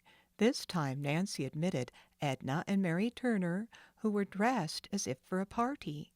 With them was little Judy, who threw herself into Nancy's arms. A few minutes later the Matthews brothers, William and Fred, arrived. "I guess everyone is here except the Tompkins," Mr. Drew commented. "We had better wait for them a few minutes." There was no need to wait, for at that moment the bell rang sharply. Nancy opened the door, and the 4 members of the Tompkins family walked in haughtily, merely nodding to the others in the room. As Mr. Drew had predicted, they were accompanied by a lawyer. "Why have we been called here?" Mrs. Tompkins demanded, addressing Mr. Drew. "Have you the audacity to claim that another will has been found?" "I have a will written only this past March, Mrs. Tompkins," Carson Drew replied evenly. "And I'd like to introduce to all of you Mr. John Warren, Trust Officer of the Merchants Trust Company of Mansonville, which has been named as executor." "It's preposterous!" Mrs. Tompkins stormed. "Josiah Crowley made only one will, and in that he left everything to us with my husband as executor." "It looks like a conspiracy to me," Ada added tartly, as she gazed coldly upon the relatives and friends who were seated about the room.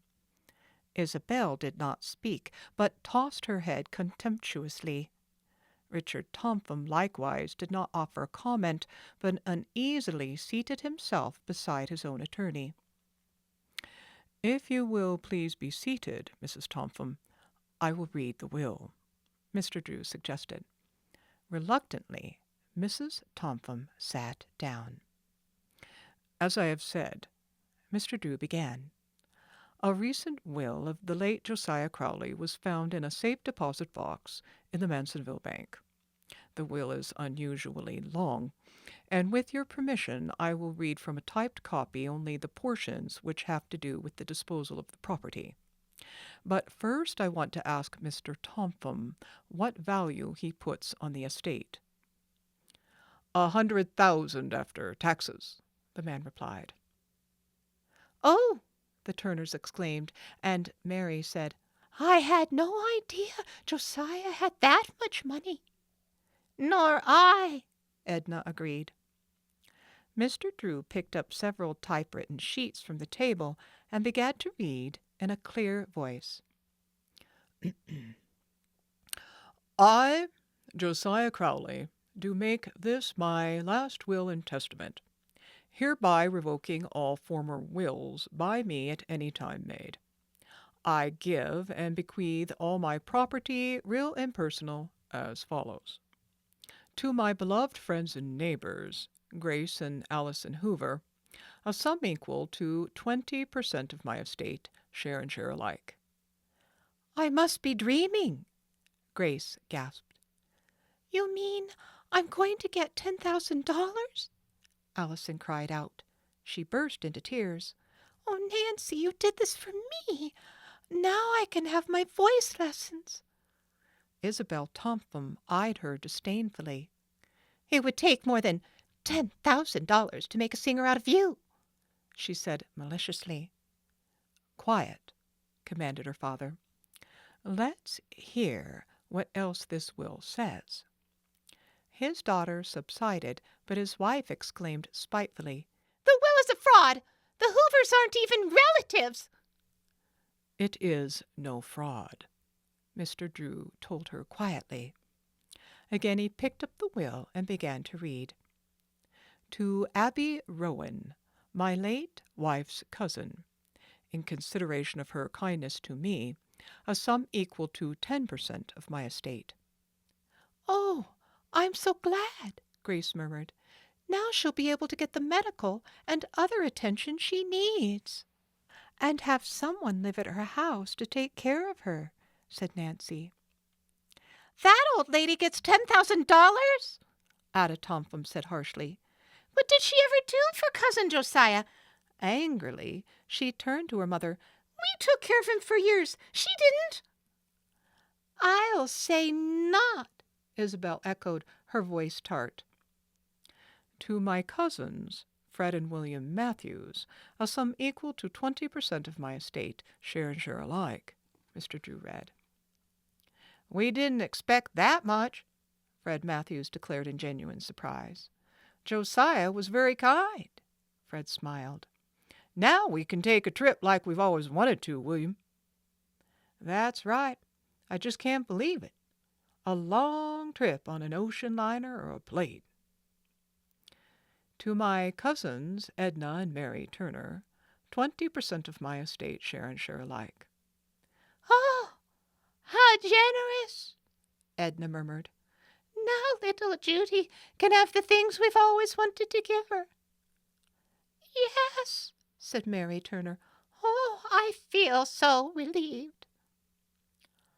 Aren't we mentioned at all?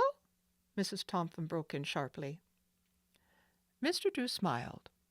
Yes, you are mentioned. I'm coming to that now. To Richard Tompham, $5,000. To Grace and Allison Hoover. Hold on, cried Mrs. Tompham. What about me and the girls? No money was left to you, the lawyer stated simply. Isabel gave a shriek. Oh, no! Oh, no! Oh, Mother, all those pills! What do we do? Ada, too, had cried out, I have to go to work. Oh, I can't bear the thought of it. When the furor died down, Mr. Drew read on. To Grace and Allison Hoover, my household furniture, now in the possession of Mrs. Richard Tompham. There was a gasp of surprise from everyone in the room, and Mrs. Tompham half arose from her chair. It was generally known in River Heights that she had practically confiscated Josiah Crowley's furniture at the time he had been induced to make his home with the Tomphams. How insulting! The woman cried. Does Josiah Crowley dare hint that I took his furniture? I'm sure I don't know what was in his mind at the time he wrote the will, Mr. Drew told her with a smile. Grace Hoover interposed quickly. We have enough furniture without Josiah Crowley's. Allison nodded. We'll not take any of it from you, Mrs. Tompham. Mr. Drew carefully folded the document he had been reading, and after placing it in his pocket, he said to the people in the room, That is all, except that there is a proviso for the executor to pay all Mr. Crowley's just debts, including his funeral expenses, and that what balance is left in the estate goes to the Manningham Old Men's Home. I understand Josiah Crowley kept his assets in a liquid state. It will not be difficult to convert the estate into cash. For that reason, I should think it would be possible to draw on your inheritances at once. Ada wheeled upon Nancy, her face convulsed with anger. You engineered this whole thing, Nancy Drew! She accused bitterly. Any good I've done, I'm happy about, Nancy answered. We'll break the will, Mrs. Tompham announced firmly. Chapter 20. A Happy Finale. Of course you may take the matter into court if you like, Mr. Drew responded to Mrs. Tompham's threat. But I warn you, it will be a waste of your time and money. If you don't wish to accept my judgment, ask your own lawyer. Well, Mr. Drew is right, the other lawyer said, after arising and looking carefully at the legal document which Mr. Drew took from his pocket. Oh, he is he? Mrs. Tompham retorted. If that's all you know about law, you're discharged. We'll get another lawyer and we'll fight to the last ditch. With that she arose and stalked from the room. Isabel and Ada followed, after bestowing a withering glance upon Nancy. Mr. Tompham brought up the rear.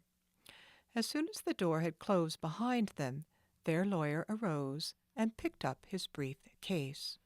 Well, I can't say I'm sorry to be taken off the case, he remarked as he, too, took his leave. But I'd advise you to be on your guard. That woman is certainly belligerent. At once, the atmosphere in the Drew living room became less strained, though each person was fearful Mrs. Tompum would make trouble. Everyone began to talk at once. "Oh, Nancy, I can hardly believe it yet," Allison declared happily. "The money means so much to Grace and me, and we all owe to you, Nancy Drew. You haven't told us how you came to find the will, but I know you were responsible." When the Hoover girls and Mr. Crowley's relatives begged her for the details, Nancy told of her adventure with the thieves at Moon Lake. After she had finished the story, they praised her highly for what she had done. "We'll never be able to thank you enough," Grace said quietly. "But after the estate has been settled, we'll try to show our appreciation." It was on the tip of Nancy's tongue to say that she did not want a reward when Mr. Drew turned the conversation into a different channel. "Mrs. Tompum will not give up the money without a fight," he warned. "My advice would be to go along as you have until the court has decided to accept this will as the final one. However, if Mrs. Tompum and her daughters bring the matter into court, I'll give them a battle they'll never forget." After thanking Mr. Drew and Nancy for everything they had done, the relatives and friends departed. Allison and Grace were the last to leave. On the porch, Allison paused to hug Nancy and say, "Please let us know what develops.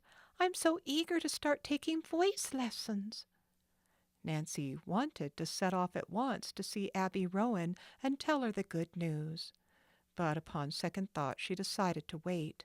Suppose the Tompums succeeded in upsetting the whole case. For a week Nancy waited impatiently to hear the result of the battle over the will. As she and her father had anticipated, Mrs. Tompum was fighting bitterly for the Crowley estate. She had put forth the claim that the will Nancy had unearthed was a forged document.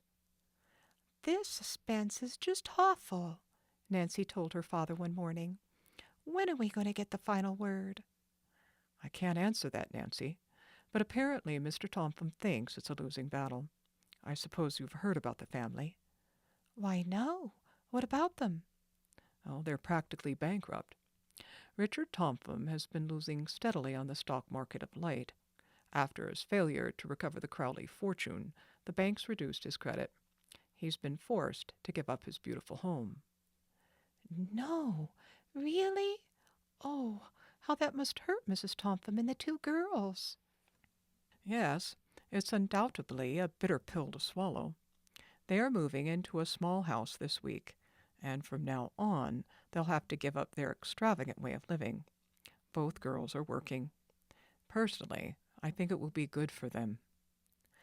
Word came that the three furniture thieves had finally confessed to many robberies, and their unsold loot was recovered. Among the pieces were all the heirlooms they had stolen from the Turners. One evening Mr. Drew came home wearing a broad smile. Facing Nancy and laying both hands on her shoulders, he said, "We've won, my dear. The will you located has been accepted as the last one Mr. Crowley wrote." "Oh, Dad, how wonderful!" she cried, whirling her father about in a little dance. "First thing tomorrow, may I go and tell Allison and Grace and the others?" "I think that would be a fine idea. Of course, the bank and I will formally notify them later."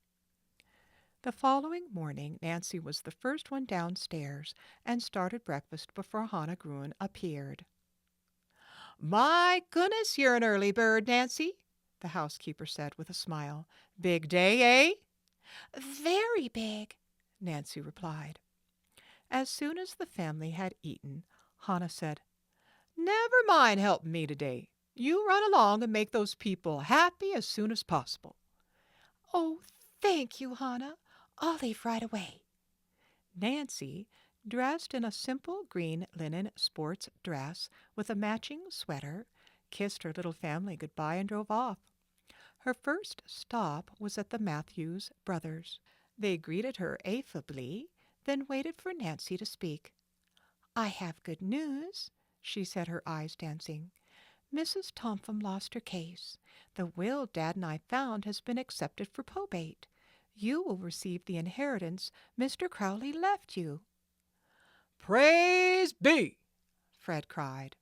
"And we never would have received it if it hadn't been for you." His brother nodded in agreement. To cover her embarrassment at their praise, Nancy reached into a pocket and pulled out a handful of travel folders and airline schedules. "I thought you might like to look at these. Now I must hurry off and tell the other heirs." As she drove away, the two men smiled, waved, then immediately began to look at the folders. "I hope they have a grand trip," Nancy thought. Half an hour later, she pulled into the driveway of the Turner home. Before the car stopped, Judy came racing from the front door. As Nancy stepped out, the little girl threw herself into the young sleuth's arms. Nancy, guess what? My aunties found an dolly that belonged to my mommy and gave it to me. Come and see her. She's pretty as can be." Judy pulled Nancy by the hand up the steps and into the house. "There she is," the child said proudly, pointing to a blonde, curly-haired doll seated in a teeny rocking chair. "Why, she's darling," Nancy commented. "And Judy, she looks just like you, dimples and all." Judy nodded. "And Aunt Mary says she looks like my mommy did when she was a little girl, so I'm always going to take very good care of my dolly." At this moment, her great aunts came from the rear of the house to greet their caller. "I see," said Nancy, "that you have made Judy very happy. Now it's my turn to pass along good news to you." And she told them about their inheritance. The women smiled happily, and tears came to their eyes. Then suddenly Edna Turner gave Nancy an impulsive hug. "You dear, dear girl," she half sobbed with joy. "Now Judy will always be well taken care of and receive the kind of schooling we think she should have." Mary kissed Nancy and thanked the young sleuth for her untiring efforts to see justice done. Judy, meanwhile, looked on in puzzlement at the scene, but sensing that it had called for her participation, she grabbed up her new doll and began to dance around with it. "Now you can go to school too, Carol," she told her doll. It was hard for Nancy to break away from the Turners, but she reminded them that she still had 2 calls to make. "But come back soon," Judy said. When Nancy arrived at Abby Rowan's, she was delighted to find her seated by the window in a chair. Her kind neighbor, Mrs. Jones, was there preparing food for the invalid.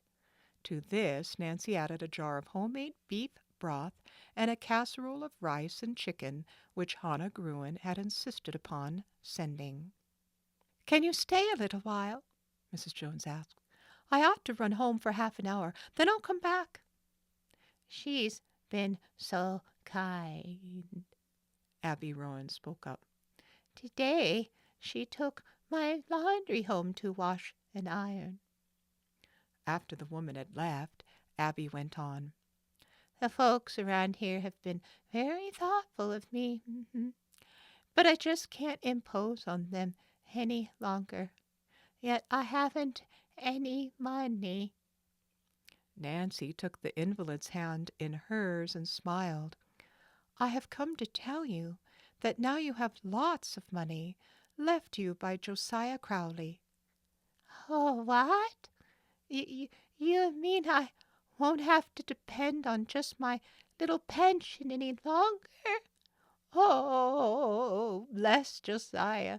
Nancy, I never could believe that my cousin would go back on his word." Nancy ate some broth and crackers with Abby Rowan and told the whole story. The old woman's eyes began to sparkle and color came into her cheeks. "Oh, this is wonderful," she said. Then she chuckled.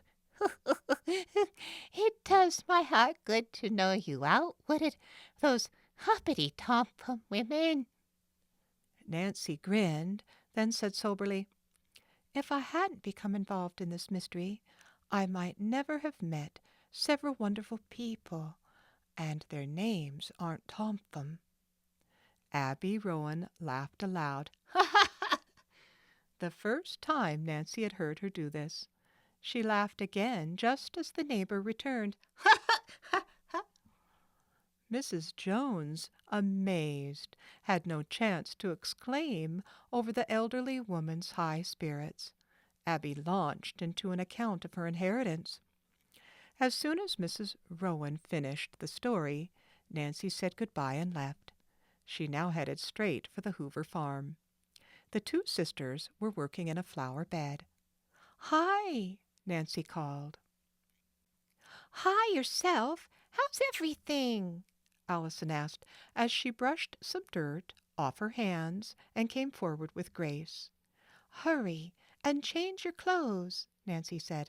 I have a surprise for you. "You mean we're going somewhere?" Grace inquired. That's right, to Signor Mascagni's, so Allison can sign up for lessons. Oh, Nancy, you mean? Yes, the inheritance is yours. I can't believe it. I can't believe it, Allison cried out ecstatically.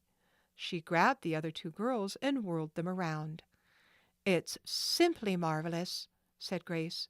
"Marvelous!